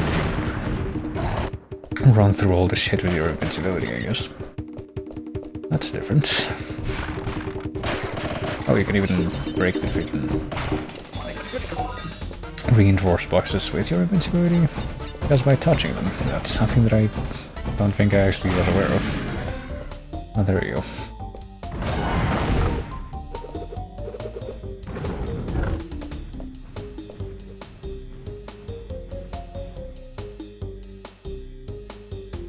It's gonna be like the Firefly levels in Crush 2, the bonus areas where you actually, you have to continue using the Fireflies even in the bonus routes. Fuck. Trying to jump over the Firefly so I didn't end up losing time in the, you know, breaking boxes in the bonus routes, from what I could see at least. But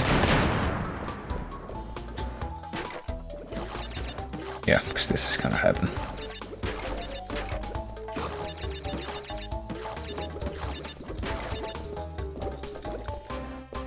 Can't even see like the way to the end, but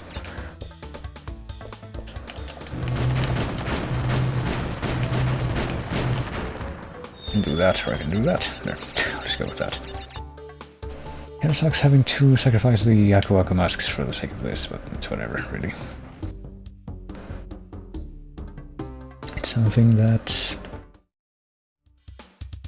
I would hope. Yeah, let me try to do this. Let me try to double jump and then do that. There we go. That works. And now I can actually take my time doing at least some of this stuff.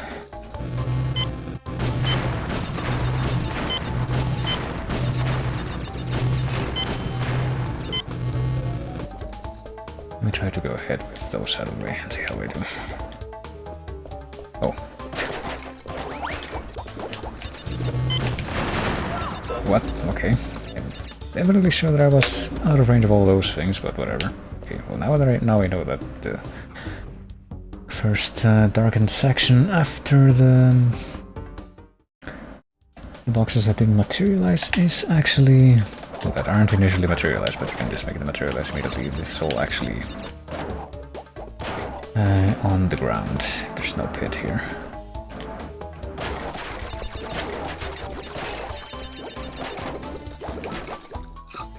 And there's also some nitro boxes up here, so let's just get those out of the way, and maybe this will be enough. Let's see.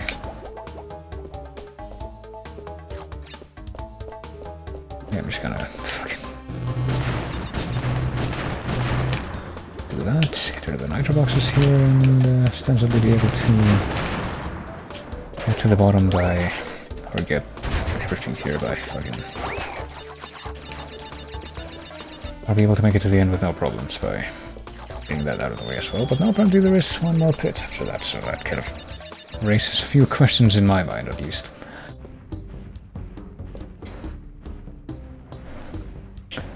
But I do have a bit of a probable strategy for actually being able to get the rest of these now.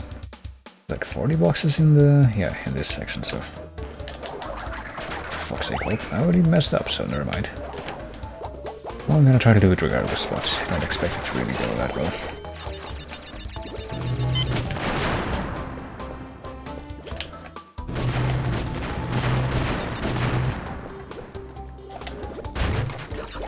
I can do this, jump on the switch box, presumably there's gonna be some fucking nitro boxes here, which I should be out of range of, and there's, yeah, we should be at 40 boxes after getting out of that pit, so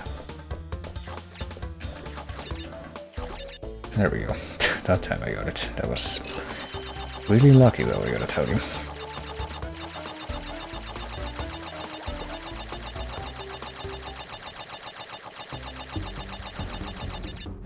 And now, maybe I can actually go further ahead.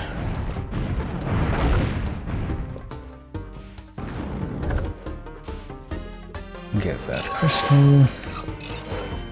And apparently actually be in the dark even outside, even though that wasn't the case when we first came into this level. That's mildly surprising. So I pretty much just turned into the jungle levels in the dark from Crash 2 at the end, but not at the beginning.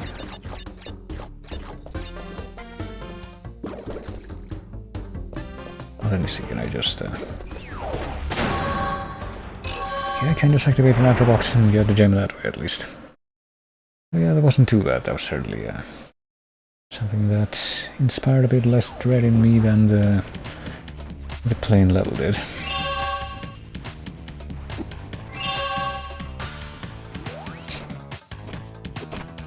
But now, before we do anything else, it looks like we're gonna have to actually finish the game, at least the vanilla route without 100%, which I'm pretty sure you do have independently of whether or not you're going to or 100%. you do have to beat the final boss at least once before that's possible, I think. To actually shoot for that. So let's go ahead and take care of it now. And I'm pretty sure a little while ago I was actually talking about how the actually did end up playing through a couple of the fucking Game Boy Advance Crash games when I was very bored and I was younger. Though I'm pretty sure that the first time that I heard the track for this boss fight, which is I think fairly iconic to this boss fight, was a different version of it that they had in one of those games. So this track is also gonna be forever associated to my memory of that game for that reason. And I will hydrate. Thank you, Bern. I'm sorry. This is the part where I'm supposed to be angry, full of rage, incensed beyond belief. Once again, you have outsmarted and outspun my best henchman. I should be rather upset, shouldn't I? And in fact, we're furious! But it seems you have overlooked one small detail, you little orange delivery boy. Now that you have gathered all the crystals, all we have to do is take them from you! I mean, is he carrying them on himself at all times? That's the thing. Crash Bandicoot, for the last time! Give the crystals to me! I can't remember the exact mechanics of this fight, though. I do remember that part where freaking the two masks are fighting that Beam of War sequence in the middle, but I don't remember exactly how the rest of this works. I think it's gonna be something kind of similar to the Cortex fight in Crash 1, where you have to spin something back at him or whatever, but no, apparently not. Just avoid death, and then eventually the opportunity for attack does in fact open itself up without having to do that. Oh, I just walked right back into that there though. It's gonna stand right here. I assume that it's gonna be fine. At least for a little bit.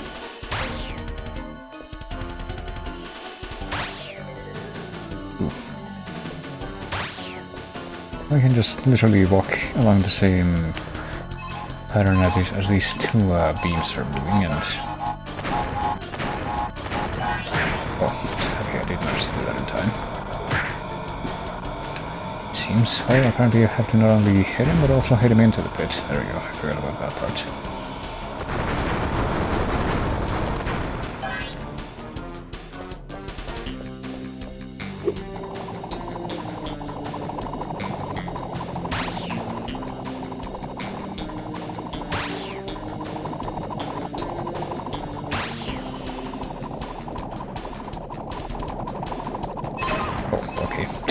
Didn't really have any way to tell that that was gonna land exactly where I was.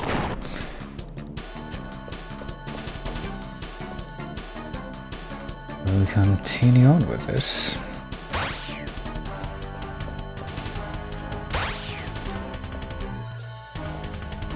Okay, I guess if I'm gonna be doing this time and again, I should probably just try to be mindful of, or try to be somewhat mindful of what the pattern is here. Shoot you 3 times, then throw the mines. Apparently the first one is always gonna land like exactly almost right around here. Better just be aware of that, I guess.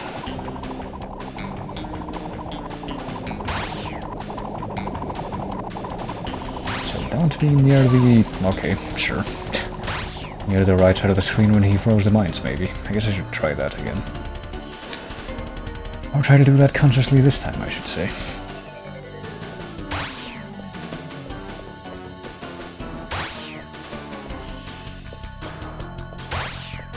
See what happens now if I am in fact not on the right side of the screen. Well, apparently the mines do in fact stay on that side, pretty much.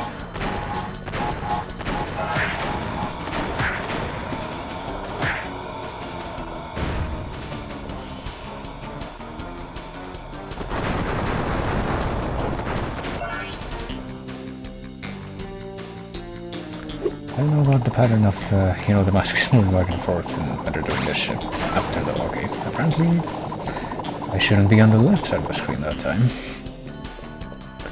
Why no?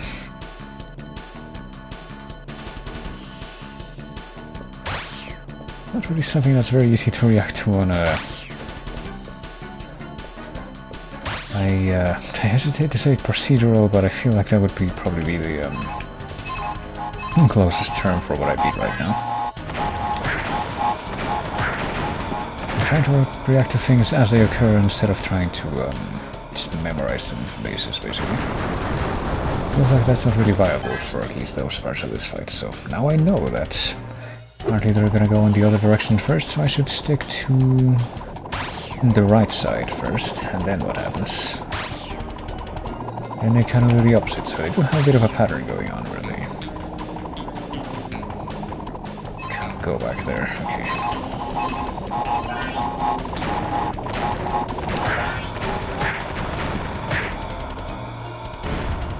So I guess I made it to the final phase, but now I do have to wonder what happens at this point. Gonna be a reiteration of stuff that's already happened, or perhaps... Oh. Well, kind of, maybe a little bit. Seems like it's gonna be even more difficult to try and figure out exactly where the danger zone is gonna be here. Apparently it actually does home in on you at the end there, which is... I feel like things just a little bit difficult.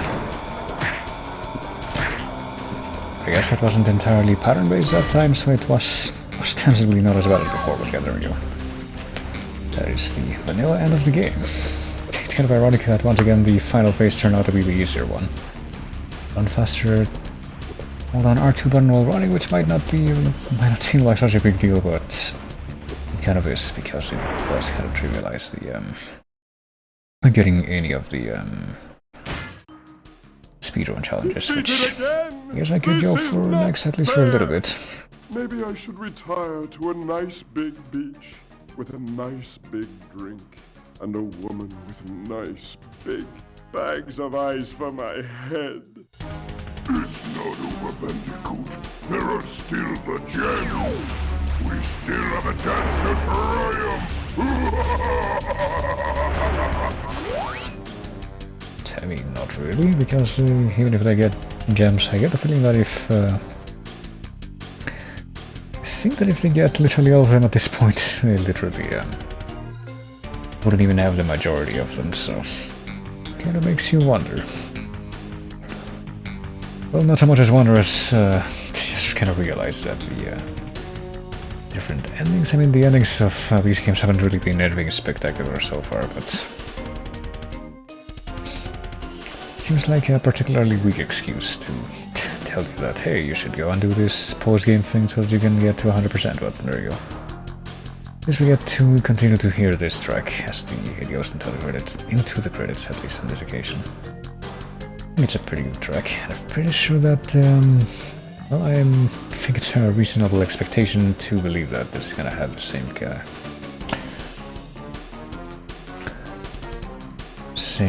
music credit as the other games, maybe? I don't know if we've been past that already or if that's actually coming up now. They do seem to be in the exec credits at this point. I saw the name of Kaz Hirai and I wondered if that guy was going to have basically replaced Shuhei Yoshida in the credits, but apparently not, because I think I saw both of them show up. But... oh boy.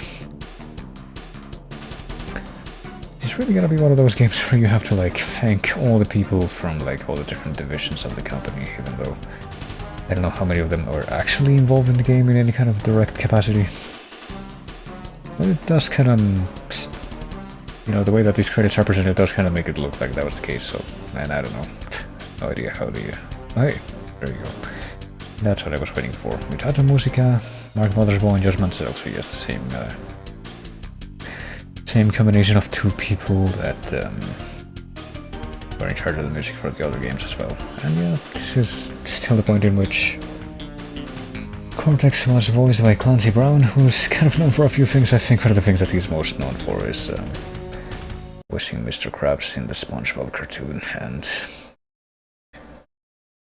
pretty sure that he's one of those people that's pretty much the quote-unquote elite of voice actors in English, though, where it's Something that you can notice about voice actors in, I mean, not even necessarily just in English, but in just a bunch of different contexts. You can notice that if you pay attention when it comes to voice acting, it always seems to be the same kind of a very, very small group of people who get all the work, but... Okay, there we go, that's the end of the game, but a couple of... It's obviously not the end of the absolute end of the game where it's 100% or anything like that, but... There's sure a couple of other things that I would want to look into. Would be...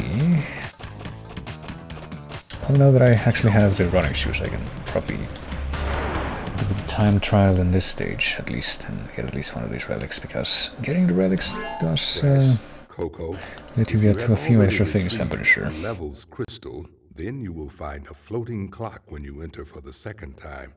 This floating clock activates time trial mode. Grab it, and the clock will start ticking. Race for the end to get the best time. But beware, some elements will change.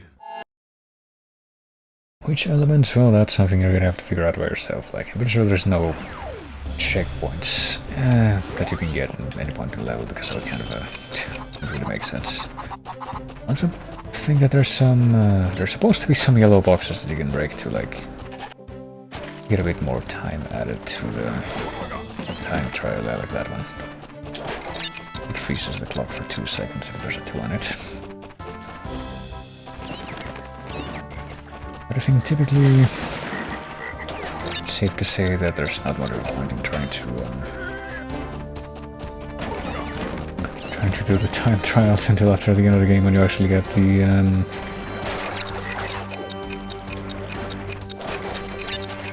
running shoes, and you can make this very significantly easier. So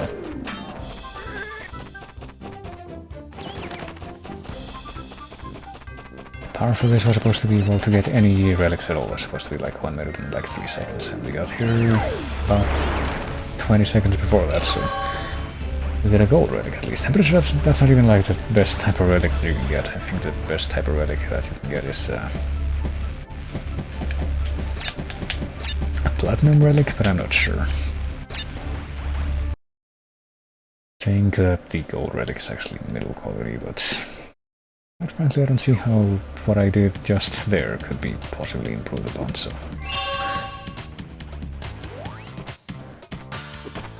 Let me see what happens if I like step on that switch again, for instance.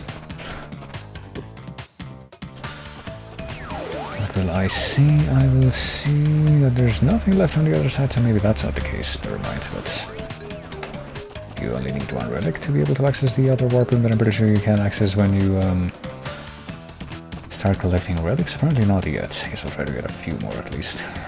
Just as a posture. And hey there, Snobis, how you doing today? Catching me pretty late. Not sure how much more of the game I'm going to be doing, but I should actually probably look this up, actually. I should try to figure out, so that I'm not just kind of guessing at it, exactly what I have to do with the relics to get to these secret levels, which I'm pretty sure you can access. Let me see, time relic.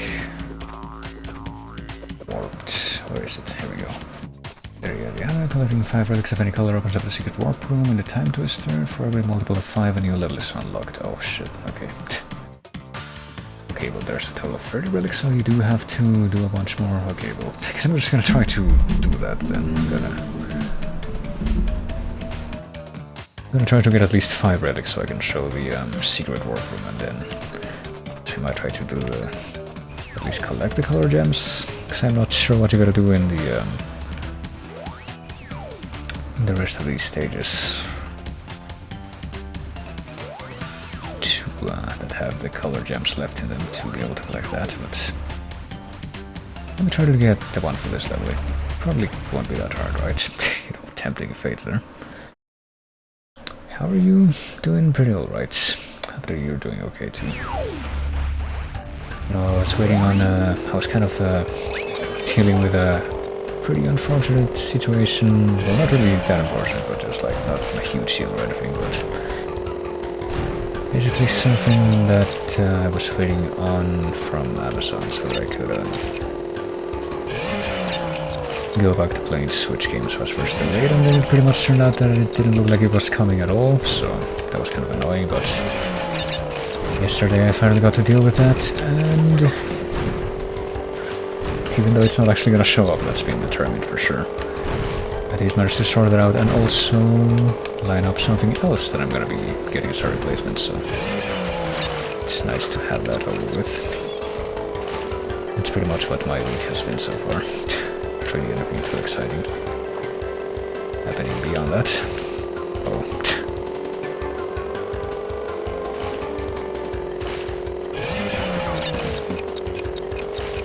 But it is nice to have that out of me.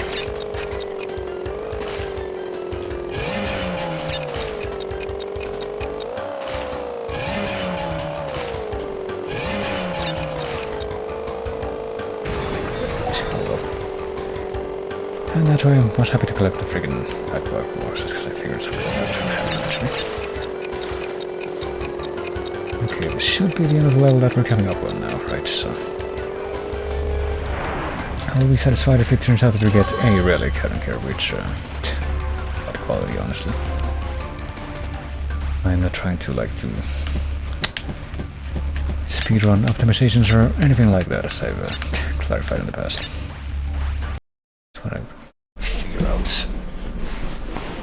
If I can get at least 5 of these things, and then I will definitely be satisfied.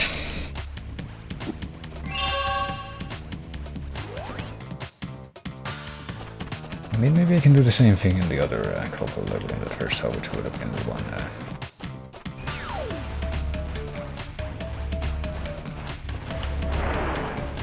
The one where you arrive the tiger on the Chinese wall, but I get the feeling that there would be some kind of catch to that one where you would have to like get all the boxes or have to do some kind of boost move that maybe the tiger has that I wasn't aware of. Kind of like the one with the bear in Crush 2, but.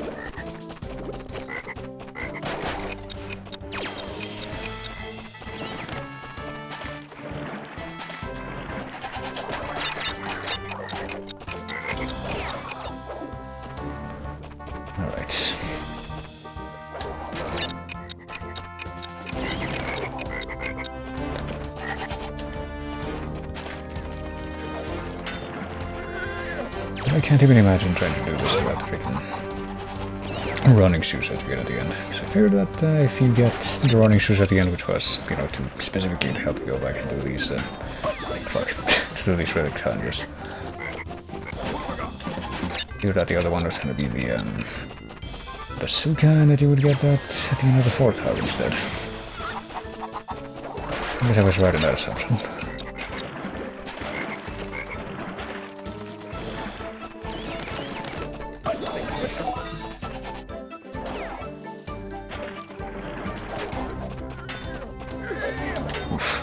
Sure, I was going to make that. Oh, jeez. Almost didn't see the goat. There are either, so how do we get? Do we get something? We do get something, at least. So that's 3 relics out of the way. Doing quite acceptably.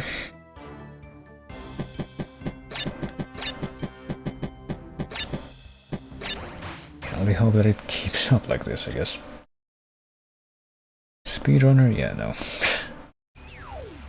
I don't think that will ever actually happen, but like I said, if I can just get this done, I will be satisfied.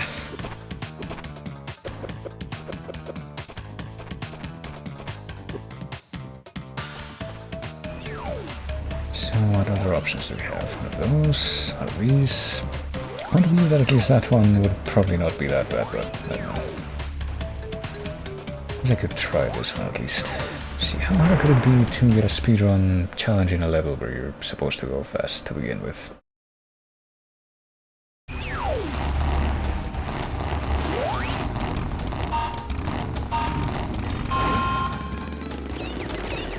Well, we're about to find out. Well, that's a good start. Oh, and you have to collect that thing. I get the feeling that you're not actually supposed to win the race to get the relic at the end here, but...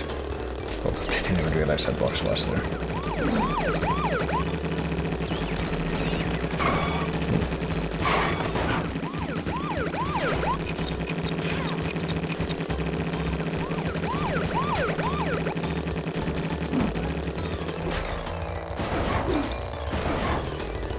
I'm not actually sure if the freaking ramps help you go any faster, but...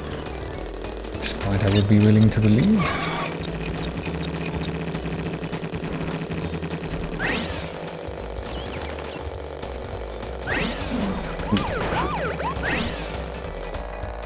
Well, this is the end already, so... obviously didn't come in first, but did I just get a relic? I would really like it if that was the case. Yeah, I did get a relic, so there we go. I am more than satisfied with that. And I will continue to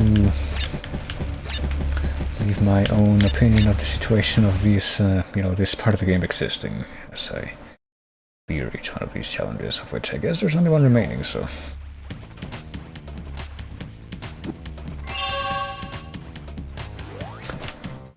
So I kind of wonder if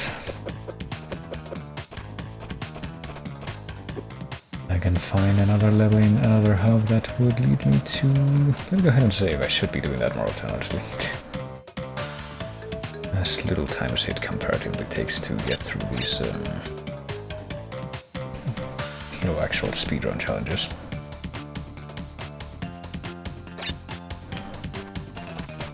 So if I go to hub number 3, which of these would be the easiest one to get a relic from? I'd like to identify that one and make that the last one that I bother with. Not that, I don't think. Maybe this, maybe another one of those. I wonder, probably not. Well, I could go for double header, which I guess would be the final... I think it would be the final, medieval wizardry themed level. Looks that way. Oh, I just realized why it's called double header. It's because of the fucking giants with, oh, goddammit, 2 heads, but... I don't know if double header would... Fuck, it's supposed to be like upon referring to something else, like something typesetting or something, but... Would be a little bit surprised if so.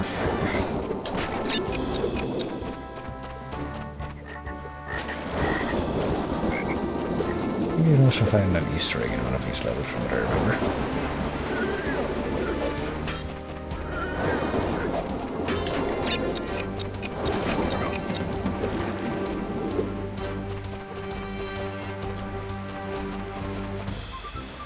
Oh shit, I thought that I would actually be able to pull it off. As long as I can actually get a relic at the end, I literally don't care. I cannot underline this enough.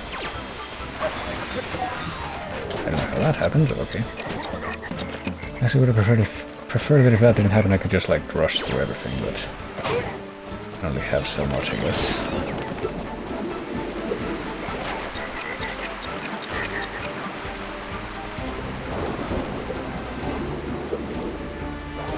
Oof, okay.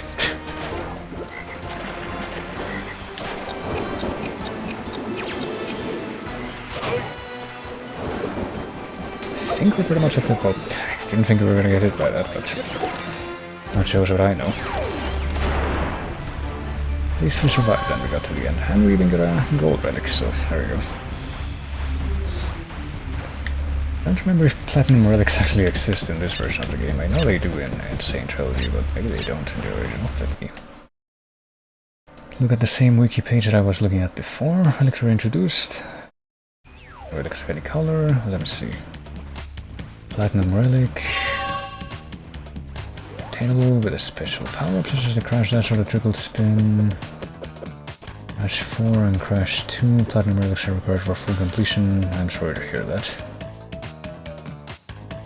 Gold relics is typically the mid-tier relic in Crash Bash. These are the minimum requirement for full completion in most games. Okay, well, we got 5 relics, I think, which means that this place should have opened up. Place that leads you to the secret warp hub. It's just freely accessible in this game, unlike unlike the secret warp hub in Crash 2, where you pretty much had to take a secret exit just to be able to get there again. But this one has all the freaking assembly line for the Cortex bots, I guess. It has this, but I don't think that yet. More than one of these is going to be accessible right now, so we do have to get the values in pretty much all of the regular stages to be able to access the rest of these, but I don't think I'm going to bother, because how freaking... all the stuff that I would have to do for that, so I'll just show like the first of these stages, I guess, and leave it at that. But also probably try to... since it's already pretty late, but since I'm not that tired, I'll probably also try to do the other thing that I mentioned, which would be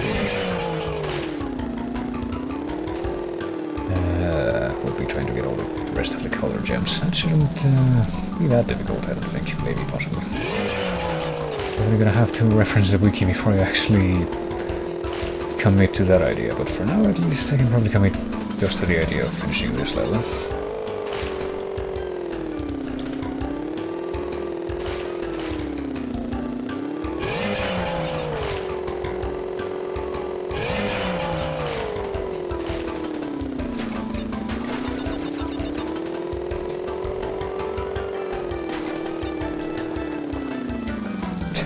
So which of these boxes are we supposed to get from that jump? Because it looks like both of them are supposed to be, or probably only going to be accessible from this one here.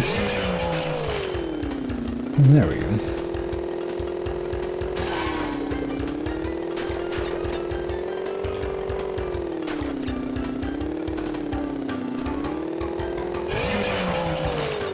So even though this is presumably supposed to be a bit tougher or more interesting than the other levels of this type, I would imagine, just based on the fact that it's part of the post-game secret area, or something akin to it at least.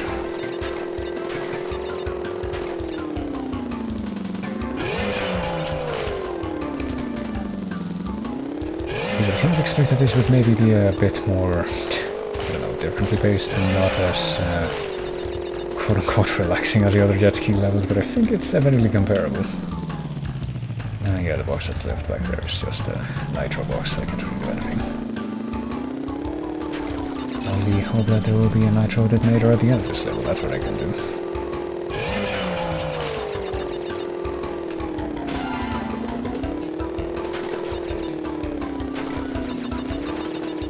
Can I actually see the name of the level if I can. Name of the level if I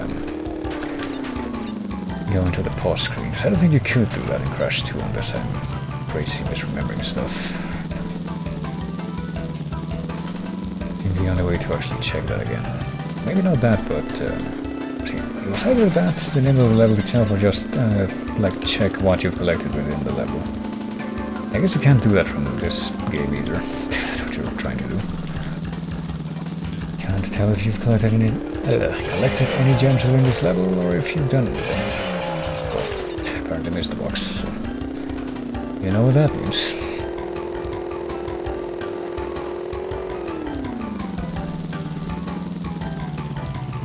Wait for these things to be out of the way, and then... there. Okay, so hold on a second, because it looks like we're supposed to go that way, but you can also go this way. What do you find if you go this way? Was it the same path as before and I'm stupid? Hold on. I think it is the same path as before and I'm stupid, it just looked different for some reason. Yeah, it's just like a different wall of buoys, which marks the actual boundary of the level. That's what I should have said to begin with, boundary. Don't you know how I love to overcomplicate things, and well, sometimes overcomplicate things and sometimes just like say the very... okay. Sure. Say the very first thing that pops into my mind, which turns out to not actually have been the best way to express what I mean. Bit of a twofold catch-22, that one. Oh, I don't think I was supposed to do these things while the mines were closing in like that, but it looks like it worked out regardless.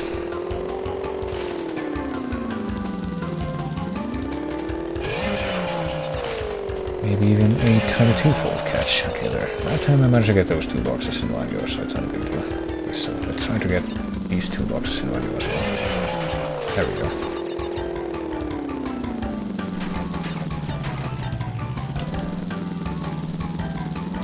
I still don't have any assurance, just like with every other level pretty much, that I'm gonna be able to get the box in here, and even if I do, it's not really gonna be that big of a change or a difference or anything like that. Just due to my lack of committal to the idea of 100%ing, but fuck, hold on. I'm gonna have to back up for a second and survey this. There we go.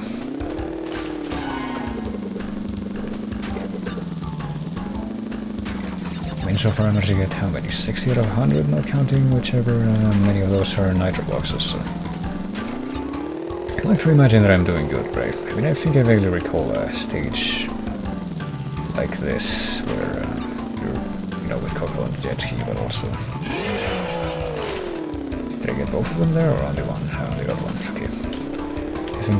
I do recall a stage like this in this game where you do have to do some, like, kind of unintuitive stuff to be able to get all the boxes, but I don't think it looked like this. I think it was, like, closer to a normal looking one. Without the volcanic background or what have you, but... You know, I'm no Crash encyclopedia. This game is not like Majora's Mask, I know literally everything about it off the top of my head, but... I do feel like something like that was present. Oh, and I do see that apparently that is, this ramp is how you get to the nitro detonator, so I would like to not screw this up. There we go. Okay, so with the nitro stuff detonated, there's now 7 boxes left. Will they be in my way, or... Oof. Okay. Get the feeling that I am actually supposed to take a different approach to that particular jump. If I want to expect to survive. It doesn't look like you can reliably... Of course. Like you can reliably get, like, clear that... all the distances you need to clear to not hit the boxes at all just with a straight jump. Oof, I was just died there, by the way, but... I just think like you can do something else, such as the thing that I apparently failed to do here, to grab the box that's after this jump, which I should have been able to get, methinks. I think that I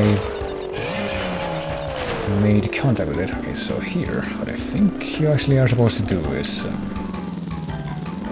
this, and also get out of the way, but okay, you can do that, but like hit the box and then veer out of the way, do that little flip. It's like a safe way to get that box and not fucking die, but there we go. Well, that didn't do the flip that time, but it doesn't matter. Also gotta deal with the boxes that are between these 2 rows of bombs, but this looks like it's just a matter of lining yourself up, right? It's not too big of a deal. And what about this? You don't even have to get on the ramps to get this box, or that one. Just take the more relaxed route here. And why wouldn't you, I mean?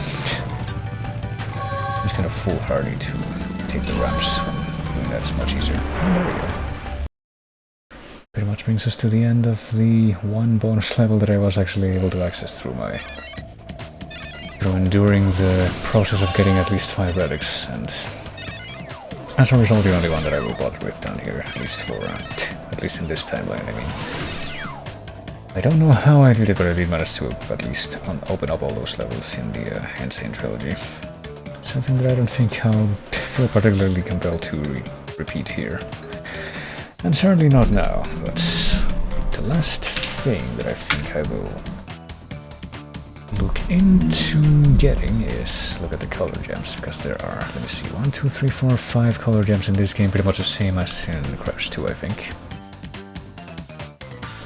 I have the red gem and the purple gem, but I'm missing the green one, the blue and the yellow. And I think I saw the yellow as like the first one that you technically have a chance to get in the game. So where do you get it? Let me see. You get it from Hang 'em High. What the fuck? Hold on a second.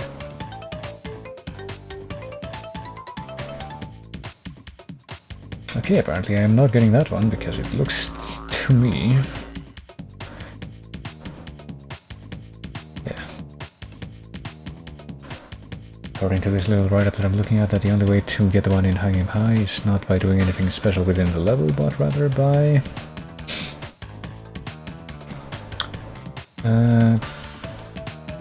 taking a secret exit out of level 27, which would require me to get 5 more relics, so fuck that. So it looks like I'm not actually getting the yellow gem. But what about the other ones that I'm missing? Which would be the green and the blue. So how do we get those? The green one you get from Flaming Passion via Deathroot, and the blue you get it from Tomb Waiter via Deathroot, so let's figure out where they are. Let's see, Flaming Passion is the 3rd level of the 5th Warp Room, whereas Tomb Waiter is the 20th level, which is the last level of the 4th Warp Room, so let's go check that out. I do have faith in at least being able to do that. So Deathroot for both these levels, so it'll just be a matter of getting far enough into the level without dying. Surely that would be doable.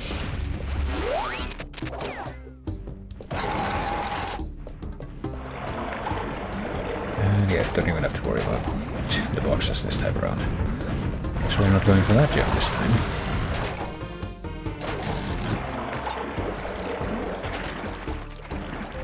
I'm pretty sure that the running shoes are also going to make this part of the level. We have to go between 2 points to get to safety. It's going to make them significantly easier as well. Okay, I'm not even touching anything that I want to bother with. I almost just screwed up without realizing it by walking straight into the water there, but caught myself just in time. But I don't think I want to bother with the bonus rounds either. I don't think there's going to be that much of a point to doing that at this point.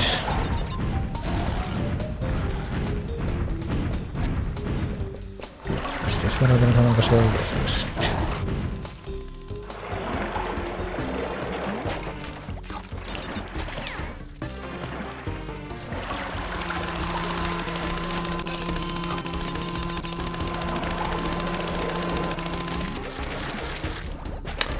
Okay, I think we've done it. Checking point here, and here is the Deathroot, which I don't think you... I know for a fact that we didn't manage to get to during the first run of the stage, but that's whatever. Because we're here now. So all I gotta do apparently is get to the end of this... Okay, some transparency issues there, but... Get to the end of this Deathroot stage and not die. Don't even have to care about the boxes or anything. And I'm pretty sure that just means that the gem is going to be waiting for me at the end of that, so if I can manage to get that.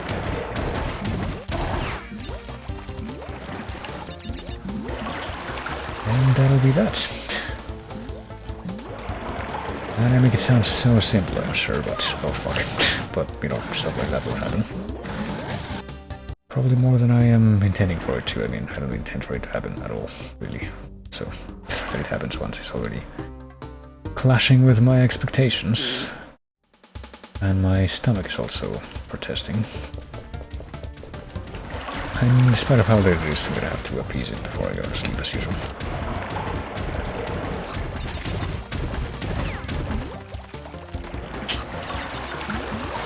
But hey, one thing at a time. Right, so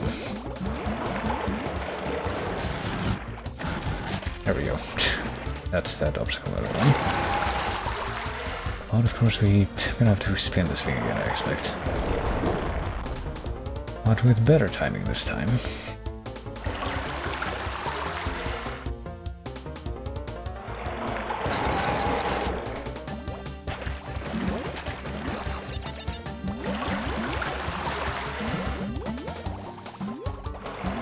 So, you know, I look at this whole section really, and it just makes me quite pleased that I didn't bother to come here before I got the running shoes. Also, I definitely appreciate how apparently the freaking hieroglyph patterns on the wall there show dogs instead of cats. I approve of this slight adjustment.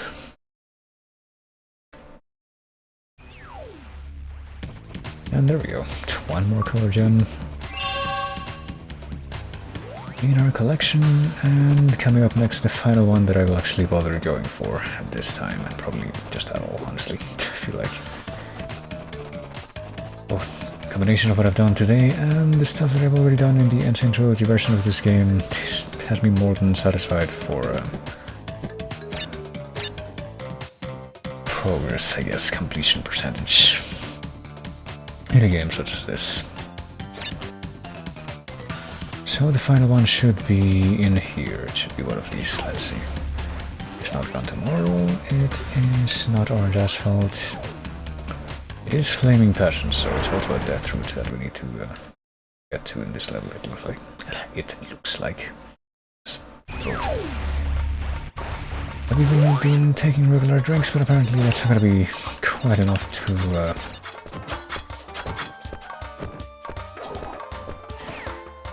make this work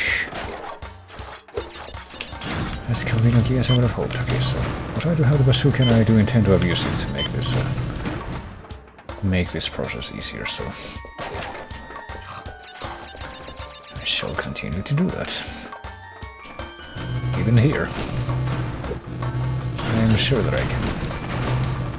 Did I already blow that person up? I guess so. Didn't really seem to me that I had, but that was right now, I guess. Okay, there we go. Get rid of all these people that are throwing out the fire bombs. That one I'm pretty sure I saw blow up. I think they just give like little blue particle effects when they blow up. You can barely see it, you know, on top of the regular explosion that comes from the bazooka, but it's there. Okay, same thing happened here.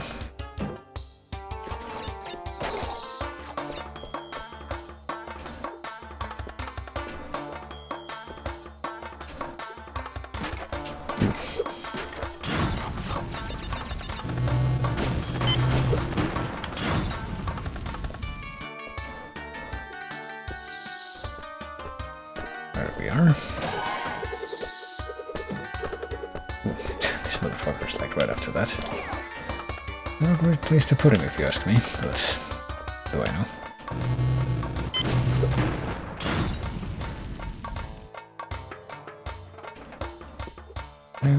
Yeah. I know what I'm trying to say, but probably something that I should try to at least formulate in my head before I... Okay, well, maybe to the death route, but it doesn't matter, but...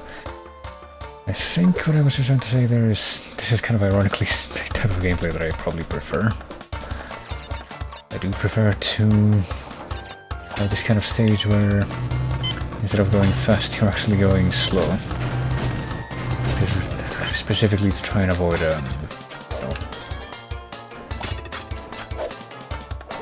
these hazards. And I think these kind of stages where you're kind of it makes more sense to be slow and thorough rather than go fast and go crazy. It's something that I probably find more enjoyable than, you know, actual speedrunning stages. I'm being 100% serious. Okay, so how do I aim at the background here? It's actually really difficult to... I guess like this? No, it doesn't help you aim at the background either. Okay, so I guess we're not going to be able to get rid of both of these hazards here, but I don't know what happened there. I didn't jump into that part of the background.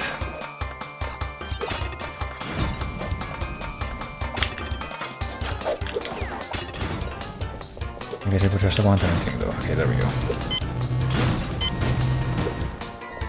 I guess with the previous layout it was kind of a... You know, there were instances of the game trying to, or succeeding in figuring out a way to counter this cheesy bullshit like using the bazooka. But not that it makes, oh shit, that big of a difference. I'm surprised that I didn't die from that. But hey, there we go. That wasn't too bad. These are definitely a lot less infuriating than, you know, some of the death routes that can be found in some of the other games. Such as the one that came immediately before this one, which It's definitely gonna be forever ingrained in my mind, not just as a residue from, you know, when I did that part of the game in Saint Trilogy now, but also as from when I actually spent a bunch of time trying to do it.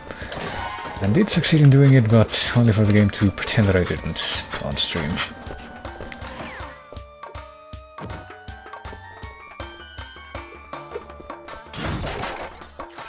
So why not, since this is pretty much the last stage that I will bother completing for now. Let's go ahead and take a little bit of extra time to do the bonus round. Close it off properly.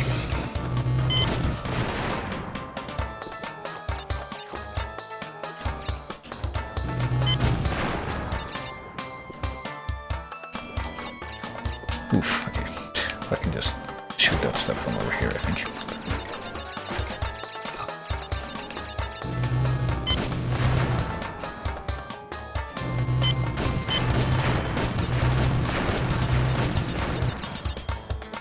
Pretty sure that's something else that I also remember about the freaking, you know, the one Crash game in this style that actually possessed it because I owned it, which was Wrath of Cortex. I'm pretty sure it was the same kind of structure in that game as this one has.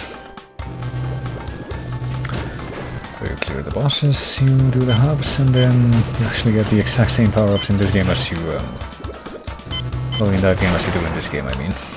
You get the bazooka, you get the double jump, you get the, I think you even get the running shoes, because you also got the relic challenges, but I don't remember that bit. If there are relics in that game, I probably just blocked it out of my mind, because, you know how I feel about speedrunning challenges. And if I do block it out of my mind, I'm forced to assume that it wasn't, you know, a necessity to 100% that game, but I don't know. There's really no way to kill this one enemy here. It's just like forever out of reach. I guess it must be. Well, I will do the same thing that I did the first time through when I actually got the box gem for this level on the first run, wink wink, which is to just break that box up there, and there we go. Success. So where does that put me at exactly? Where does all of the pretty much everything in this game that I am willing to address in any way, shape or form on this sort of revisitation of the game put me at percentage-wise according to this meter, this metric? Does it put me at least 60%? No, it doesn't. It puts me at 56%, but that's still above, you know, 50%, which I'm willing to take that as a good thing. But yeah, there we go. We got all the crystals and beat the game. We got all the powers, which is also something that you get from beating the game. We got all of the color gems that can be reasonably accessed, as well as all of the regular gems that we pretty much got 50% of the regular gems, which is nice, and we got those fucking things. Which I don't even want to acknowledge, because I still think that speedrunning challenges that you have to do to get like all the percentage of completion in a video game are stupid, but well, they certainly do exist in this game, but that is definitely a good place to leave it, I would think. I don't think there's really anything else that I want to do either to like show off anything. Well, Coco's here. She doesn't really do anything if you go up to her.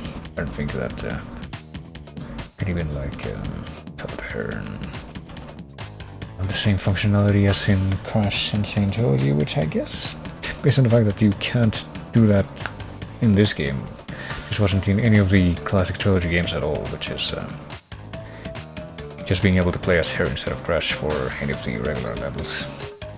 Just the regular platforming levels, I mean, because you can do that in Saint Trilogy, and not just in this game, but in all of the, like, that game's version of Crash 1, 2, and 3.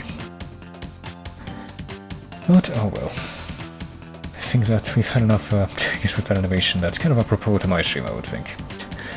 Being tangled up in a yo-yo of all things, but I think that's pretty much enough of the Bandicoot for the time being. And I think the Bandicoot will pretty much probably return to the stream at some point in the future, but I'm gonna see if I can get things back on track for, you know, what I was doing on the stream before.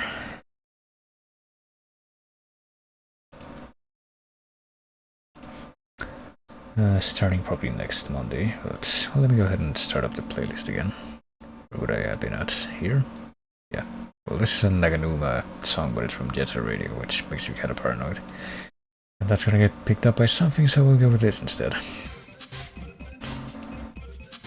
Usually it's only the not Naganuma songs from Jetta Radio that you gotta worry about, but you never know. I certainly don't know. This hasn't been sent yet, okay, so yeah.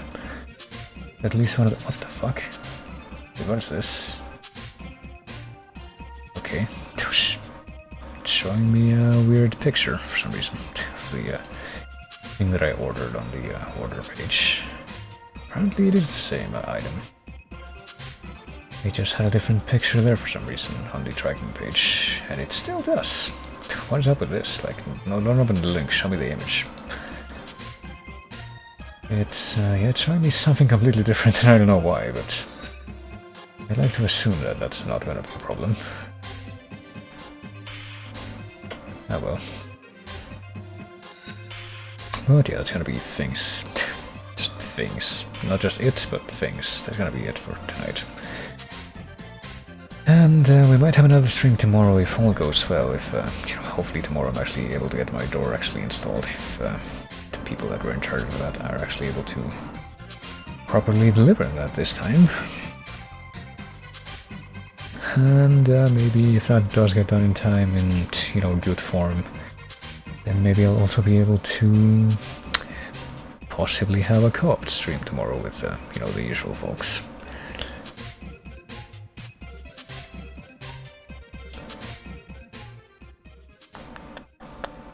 I hope I didn't get pinged in this one Discord thing that I was not paying attention to, obviously because I was streaming, but that's apparently had a number of developments since I last looked at it, and might somewhat concern me.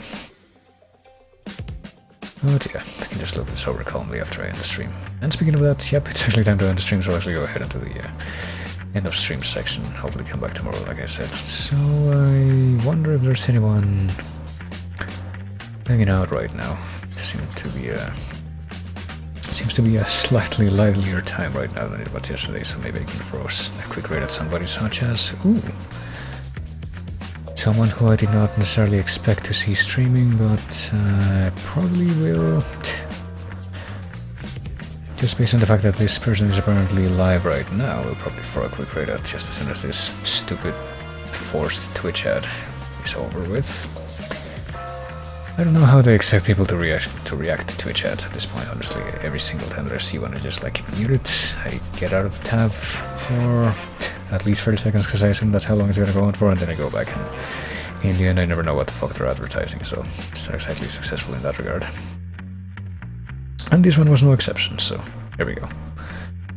I'm gonna immediately like pause and unpause the stream and see if that reloads, and it did. Which is really stupid, so I'm gonna reload the page entirely, and there we go. Now we should be good. But yeah, if you would be willing to hang around for just a little longer, I'm gonna be seeing if I can try a quick raid at Chefshire, who, at least one person who made an appearance tonight might already know exactly who I am talking about when I talk about raiding that person, since it's a mutual acquaintance, but yeah, regardless, it's a very nice and chilled stream, and he's currently playing Demon's Souls, apparently the PS5 version, which from what I've seen is significantly different from the PS3 version, which is what I emulated on stream when I was playing that, but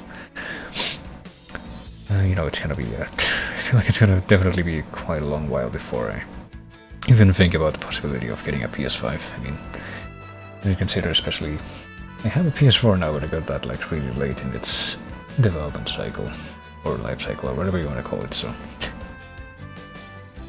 that I don't end up wasting more time just talking about stuff like that and going off on tangents. I'm just gonna say probably no time soon, but anyway, hopefully you'll join me for the raid, and also you'll take it easy.